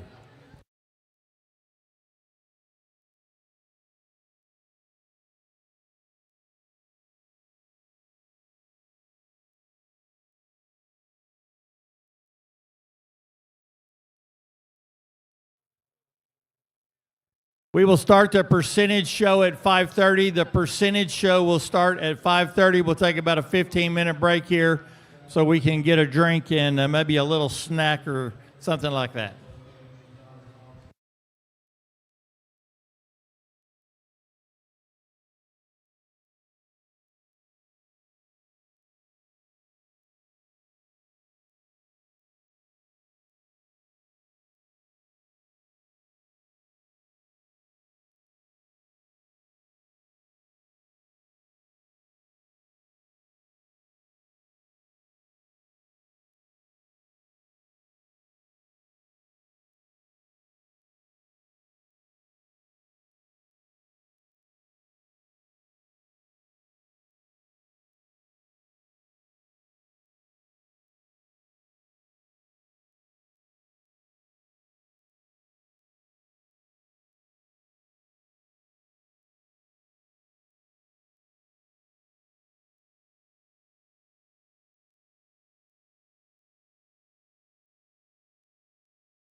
It's about 5:30, a little after 5:30. I think we're about ready to make our first call on the percentage does. Percentage doe kid, August 12th, 25, November 12th, 25. We have 3 entries in that class. These classes will go fast. You guys know how this goes. Y'all are professionals at this, so we just appreciate everybody coming, being timely, and getting to the ring. So we'll call the Class 1 percentage does and Class 2 at this time.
We've got our Class 1 percentage does lined up. We're going to bring them in. Our judge, Mr. Neff, is ready, I think.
Start off our percentage show. I think we have a pair that are just a little more moderate, a little wider, a little stouter. And within that pair, I think there's one that's built just a little sounder, a little stouter at the ground. I think she's more appropriate angled to her shoulder and knee, and I like the way her neck comes on the top side of her blade.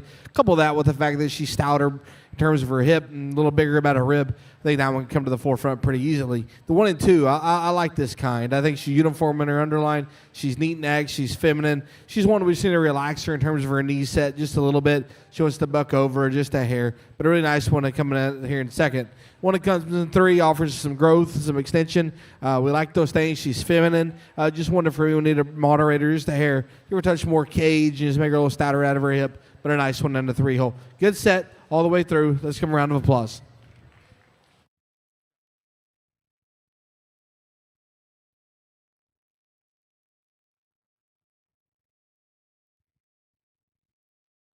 Lily Linday. Lily Linday. We're about to judge your class of percentage does. She's here. In that first class, third place went to Juliet Benavides, Odessa FFA member. And first and second place actually were the same young lady from the Whitney FFA chapter, Lauren Sutton. Lauren Sutton, first and second. Keep those girls close. We'll have for the champion drive, they'll be coming back in. We got Class 2 walking in at this time. 4 entries in Class 2, so if you're in Class 3, please work your way to the staging area. These are kids born May 12th of 25 to August 11th of 25.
competitive group here. I think these things are obviously in different stages of maturity, and we got some weight discrepancy here. But I think the two that are the most unique are in first and second. The one that wins, I think she's a little trickier up front. I think she's a little flatter about her shoulder, more attractive about her hip and hind leg posture, wanting to just get out and go. She's bold in the center part of her body. Nice toe there to go ahead and win.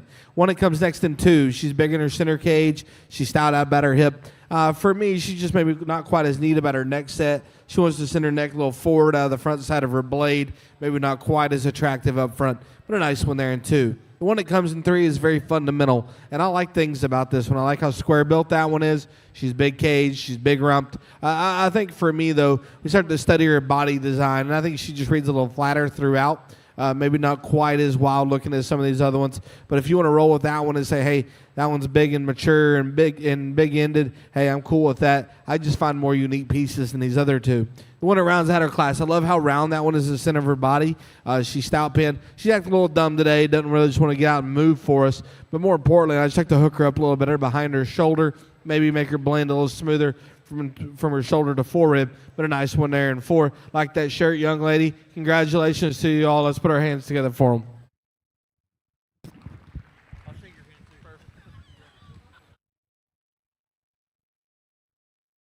Class 2 percentage Doe Kid. Fourth place was Emmeline Barrera, Rio Grande City FFA. Third was Lily Lunday, Guadalupe County 4-H. Second was Wheatland Carpenter, Prairie Valley FFA, and our class winner, Gracie Grafe, Kerr County 4-H member. Next class, we have 19 entries in it. I think Gracie has to run over and get on a different goat, so we'll give her a second to gather herself.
Every detail matters when preparing your livestock for the show ring.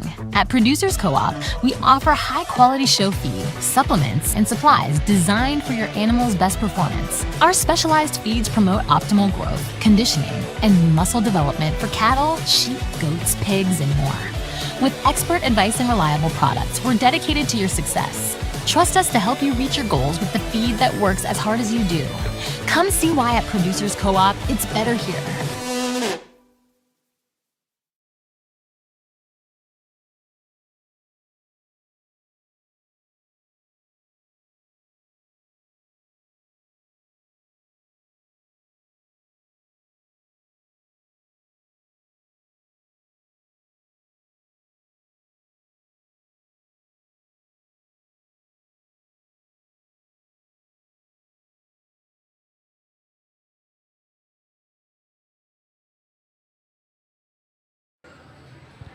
Kaylin Stacy Livingston FFA. Your class in the percentage Boer goats is about to be judged. Kaylin Stacy Livingston FFA.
Thanks for that applause, ladies and gentlemen. We'll circle the wagons here and rework the ones that he's pulled, placing our top 6 in the class of 20.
Just a reminder as y'all head out, if your truck and trailer have changed since what you brought in or the number of livestock that you brought in have changed, make sure you go to the livestock office to make that confirmation. The red doors of the livestock office to make that confirmation. If you have changed trucks compared to what was brought in here or trailers, or if you have a different number of animals going out.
This is probably my most difficult decision of the day, to be honest. And these things are all so good, and they're high quality, and they got a lot of pieces to talk about. I think the one that wins, though, when I go back and just think about positives, that thing is obnoxiously wide underneath. She is huge cage. She's huge rumped. She's massive, massive backed. Is she the most attractive in terms of her hind leg posture? No. That goes to the one in third. But I still think that thing gets out in motors. And I'll be honest, at times I want to say, hey, this one's a little chubby. You get your hands on her, there's no chub on that thing at all. That's a dense, dense creature. Really, really nice one to go ahead and win. That is about as wide skeleton of one that I have been around. The 1 and 2, I like this one a great deal. I think her chest is shoved extremely high up in her. She is huge back. She's big out of her rump. That one's athletic on the go. Maybe one that for me is a little harder right there in her forerib and heart. With that being said, compared to the one that wins, maybe one that maybe is just a little more forward in her knee at times than the one that wins. But, man, that one's awfully, awfully neat. The problem, though, for me is in 3 because that one is so wide. She is so genuine in terms of her cage. She's huge back. She's huge pinned.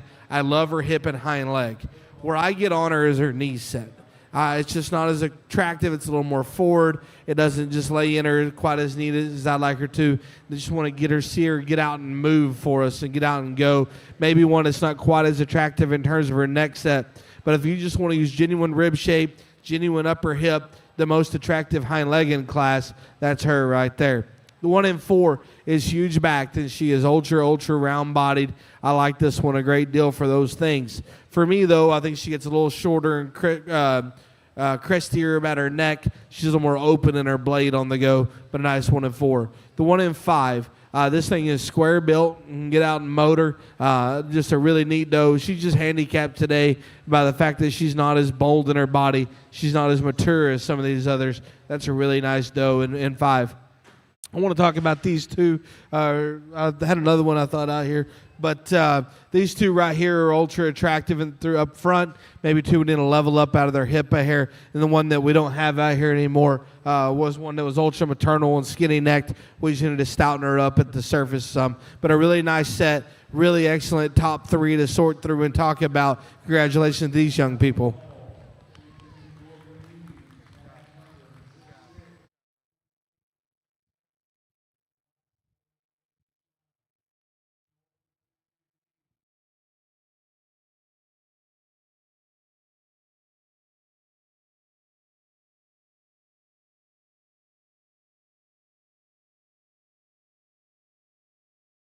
Placings in our Class 3, our 6th place finisher was Jocelyn Rogers, Sutton County 4-H member. Oh, excuse me. 7th place goes to Lauren Maiden Gregory, Portland FFA. That was 7th place. I already did 6th. 5th place is Gracie Grafe, Kirk County 4-H. 4th place is Paige Wallace, Lavernia FFA. Our 3rd place finisher was Blake Burns, Eastland FFA. In 2nd place, also Blake Burns. And our class winner from the Grayson County 4-H Club, Paisley Akins.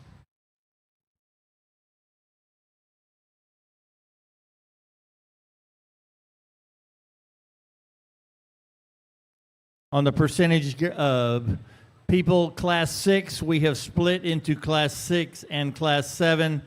That was a computer glitch. We should have had a 2-year-old class and then an aged class. We have pulled off 4 entries and made the aged class. So as you approach back there, they'll let you know at the entry gate. Class 4 has 6 entries in it.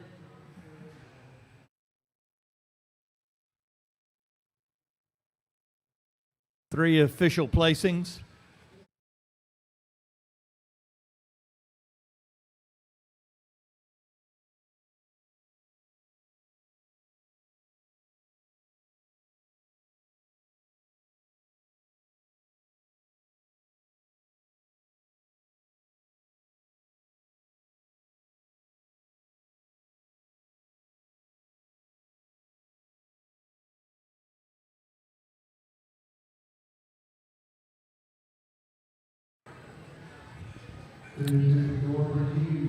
Think we still think we need a couple of entries in class 5. Class 5, I think we need a couple entries.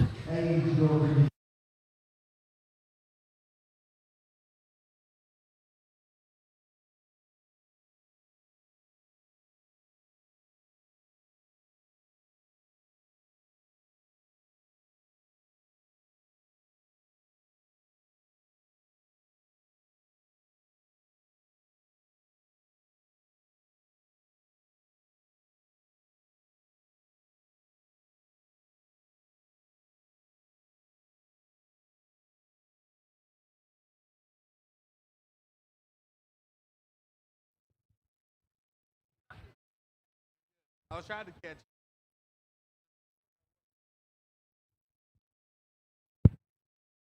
Nice class of does here with one that just overwhelms the class. I think she's the one that reads the most genuine in her width.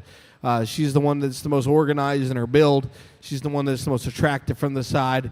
All that while still being the most powerful and being the most reliable in the angles of her skeleton. That one wins and does so pretty handily. The difference in 2 or 3 is structure. That's why the young lady in the orange pants. Okay, I know there's orange, red, kind of right there. That's why she ends up there in second. I think that one's just built a touch more reliable. I think the angle to her shoulder and knees a little better. I think that her hip and hind leg definitely operates with more flex. Then we turn her to the side and just talk to her about it as an individual. She's very uniform from the side in terms of her underline. I like this, though, a great deal from a maternal standpoint. Maybe like to lean her back a little bit. She's a little chubby. But after that, we'll roll with her in second. That's a really nice one there. The one that comes next in 3, I like to turn to this one's center body. I think that one's wide. That one's attractive. That one's just built too far forward in her angles for me. She wants to get a little over at her knee, a little vertical or about her hock. Another one I like to just trim up a hair. And then the one that comes next here in 4, big-bodied, wide type of doe. He just won it for me. She's getting a little chunky, getting a little coarse up front. We need to lean her up, make her a little more feminine, if you will, to the front 1/3 of her body. The next one, this red doe over here, really neat-necked and flat-shouldered. Just wanted for me, needs a punch more rib cage, needs to be a touch leveler out of her hip. And the one that rounds out her class, a real feminine type of doe that's flat-shouldered. Just wanted for me, needs more turn to her body. She needs to be a little stouter out of her hip. We need a little more performance in that girl to go any higher today. But a good set, excellent class winner, really sound second place one. Let's put our hands together for them.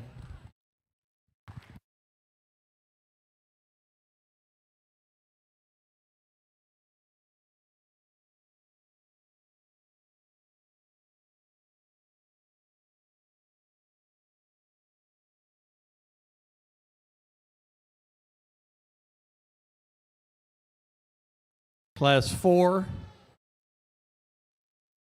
had 3 official placings in Class 4. Third place was Jordan Greenberg, Lampasas FFA. Our second place finisher was Beth Carpenter, Brock FFA. And our class winner coming to us from Montague County 4-H, Letty White. Class 5 now entering the ring.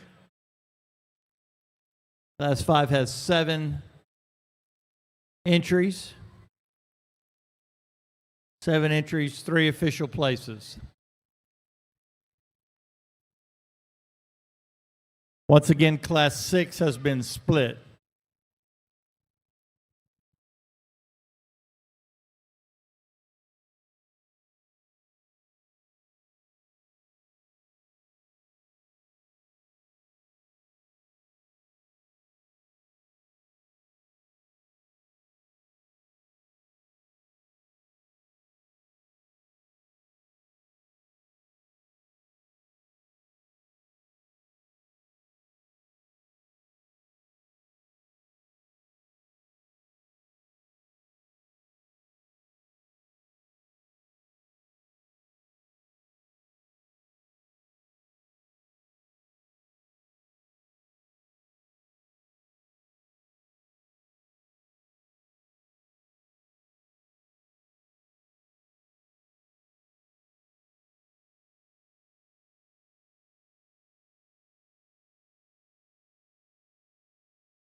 I'll be the first to tell you that I think all these things need to be leaned back from a practicality standpoint. I think they're pretty chubby out here, and I just think we need to lean them back and make kidding easier on them. But I think there's some neat things about all these deals. The one that wins, the red one here, I think she's by far the most genuine about her width. You start her at the surface. She's by far the stoutest. She's the biggest about her forearm. She's the boldest about her cage. She's the stoutest pinned. You know, I'd like to lengthen out her neck hair, like I said, lean her up. But I think that's the power to go to the class that needs to win and do so pretty handily.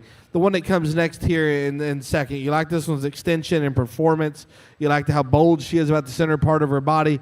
I just need to stouten her up down low and comparative to how powerful, how big she is up high. I need to lean her up a hair. I think at times she just maybe looks a little plainer and wastier in the lower part of her body, but there's a nice one there in two. The one that comes in three is a stout made square built doe. Just one that for me, I think it's the plainest about her neck and shoulder of the first of these top three here. Just one that for me though, I think she's ultra stout, she's ultra square. We should make her more feminine and more attractive up front. Then we have some down here that maybe rebuild skeletally. Maybe there's ones we need to go ahead and relax them in their shoulder or knee and just stouten them at the surface, but a nice set all the way through. Let's go ahead and put our hands together for them. Congratulate these young people on a job well done.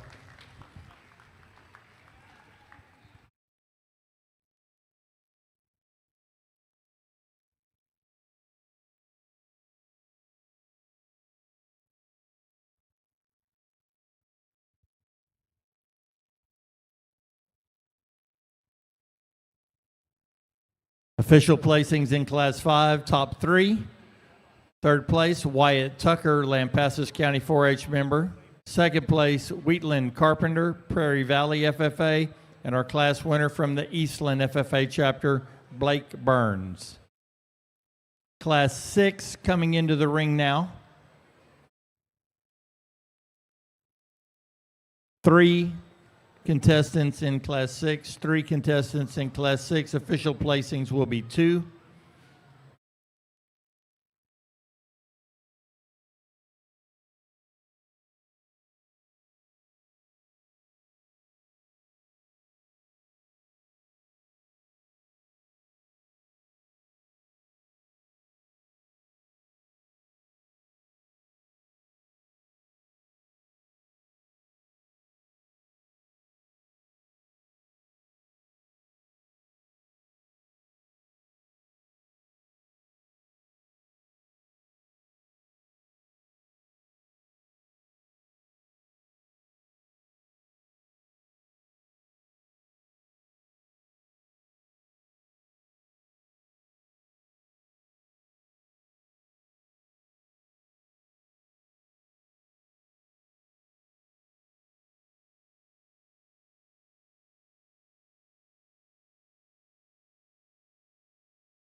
I think we have a pretty clear-cut class winner here in terms of one that's high-headed and arrogant and elegant, if you will, up front. I think she definitely operates the most correctly in terms of her running gear. She's the one whose underline is the most attractive. I like that she's a little trimmer out here, and that gives us more of an elegant look, if you will. I think she draws back ultra attractive in terms of her hip and hind leg. She's a really nice doe to win. The one that comes in second is definitely a little bolder about the center part of her body. That's a wide, stout doe that we have there in 2. Just one that for me is built too far vertical in all of her angles. She's a little over at her knee, a little round out of her rump, but a nice doe in 2. The one that comes in 3, we're talking about center body shape. This one's got it. That one's bold in the center part of her body. She's big loin. She's got some width. Just one that for me, we get her out here. She's a little off behind her blade. She's a little deeper about her chest. I'd like to just go ahead and stouten her up at the surface. She's getting a little refined there. But a nice set of does. Really sound option to go ahead and win. Congratulations, guys.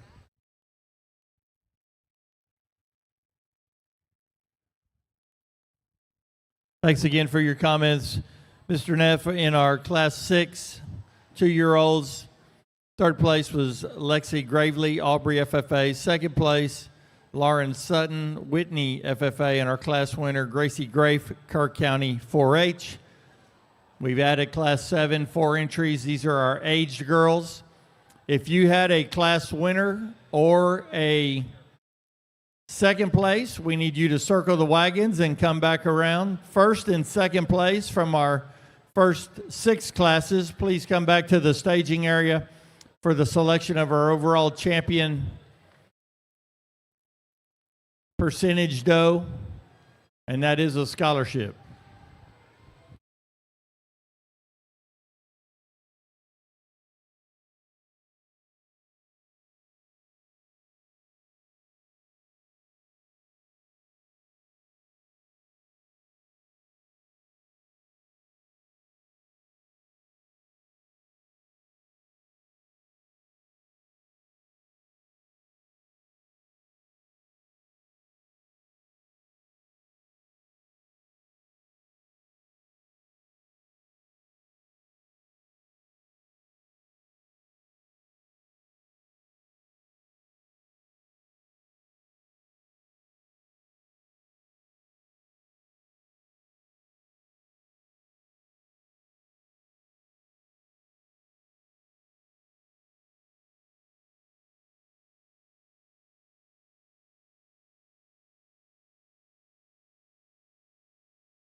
Lots of differences in this class. We're going to stick to our theme and use what I feel to be the better built livestock. And the one that wins, she's just overwhelms the class in terms of stoutness and width.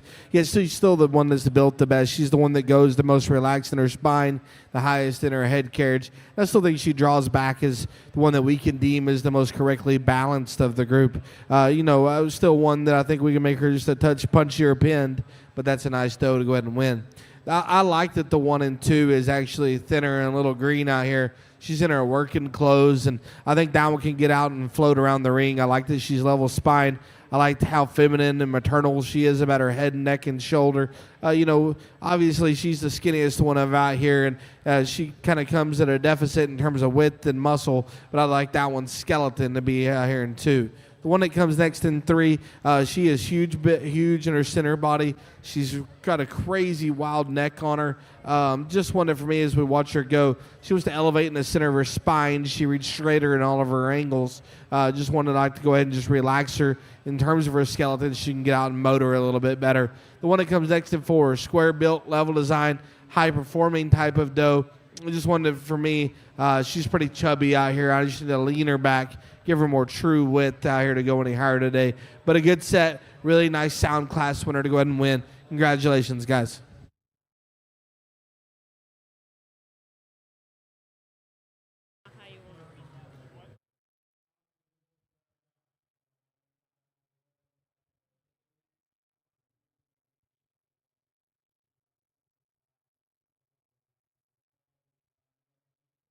In that class, we had Knox Lerner in 4th place, Kaylee Alford in 3rd place. 2nd place was Juliet Jacobs, and our class winner, Avery Fisher.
Adams Fab. Established in 2007, they build custom livestock pinning and equipment to fit all your needs. Hanger feeder rods, adjustable slam gate latches, and skirted panels. It all comes standard. Custom pins made by hand and hot dipped galvanized so that you know that they're going to last. Adams Fab is a certified TIPS vendor and can design, fabricate, and install equipment to fit all your needs. Visit adamsfablivestock.com to get started today.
About to select our percentage champion and reserve champions.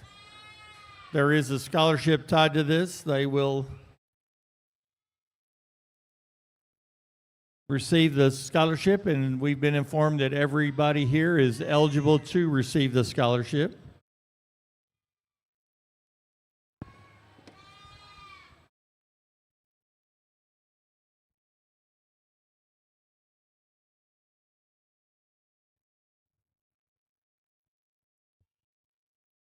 To come out here to select our champion reserve percentage. I think it's pretty competitive, and I think there's lots of good does throughout. Maybe some things you like to change about them from a composition standpoint, just practicality, if you will. But some does that I think have some future, some does that I think are presented extremely well. I think it really comes down to a pair of them for me. Two that I just think are built a little more genuine about their width. They're a little more aesthetically pleasing, if you will, from a balance standpoint. Two does that hit the ring and just really commands your attention. And I'll be honest, it gets pretty tight for me, pretty close.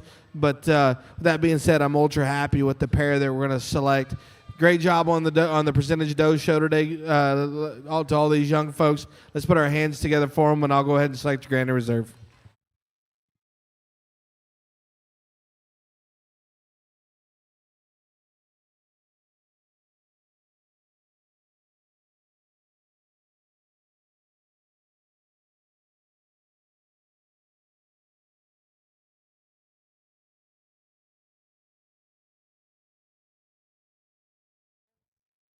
Our, our overall percentage champion goes to Paisley Akins, a Grayson County 4-H member. And our reserve goes to Letty White, Montague County 4-H member. We're going to take them. We need an adult representative with both of these. An adult representative, please, back over here behind the announcer stand for validation purposes. We will get more people up for the scholarship ceremony when we finish the full bloods. That being said, while they work on that paperwork, we can roll into our full blood show. That'll be starting with Class 11. Class 11 of the full bloods. Please start working your way to the ring.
We're now starting our our full blood dough show. Our full blood dough show. First class has 5 entries, 3 official places. 5 entries, 3 official places. Class 12, 16 entries in Class 12, and 15 in Class 13.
A neat class here. I think these things sort out from a build standpoint, though. I think the one that wins is without a doubt unrivaled in terms of the angles of her skeleton, just her organization of her build, and how uniform she is in her underline. And then she's flawless in terms of how she draws back to her hip and how level she is in her top line. She's a really nice doe to go ahead and win.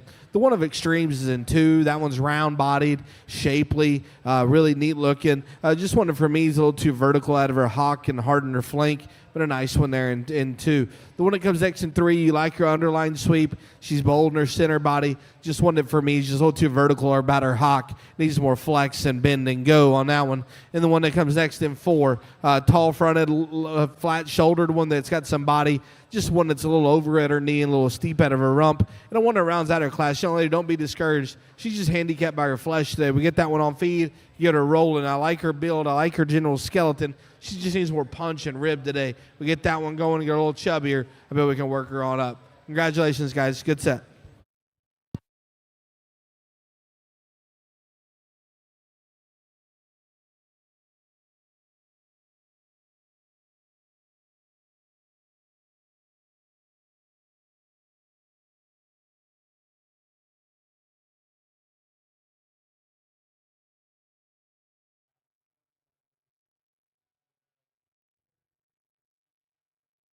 Class 11, Full Blood Doe kids. 5 official placings are 3. Third place went to Wyatt Tucker. Second place was Paige Wallace, Lavernia FFA, and your class winner, Gracie Grafe, Kerr County 4-H. Class 12, Full Blood Doe kids, February to May of 2025, 16 in the class, 16 in the class. 16 means there's 5 official places, right?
Every detail matters when preparing your livestock for the show ring.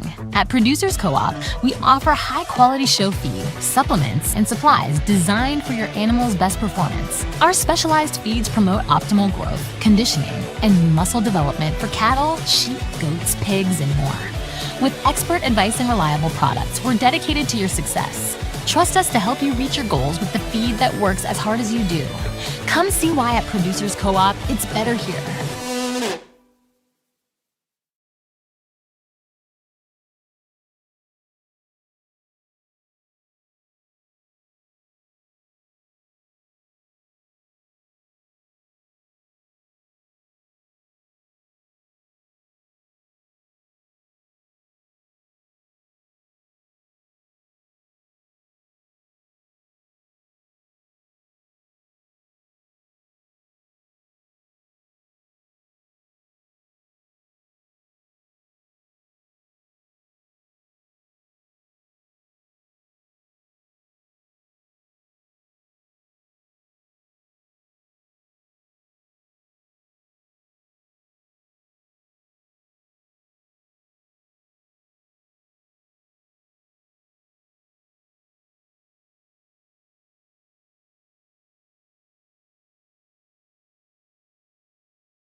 Adams Fab. Established in 2007, they build custom livestock pinning and equipment to fit all your needs.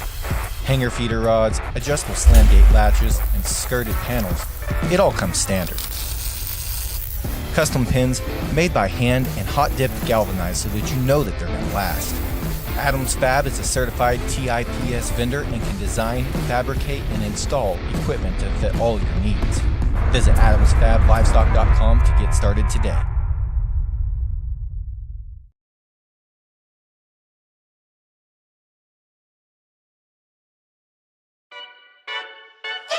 Every detail matters when preparing your livestock for the show ring. At Producers Co-op, we offer high-quality show feed, supplements, and supplies designed for your animal's best performance. Our specialized feeds promote optimal growth, conditioning, and muscle development for cattle, sheep, goats, pigs, and more. With expert advice and reliable products, we're dedicated to your success. Trust us to help you reach your goals with the feed that works as hard as you do. Come see why at Producers Co-op, it's better here.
Hudson McGee, I think you're supposed to be in this class.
Really good set out here. Again, I think we're going to stay with the same theme of just using the best built ones. And the young lady's doe that hits the ring definitely takes the ring with the most athletic stride. She's the highest headed. She's the most feminine up front.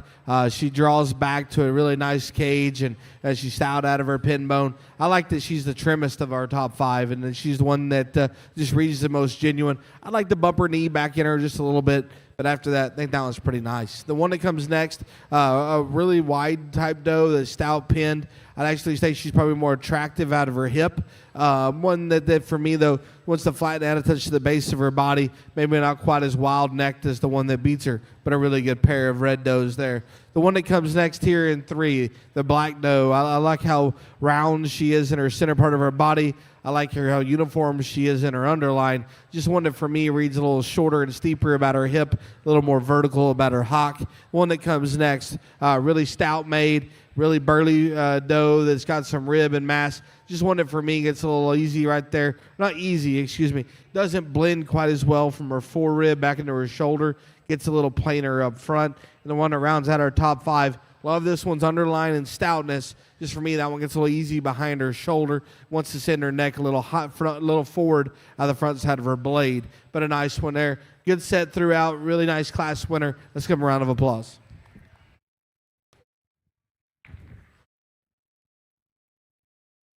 Thank you once again, Mr. Neff, for your comments. 5th place from the Lampasas FFA, Jordan Greenberg. 4th place goes to Beth Carpenter of the Brock FFA chapter. 3rd place is Kylie Burns from Eastland FFA. Our 2nd place finisher is Wheatland Carpenter, Prairie Valley FFA. And our class winner coming to us again from Kirk County 4-H, Gracie Grafe. I think we're still waiting on a couple of entries. I think some of the kids are making the circle and dropping one off and picking another one up. We'll allow them time to do that. Following this next class, it's pretty big. Our last 3 classes are basically 3 entries, 1 entry, and 3 entries. So if y'all just all of y'all want to start working your way up, we would appreciate that. Then we'll pick our champion full blood, and that does have a scholarship tied to it as well. We appreciate all of y'all being here today and coming to the ring in a timely manner, and excited about the opportunity to present another youngster with another scholarship to help further their education after high school.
for that round of applause as they exit the arena.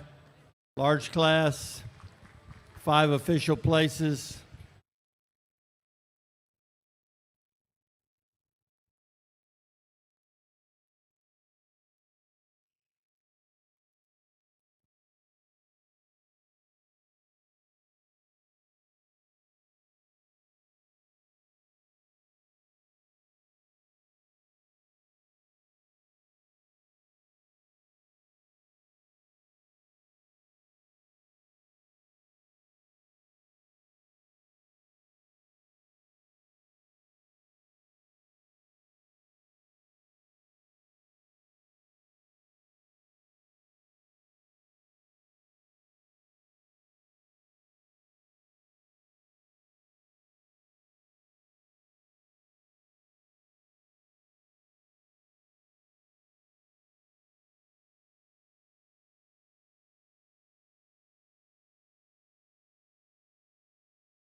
Good trio here. 3 that are all powerful, they're all wide, they're all sound. I like that about them.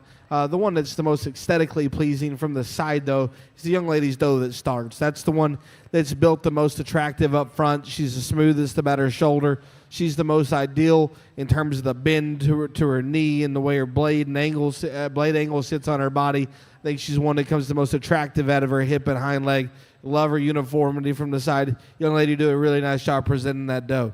The pair for me is in 2 and 3, and I think they're very similar but yet different. We're going to go ahead and go with the little stouter version. The young lady's doe is stouter at the ground. She's bigger footed. She's furrier. She's one that I think reads a little wider in terms of her skeleton. I like to where her chest sits in her body.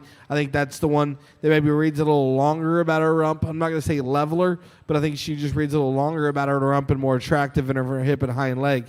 One that for me, in terms of comparison to the one that ends up beating her, maybe she doesn't blend quite as well from her forehead back into her shoulder. Maybe her knee angle isn't just quite ideal compared to the one that wins, but the one that's still plenty sound and built ultra good. The one that comes next in 3, we talked about stout, wide girls, and here she is. That one is ultra powerful. I love how level she is out of her rump. My big issue on her today is she just wants to rock over ever so slightly on her knee. Maybe she's not quite as tricky necked as the 2 ahead of her, but a really nice doe there in 3. The one that comes next in 4 is another wide, round-bodied type individual that just gets a little off behind her shoulder and straight about her blade. The next one's stout and square made, a little chunky, a little short and cresty about her neck.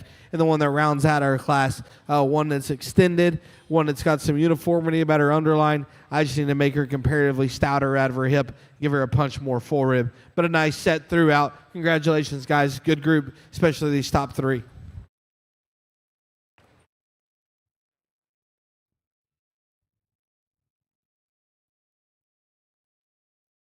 Placings in Class 13. 5th place goes to Wyatt Tucker, Lampasas County 4-H. Our 4th place finisher, Jordan Greenberg, a Lampasas FFA member. 3rd place, Kylie Burns. 2nd place, Kylie Burns. She's from the Eastland FFA chapter. And our class winner from Montague County 4-H, Mackenzie Reynolds. Coming in the ring now, Class 14, full blood yearlings, 4 entries in the class, 2 official places.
Well, we're going to stick to the theme of the ones that are the most built the most reliable in their angles and use this girl to win. I think this one kind of takes the cake when she walks in terms of just her arrogance and her presence. She's uniform in her line. She's level designed. She's sound made. Just a nice doe to go ahead and win. For me, 2 and 3 were kind of a pair for me, some give and take. I thought that 2, the red doe, just read a touch rounder about her body. She's touch stouter out of her pins and more unique in her underline. I'd like to stouten her up down low and give her a touch more flex. I think that's where 3 has the advantage. She does have more flex to her hock. She's a little stouter boned. I just think she looks a little plainer from the side. She was a little flatter about her forerib, a little plainer about her upper hip, but a nice doe in 3. When it comes to 4, love the center body of that one. It's big, it's robust. I'm all about that. Just wanted for me is a little rounder off both ends. Like to go ahead and strengthen her up in her pasterns, but a nice one at 4. Good set throughout. Really nice class winner. Congratulations, guys.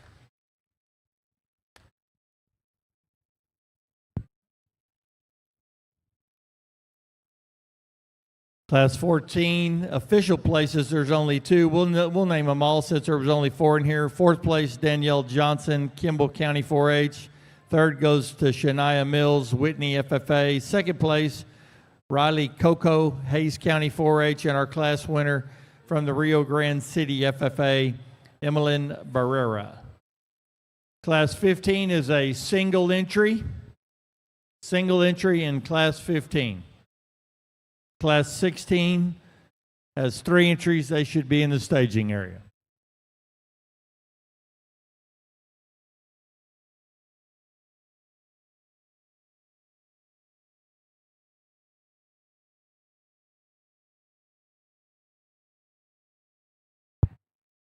Well, I'm sure I've messed plenty up today, but I won't mess this up, I promise. Nice doe here, square built, wide. One that moves around good. She remains level in her spine. You like her underline. Maybe stouten her up just a little bit down low. That's a nice doe to go ahead and win this deal. Congratulations, young lady.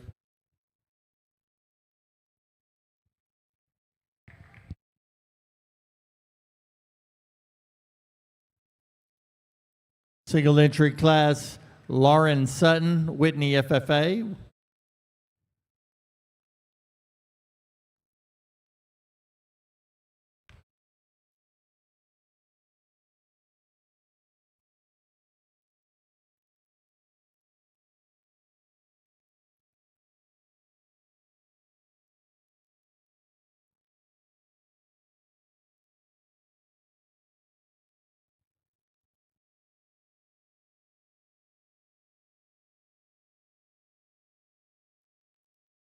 Two entries in this class, 2 entries.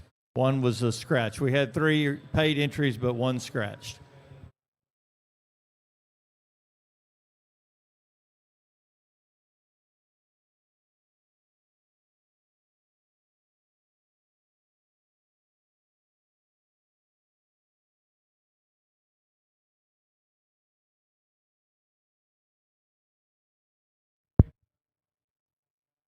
Start to round out our doe show here in our mature class.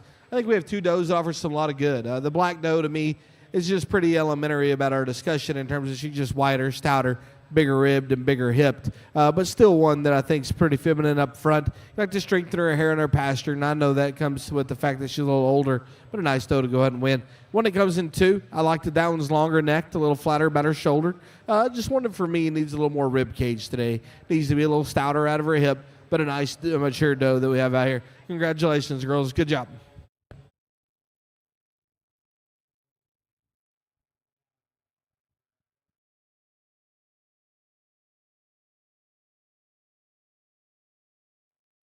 Second place was Juliet Jacobs from Columbia FFA, and our class winner from Van Zandt County, Avery Fisher. We'll kind of get them lined up here.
As we bring our class winners and our second place finishers back out into the arena for the selection of our champion full blood.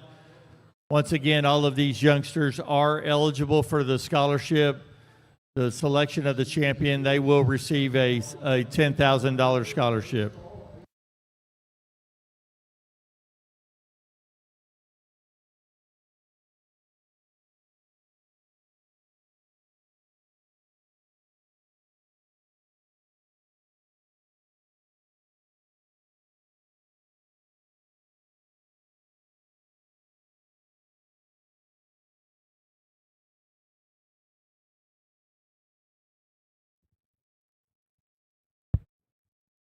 Well, I'm not one to mess around. When they hit me, and we roll with them. I think there's a good set out here, a good set of livestock that are built good, and they're good looking, and they're feminine. There's a pair of them that just hit me, is just having a little more horsepower, a little more uniqueness about them. San Antonio, it's been a blast to be here, blast to get to come up over here and sort the stock and work with the young people. Young folks, parents, y'all be careful driving home. Cherish these moments that you get together and on these trips and to these shows, because they're definitely some of the best memories that we'll ever have. Thanks again. I'll show you the two that I like. Congratulations to you all. Put your hands together once again for Mr. Neff. That is Mackenzie Reynolds. Mackenzie is from Montague County 4-H, and she is your champion. And the reserve comes out of that same class, Kylie Burns, Eastland FFA reserve champion. Congratulations to all of our goat exhibitors today. Ran about 900 head of goats at Chance Neff. He did a great job working with our youngsters, and we appreciate him. We'll be back tomorrow morning, 8 o'clock, with the, some more goat show. I'm not even sure if we start with the open Boer or the Angoras. But we'll be back tomorrow morning at 8 o'clock showing more goats. Y'all have a great evening, and we'll see you tomorrow.